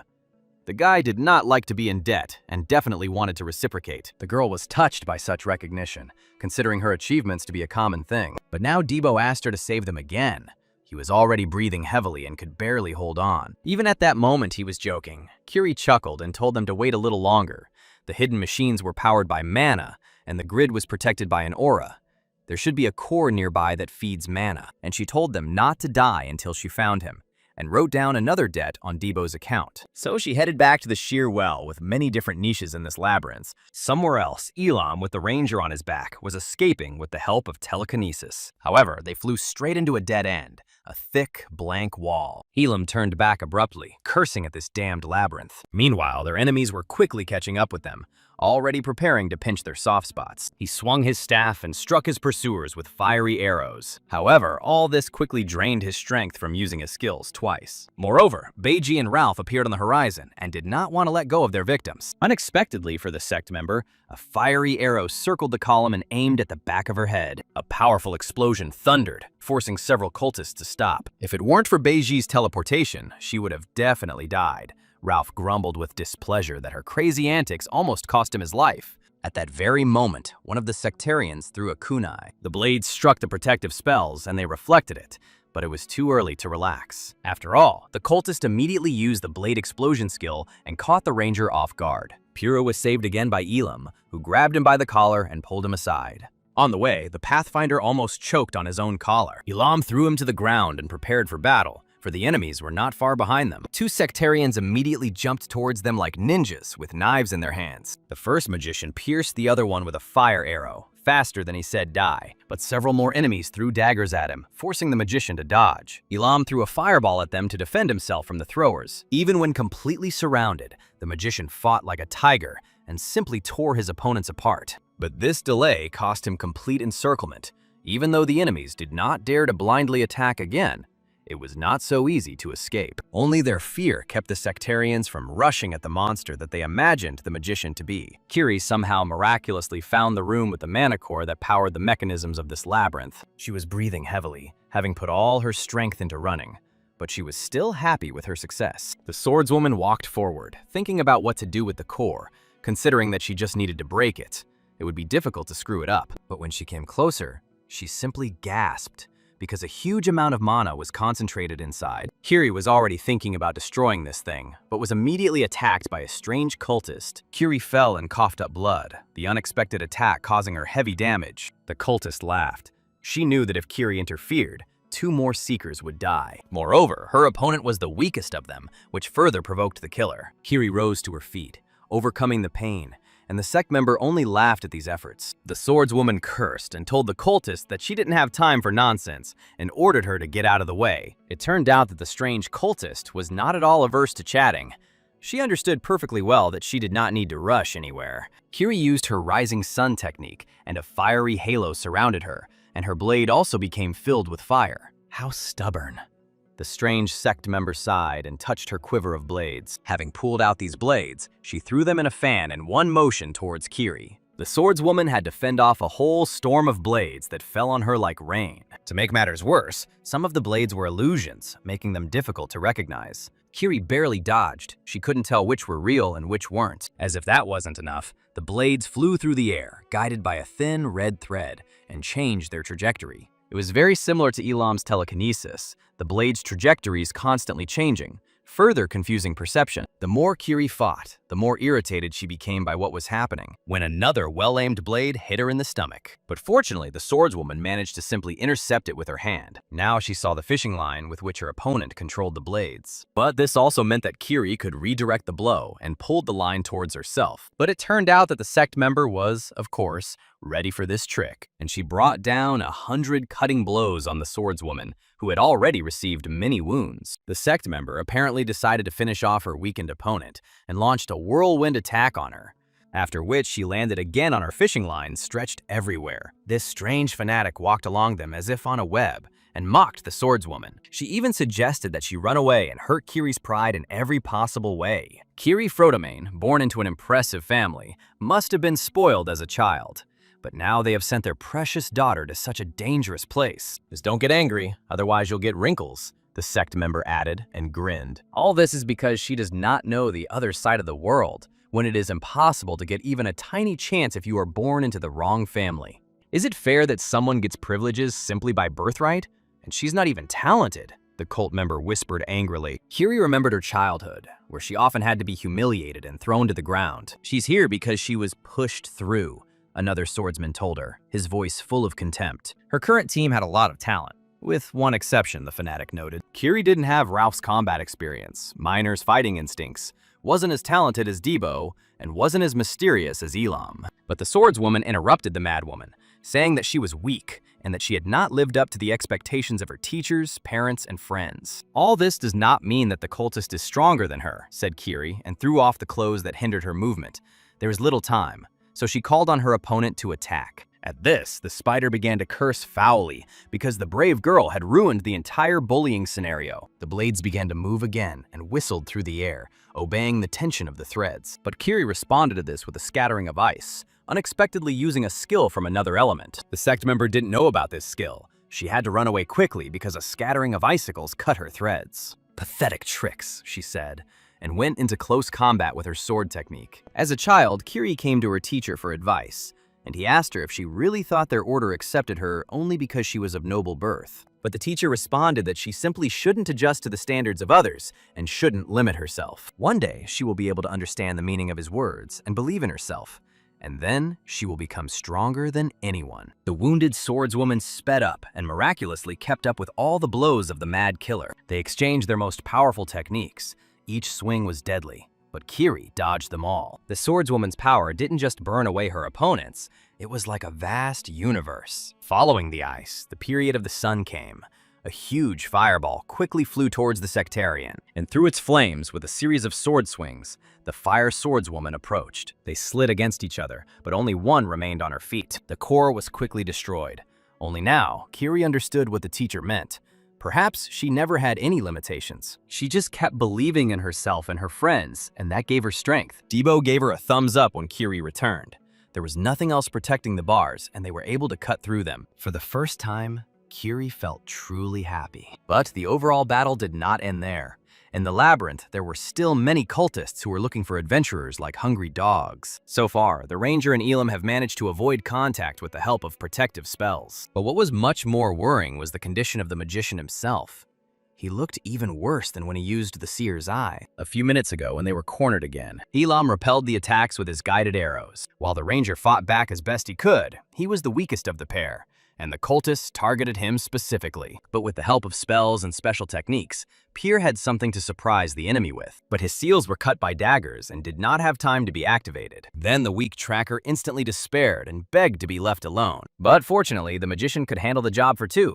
Thanks to his battle experience, he quickly took out all the killers. This took away his already meager strength. He barely had time to breathe, but they still lived. True, as soon as he froze, Beiji attacked him and stabbed him in the chest with a dagger. Despite this, the magician moved towards her and extended his hand, and he activated his fireball bracelet, hoping that he could hit Beiji from close range. There was an explosion, throwing up a cloud of ash and small stones. But the cultist managed to escape via teleportation, even snorting contemptuously that all this was only delaying the inevitable. But it turned out that under the cover of fire and smoke, Elam and the tracker simply slipped away right from under the noses of their pursuers. Ralph grumbled with displeasure, irritated by his new ally who had so presumptuously attacked the magician, but she only grinned and said that she had already sunk her teeth into the victim and looked at the blade of her dagger. Elam coughed up blood. The wound itself was shallow and could not have caused him such damage. The pool of blood that the magician spat out left a hollow in the stone, inside which was a potent poison. He has 40 minutes at most, so he'll just die soon, Beiji said. Her blade was laced with venom poison and would take life even after a single touch. But Ralph knew firsthand the incredible ability to survive that this guy, whose enemies had buried him prematurely, possessed. When they reached a fork in the road, they decided to split up. Beiji, confident in her strength, rushed forward. Pierre supported the magician so that he could walk. He was very worried that everything happened because of him. and it was he who dragged the seekers who came to save him into trouble. But Elam replied that it was not his fault. If he couldn't cope with the poison skill now, he would die anyway. Teleport and a poisoned real blade, not a trick with doubles like last time. Nevertheless, the magician declared that he would deal with the leader of the fanatics, and that Pier should mind his own business. At the end of the corridor, a device awaited them that appeared to open the ceiling. It looked like a children's puzzle or mini-game.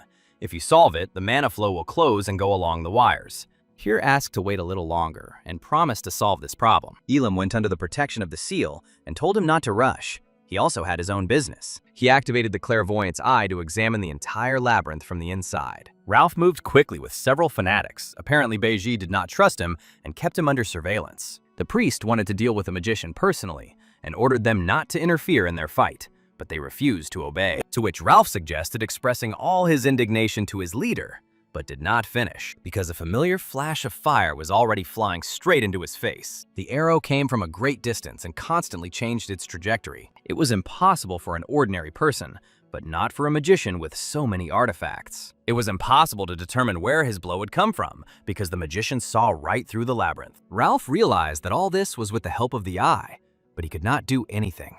The magician eliminated the sectarians one by one. The arrow was rapidly approaching, and the priest was surprised at how quickly they all turned from hunters into prey. He could already feel the heat of the flaming tip on his face. A single splash was heard in the corridor, leaving a small crater on the ground. Meanwhile, the Pathfinder solved the children's problem, and the locomotive could again move along the rails. He told Elam about this. Now the flow of mana will be restored again. But when he turned to the magician, he saw that he had become completely ill and was not even responding. And then suddenly, their defenses began to crack at the seams. And behind Pier's back, a priest appeared and grinned maliciously, having finished the game of hide-and-seek. While the cheerful trio were walking through the labyrinth, Debo heard a strange sound. They stopped and felt the stone walls tremble. Suddenly, a stream of water gushed from around the corner, and it became clear what kind of noise and vibration they had been feeling. The water picked them up, knocked them off their feet, and carried them further down the corridor. And so it went until she pushed them into the main hall, which was quickly filling with water, threatening to drown everyone. The labyrinth turned into a deep-sea pool in one fell swoop. Beiji also heard a strange noise and cursed with displeasure at Ralph, who had disappeared to an unknown location. But then his voice was heard from behind, although she thought he had already run away. Ralph didn't show up alone, but with loot, so he told everyone not to grumble at him. But he no longer had any companions with him. They were all dead, although they had brought their usefulness, as the priest had said. Now that he had completed his work, he wanted to receive the promised reward, and only then would he agree to hand over the magician. Beiji took out the money. She saw that the mage was still breathing. Ralph also understood that after killing Elam, the cultist could simply pretend the deal never happened. Then she threw him money. Even though the priest had a bad character, he knew his business. "Excellent deal," Ralph said, throwing the mage and ranger in her direction. "That was too peaceful an ending for someone who had caused her so much trouble," the sect member said, and took out a dagger. "All for the dark mage, all for Lord Ebor," she said, and grinned wildly. After which she struck Elam, who was unconscious, several times with the dagger. But instead of the magician, her blade cut through the body of her own comrade, who was hiding under the spell of illusion. The priest told her a surprise and attacked the sectarian himself without waiting for her to betray him. Beiji immediately had to use teleportation to avoid being hit. But Elam's fiery arrow had already flown to the place where she had moved. Then she began to jump from place to place like a flea, so as not to get hit by a well-aimed shot. The sectarian realized that the priest had been in cahoots with Elam from the very beginning, but the magician had already been poisoned, and she simply needed to stall for time. A little more, and the poison will completely spread throughout the body, and then the magician will die. But Elam had no intention of dying. Moreover, his attacks were gaining strength. Even in his state, he caused her a lot of trouble. Beiji rushed towards the magician, but he suddenly appeared from a completely different direction. The magician charged another charge. He was determined. Another powerful explosion tore through space with a loud bang. A little more, and the explosion would have blown away Ralph himself. So he cursed. The entire hall was covered in smoke and dust, so that nothing could be seen. But when the smoke cleared a little, it became clear that the sect member was still on her feet. She asked Ralph why he would go to such lengths, since he always chose money over people. Money is important, but if the cultists win, the world will be destroyed, and then there will be no point. Everything he earns will become trash. That is why the priest joined them from the very beginning. because this was their plan with Elam. The mage assumed that the cornered guild would send assassins. As soon as they targeted the priest, the result was obvious. Beiji asked him if the first blow was a pretense when Ralph attacked Elam. Ralph laughed in response. He was the best healer in Maple. He could break bones with one blow. He restored everything to others at the same moment. Such maneuvers were sheer nonsense for him. And now he received 100 million, and she was left alone. The priest grinned carnivorously, but she was not going to give up and took a fighting stance with 3 points of support. Kiri was slowly sinking into the thick water, surrounded by a bright blue light. When she came to, she quickly began to paddle to the surface to breathe. A few moments later, they found themselves at the top and began greedily gulping oxygen. Miner also surfaced nearby and asked what had happened. Debo didn't know either, but everything looked very bad, he noticed looking up. Water was pouring down from above in waterfalls, and soon everything would be flooded.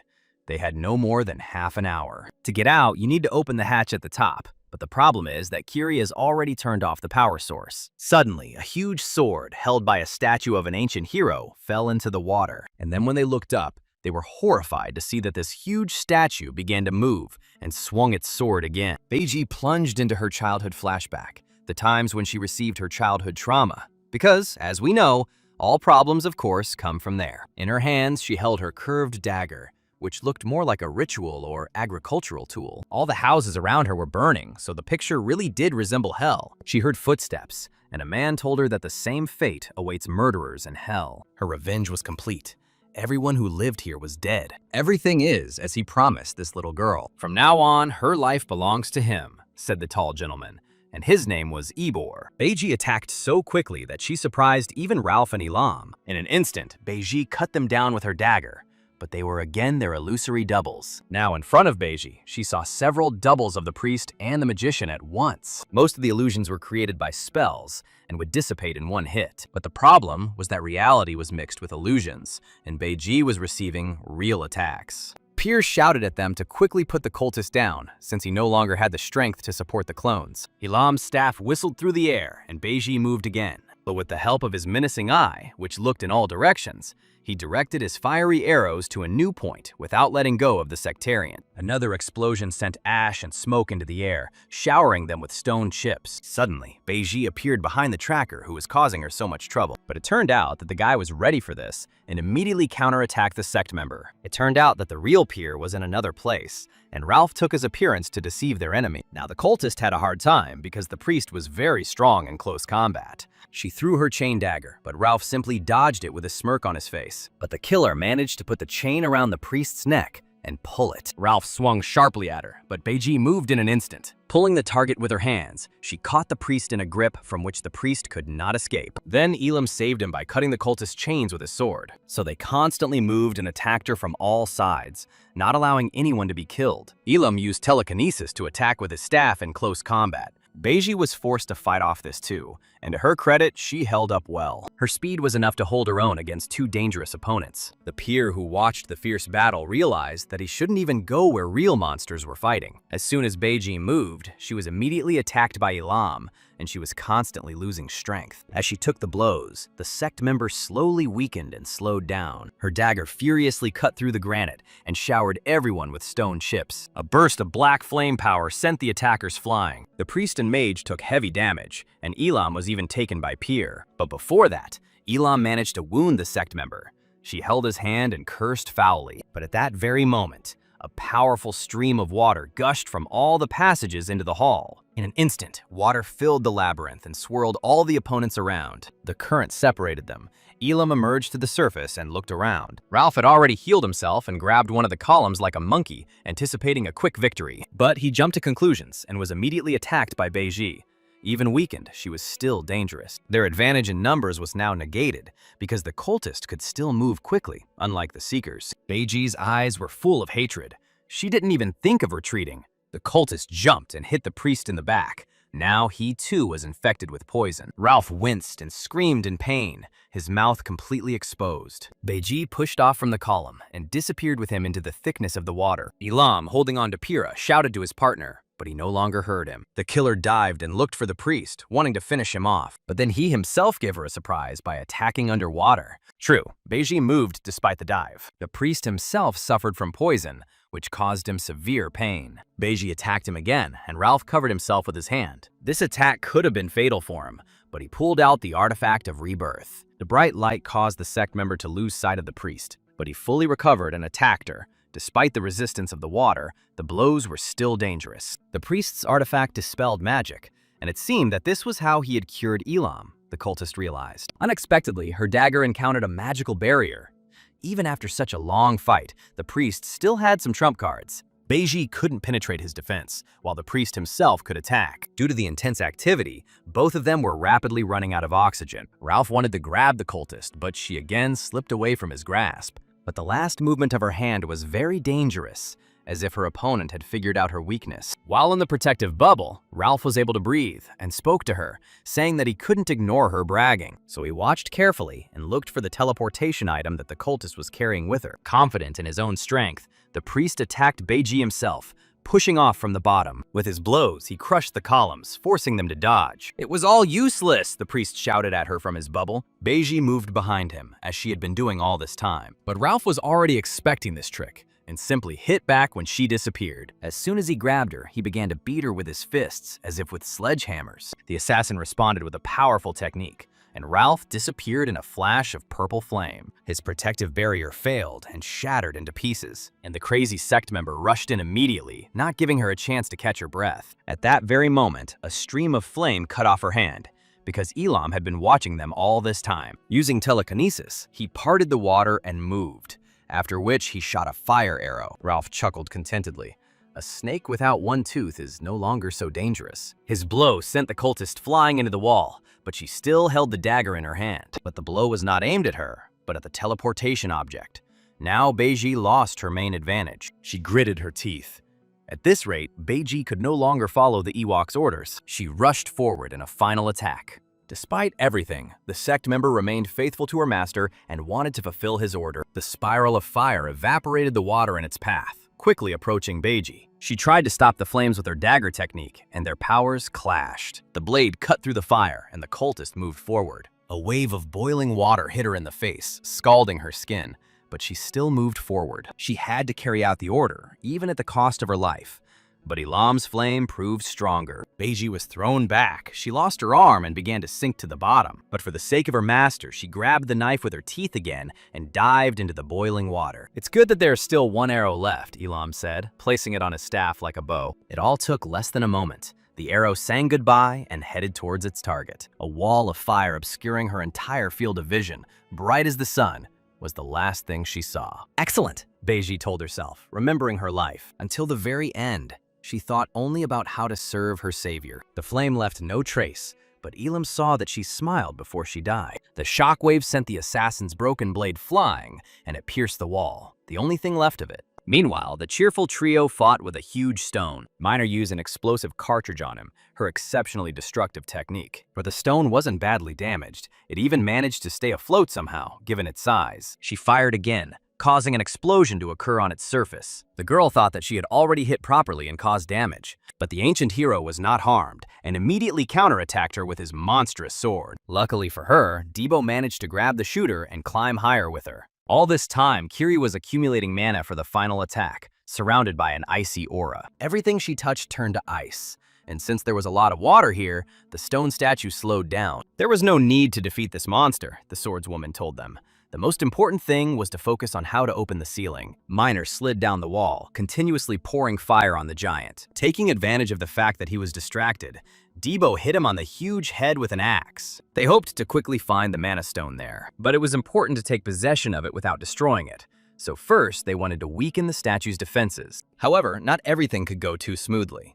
It turned out that the statue was able to restore itself, and Debo's leg ended up trapped in it. The giant swung his hand to swat the boy like a fly. Kiri screamed at him to get out of there immediately, and then he was surrounded by a holy magic shield, which blocked the main damage. It was time to be amazed again, the fighter realized, when he saw the face of his savior. Ralph pulled the boy out of harm's way, and they quickly moved out of the giant's attack range. Debo did not forget to greet the priest with choice curses, because he really thought that he was a traitor. Another waterfall crashed down on them from above, and the water gradually filled the most remote parts of the labyrinth and continued to rise. And then Elam's revolver tickled the giant's back, and a twisted, fiery arrow pierced him. This caused the giant to bow down, and the two girls to jump back to avoid being hit by his body. Everyone was happy to see their leader alive and well. Debo shouted at the mage not to break the mana stone. With the help of the menacing eye, Elam had no problem seeing exactly where the core was, so there were no difficulties with this. The mana stone pulsed in the area of the heart. Elam told Debo to hold his axe tighter and pulled it with telekinesis. Like a witch on a broom, the warrior soared into the sky on his halberd. The stone giant became interested in the warrior again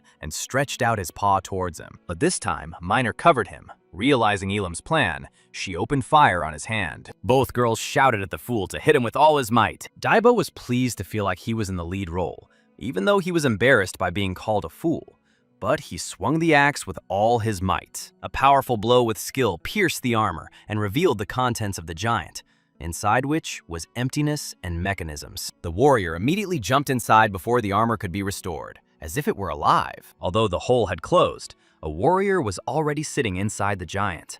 Then Ralph flew up to him to clear the way for Debo to get back. "It's time to spit the guy out," he shouted at the stone hero, swinging his arm to strike. The power was great, but it was not enough to penetrate the knight's shell completely. But Debo was able to penetrate the already weakened armor and get out. He held the mana core in his hands, and now they could activate the mechanisms that raised the ceiling. The ancient hero was somehow upset and immediately became despondent from such disrespectful treatment, after which, like a fallen hero, he fell apart and sank into the water. The problem was that the water was rising too quickly, meaning the searchers had very little time left. But Debo believed that Elam would soon arrive on the scene and fix everything. The magician used telekinesis to create an air bubble for himself and moved towards the room where the core was. There were only 3 minutes left, and he couldn't be late. The peer has already configured the device in advance. It will work as soon as it receives a sufficient charge. With the help of his menacing eye, the magician looked for the shortest route, no longer thinking about how much strength he had left. Moreover, he had to swim against the current in cold water. The group was already breathing air like fish in winter at the very edge of the ice. But then the air ran out completely, and then they took in as much air as they could and dived in. Elam realized that if he continued to advance like this, he would not make it in time. Even if you swim the short way, it will take 5 minutes. Then he decided to make a more direct path for himself. Fortunately, he knew the direction clearly and did not have to worry about damaging anything. Elam only had one try, so he focused on the target. Using telekinesis to disperse the water, he cast a fireball spell close to the wall and destroyed the barrier. The current immediately rushed into the resulting gap. Elam simply threw the cube at the core and directed it with telekinesis. He flew rapidly towards the target. The charge landed in the right place and was immediately activated. The core shell began to crack and disintegrate. When it shattered like a nutshell, the energy went into the mechanisms of the labyrinth. The current ran through the wires. Fortunately, Pierre had already laid out all the necessary paths. All this time, the group was developing breath-holding skills. And then they saw a saving light when the ceiling began to open up. With great relief, they surfaced and began to gulp air greedily. "A little more and someone would have definitely drowned," said Debo, grabbing the edge of the pool. This place was just awful, and everyone wanted to leave it as soon as possible. There was another statue outside, and Miner again hoped that this hero would definitely not start moving. However, their boss still hadn't surfaced, and Debo became worried. With his last strength, Elam went out into the main well.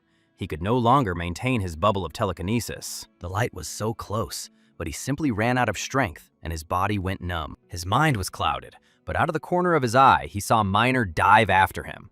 Like a pirate, she had good swimming skills. She moved closer to his face to give him a breath of life-giving air. Once again, he took everything upon himself. The magician heard a voice from his past life. His former comrades stood around him as if he had returned to the past. His friends looked at him and smiled. All of them had already died and were not yet born. "If you're tired, you need to rest," the guy with one eye told him. "You can't carry everything on your own," said the girl with white hair. Elam extended his hand to them and also smiled, and replied that everything would be fine with him because he had promised. Miner pulled the mage to the surface, and they laid him on the granite floor. And then Elam finally cleared his throat and began to breathe deeply. He grinned and asked his friends how long he had slept. Everyone was glad that he had finally come to his senses.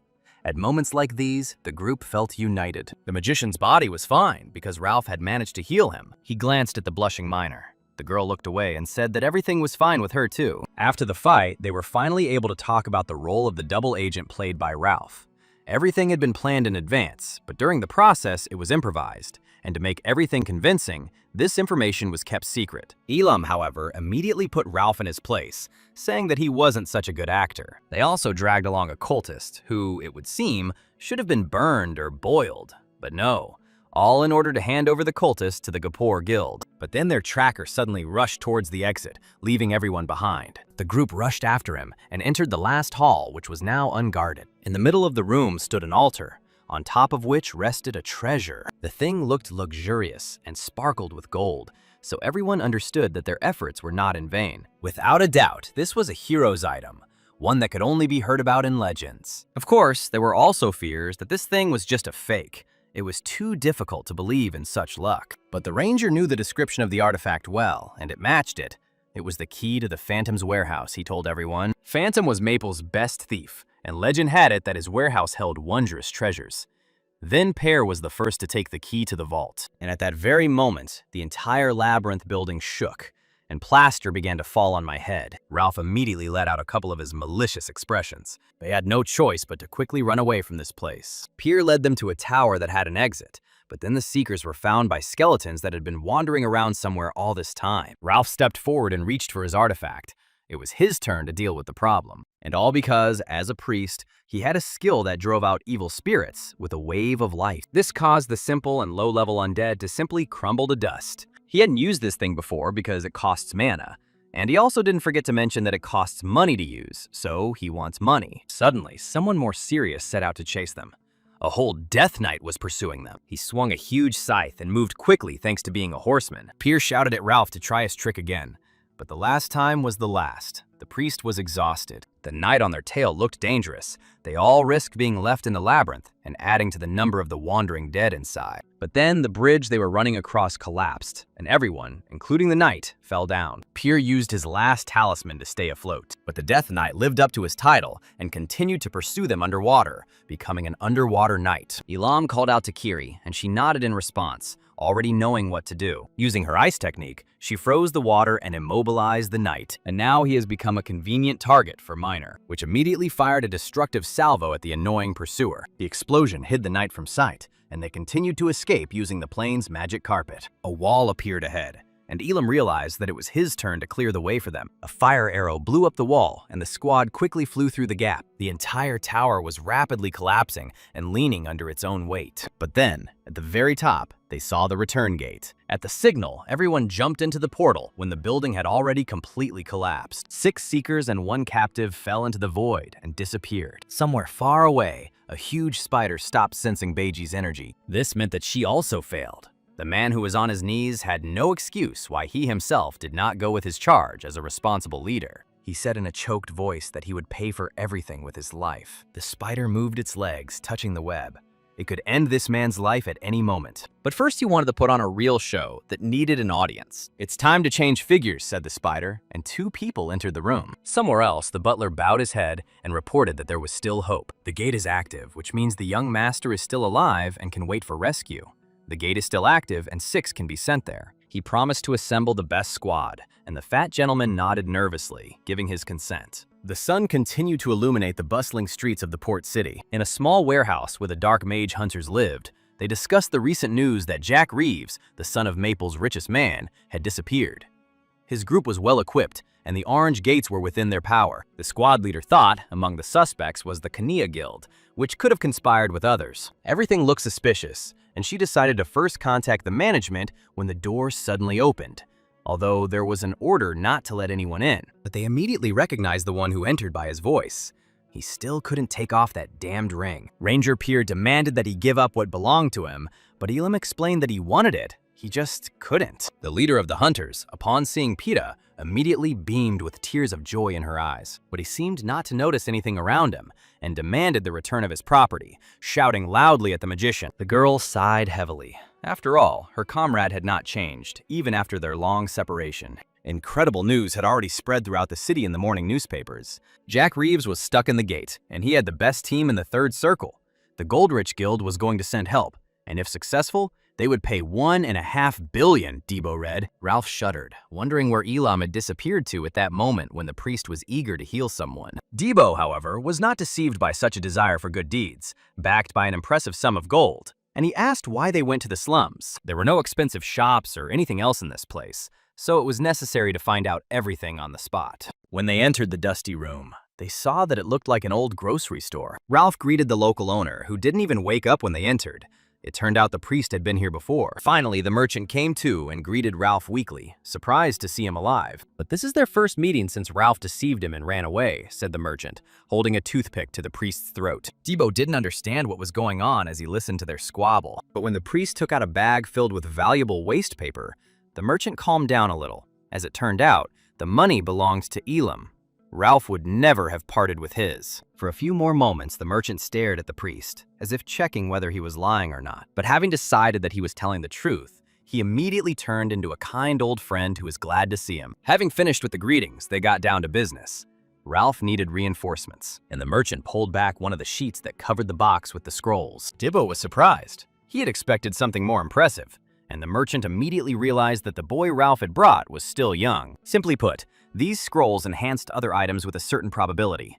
There was no better insurance for dangerous gates, especially with these scrolls, where the guarantee was 100%. But Ralph immediately objected that he hadn't come here for this trash, and that he couldn't be fooled so easily, causing the merchant to hiss in displeasure. The lower the probability of the enhancement, the greater the enhancement itself, because it cannot be applied multiple times. For greater power, you need to take a greater risk. "But who doesn't want to make money on goods that are gathering dust?" said the merchant, adding that now everything has changed, and high-quality products are subject to accounting and registration. "So they came in vain," said the priest, turning away, "because they needed exactly these things, especially since they wanted to buy 50 scrolls." At that very moment, his old comrade grabbed the priest by the shoulder and asked who was leaving without listening to the end. "The Dragon Lord, Archmage Freed. He had many names, but one was the main one, a time mage who never appeared on Judgment Day. When 6 mages decided to seal the Dark Sorcerer away 8 centuries ago, a curse was placed upon them, and at that moment, time stood still. Freed was the only one to escape this fate, because the dragon Afrian, with whom he had a contract, sacrificed herself. So the mage scoured the entire continent in search of a way to lift the curse, but in the end, he simply disappeared without a trace into the distant, snowy wastelands. This is a very ancient story, but Freed still left one clue. The Pathfinder said. The very ring that Elam wore belonged to the hero Freed. Silence fell in the room as the magician digested what he had just heard. One question constantly nagged at him. Why had he returned? If Freed was able to control time, even though he lived 8 centuries ago, why hadn't he arrived in time for Judgment Day? Since Freed chose him, the leader of the hunters also decided not to doubt Elam. But she wanted to know his reasons for hunting down the Dark Magician's followers. Elam could not tell them everything, but assured them that it was all about saving the world and its inhabitants at any cost. Meanwhile, Curie was practicing in the forest and fulfilling the logging plan at the same time. She practiced every free minute, and Debo asked her if she was tired of chopping stumps. He wanted to see her, but the girl went to the teacher. And then the swordswoman asked what request he had for her. An awkward atmosphere hung between them. It became hot, and then Debo, with a shyness that was very unusual for him, asked if she wanted to go somewhere tomorrow. The next day, Debo showed up for the date wearing his best clothes. He simply didn't have anything else. But he showed up early. Curie didn't keep him waiting long and called out to him when she saw him, her high heels clicking rhythmically on the stone tiles. When he saw her closer, the guy caught his breath. He admired Curie so intently that she even asked if everything was okay and became embarrassed. Debo assured her that everything was fine and they could go where they planned. But what they didn't realize was that they were being closely watched. Ralph grumbled discontentedly, not understanding why he was so nervous, as if he were on a date himself. But Minor told him to shut up, saying that relationships on the team were the most important thing. In the meantime, the couple spent their free time happily and carefree. Minor spewed a fountain of beer out of herself. This happened last night. She was so surprised that it was their Daibo, and not just anyone else, who invited his friend out. The reason was quite logical. Her sister's birthday was coming up soon, and the guy wanted to give her a nice gift. The red-haired girl immediately became interested, because she believed that all this was nothing more than an excuse. However, Curie was quite indifferent to this. It was just a gift. So, Minor took on all the preparations for the perfect date. The first thing they did was go to a gun shop. The guy wanted to look at some brass knuckles for self-defense, and Curie suggested taking a sword, as for beginners. Afterwards, they simply decided to take everything and move on. The girl admitted that she was nervous because it was her first time doing something like this, but everything went smoothly. Kiri joined the Knights as a child and spent her entire life there, dedicating herself to training. Now, it was awkward for her to just be on the street without a weapon, and Debo suggested that they go around some more benches. The trio of seekers were still keeping a close eye on the couple, with Minor the most indignant of all. What kind of stupid things do they do, one after another? Their inexperience is immediately obvious, she grumbled. They should have at least thought about the spectators, because besides the team, Gapper's security guards were also keeping an eye on the doves. It was obvious that the two liked each other, but no progress was made. She doesn't understand anything, and it's been like this her whole life, Minor said, worrying about her friend. So that's why the brother had been talking all sorts of nonsense since the evening, his sister, who had also joined the observers, realized. Ralph was amazed that this girl could sneak up on him unnoticed. However, Debo's sister was in a great mood, and even hoped that her brother would not return home to spend the night that night. Although the sister was rushing things a bit, everyone generally agreed that they had a worthy and wonderful couple in front of them. Even the ever-grumpy priest agreed that the two looked cheerful. Once upon a time, he too was so young.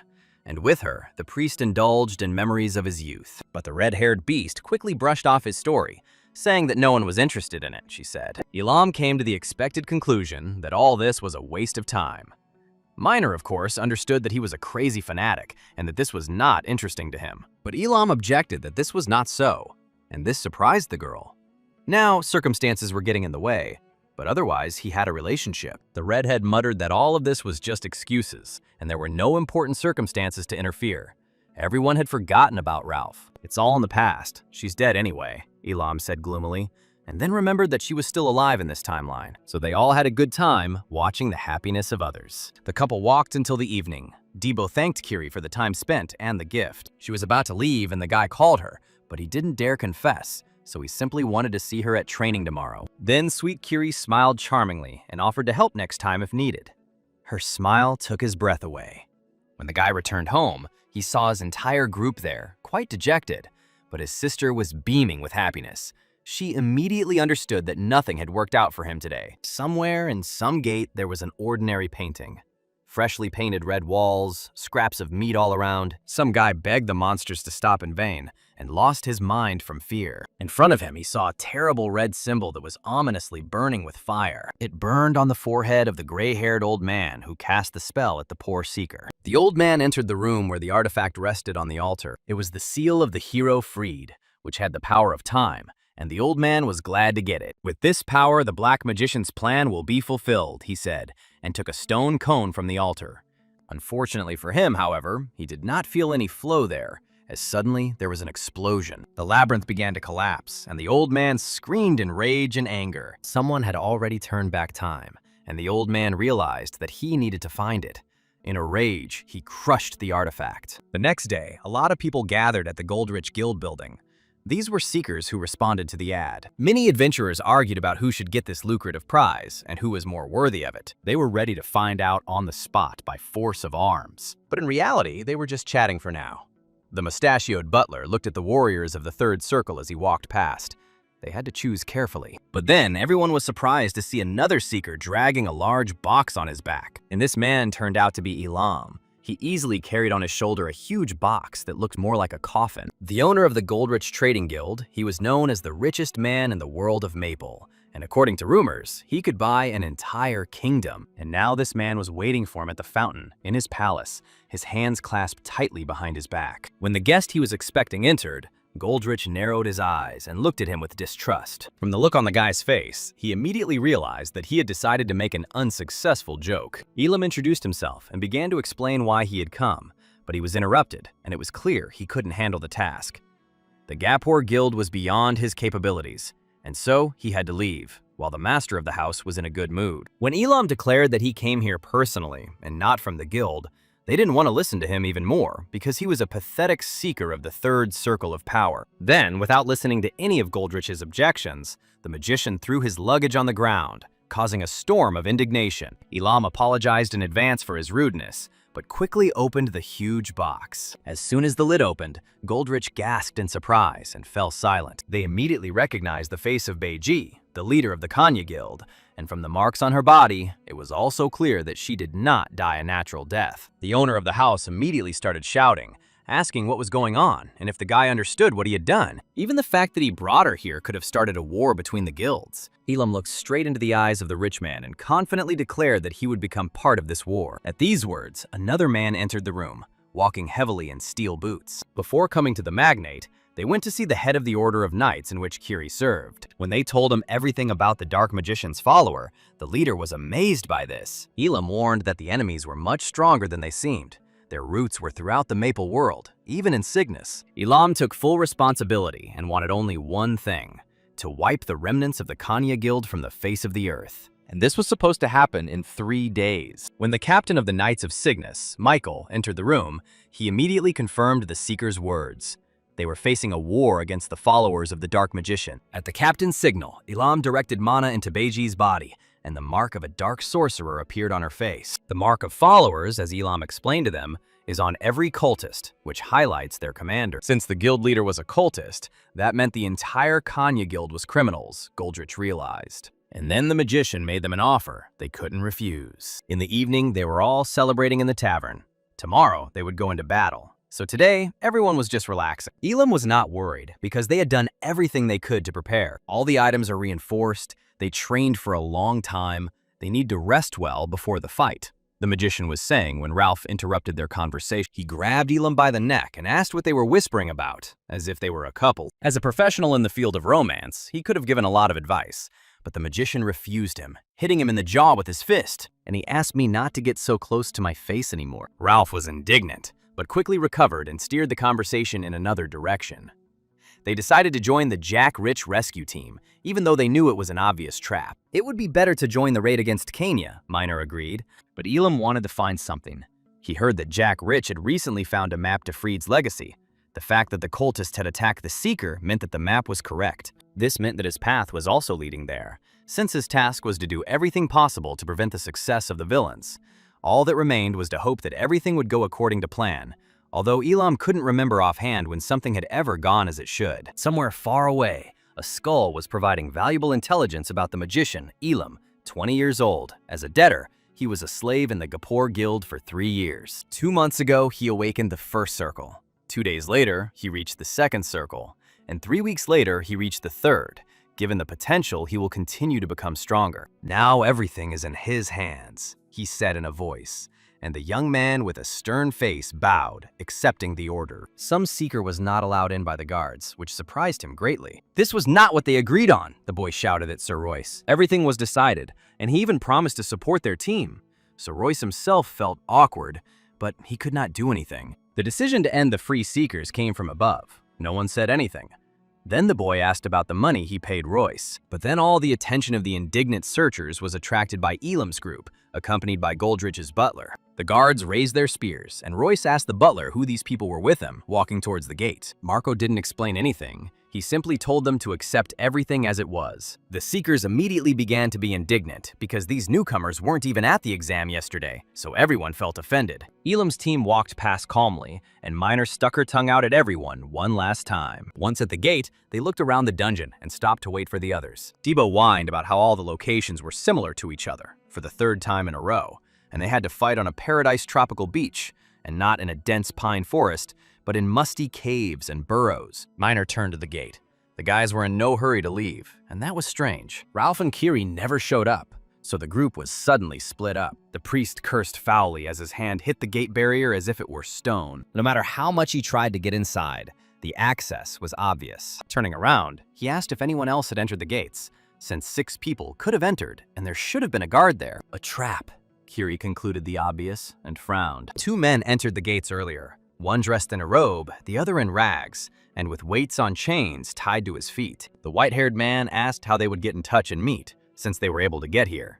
He called his companion in rags Miss Wiseman. Apparently, he was a woman. In a hoarse voice, she grumbled so that he wouldn't whine ahead of time, and said that if everything had gone according to plan, they would have been waiting for them on the 2nd floor. Looking at the huge minotaur, the sectarians realized that they would first have to stretch their bones. The bull breathed loudly through his nostrils, puffed and menacingly clicked his hooves, not taking his big eyes off the newcomers. The one called Mudria said she would take care of the leg steak, although her partner warned her against unnecessary strain. Then the bull himself rushed towards her to greet the uninvited guests, but the sect member activated her skill, and at that very moment, a heavy cannonball struck the bull in the stomach, causing him to stagger. It all ended quickly. Mudria's companion was surprised. He saw her skills for the first time. Mudria waved off his praise. "It will get even more interesting," she said as they walked forward. Minor was nervous, expecting another attack from the dogs from Kenya, since this was their doing. But Elam wasn't worried at all. He said it was even more interesting that way. That way, they wouldn't have to look for the sectarians. With the help of his menacing eye, he quickly examined the entire dungeon and saw that in the first gate, there was not a single living creature, not even cultists, not even monsters. So for now, they could relax a little. Several knights walked through the corridors of the Kenya Trade Union. The concierge recognized the Order of Cygnus and asked if they had a meeting scheduled there since they had sewn it up. The knight who walked ahead smiled unctuously and asked forgiveness for the intrusion, and then showed the symbol of the dark cult, after which they cold-bloodedly attacked the employees without distinguishing who was theirs or their enemy. The knight pointed his sword at the servant and ordered her not to move, otherwise he would consider her an enemy. The noise of battle and terrible hacking arose throughout the building. The sectarians realized that they had been exposed and began to resist. They had no chance against the knights, especially considering the suddenness of the entire operation. But someone managed to escape, and a captain was unhappy about it. The subordinate apologized for this, but said that by the time they attacked, the main part of the guild had already disappeared. Apparently, they found out about the attack in advance. The captain immediately sent everyone in pursuit and ordered them to pick up the trail. Meanwhile, the former head of the local branch of the cultists was feeling ill. The spider was constantly torturing and mocking him until he drove him mad. This pathetic man simply begged to be used for the benefit of the dark magician. In the joint camp of the Seekers, a meeting was taking place late in the evening in a large tent. The entire city became a raiding ground. The searchers occupied the pier and surrounded the city in search of enemies. Goldrich chewed his mustache nervously. Just a little more and they would catch everyone, he thought. Fires raged throughout the city, threatening to burn everything to the ground. And somewhere in some dungeon, footsteps were heard. The lizard-like monster ran down the corridor towards its death. A flash of fire passed through his body and tore him into pieces. The knight in white armor knocked out the lizard with one powerful blow. His assistant cursed. The villains from Kanya were raising such monsters at their base in secret from everyone. All the lizards were very strong, she said. If the Gold-Rich Trade Guild had not notified everyone in time, they would have suffered great losses. The knight nodded. The girl was right. Each of the monsters was amazingly strong, but he still had this oppressive feeling that no one was looking after such a huge territory. Here, they were attacked by another batch of monsters, not giving them a minute's respite. And somewhere in the depths of the gate, one seeker was shaking with fear. He was the last survivor in his group and would have died if the guards had not sacrificed themselves. The fat guy cried with grief and whined that he wanted to live, as if he had just realized that the gate was a deadly dangerous place. His whining can be heard a kilometer away, Elam told the guy when he looked out from around the corner. Jack reached for his sword to respond, but the mage simply kicked him until the boy cut himself. With a wry smile, they told him not to twitch, because they were a rescue team. Jack jumped back and nervously asked if they were really his saviors. Then Elam threw him his father's amulet, and so the boy understood that these were truly the saviors. But there were too few of them, the fat man was surprised. Although Elam considered 3 more than enough to take one person, Jack whined again and declared that 3 would not be enough for this hell. Just in case, Elam checked him with the seer's eye. You never know what the boy was hiding, but he didn't have the mark of a dark sorcerer. Minor suggested finishing the greetings and going when a flash appeared from the left. Immediately, a network of cuts cut through the place where they had just stood, and from around the corner came a crowd of the Dark Mage's followers. From around the corner, they crept up unexpectedly on the mage with the all-seeing eye. That's the logic. Debo swore filthily as soon as they met. He became indignant and immediately started fighting. Another sectarian appeared on the stone above them.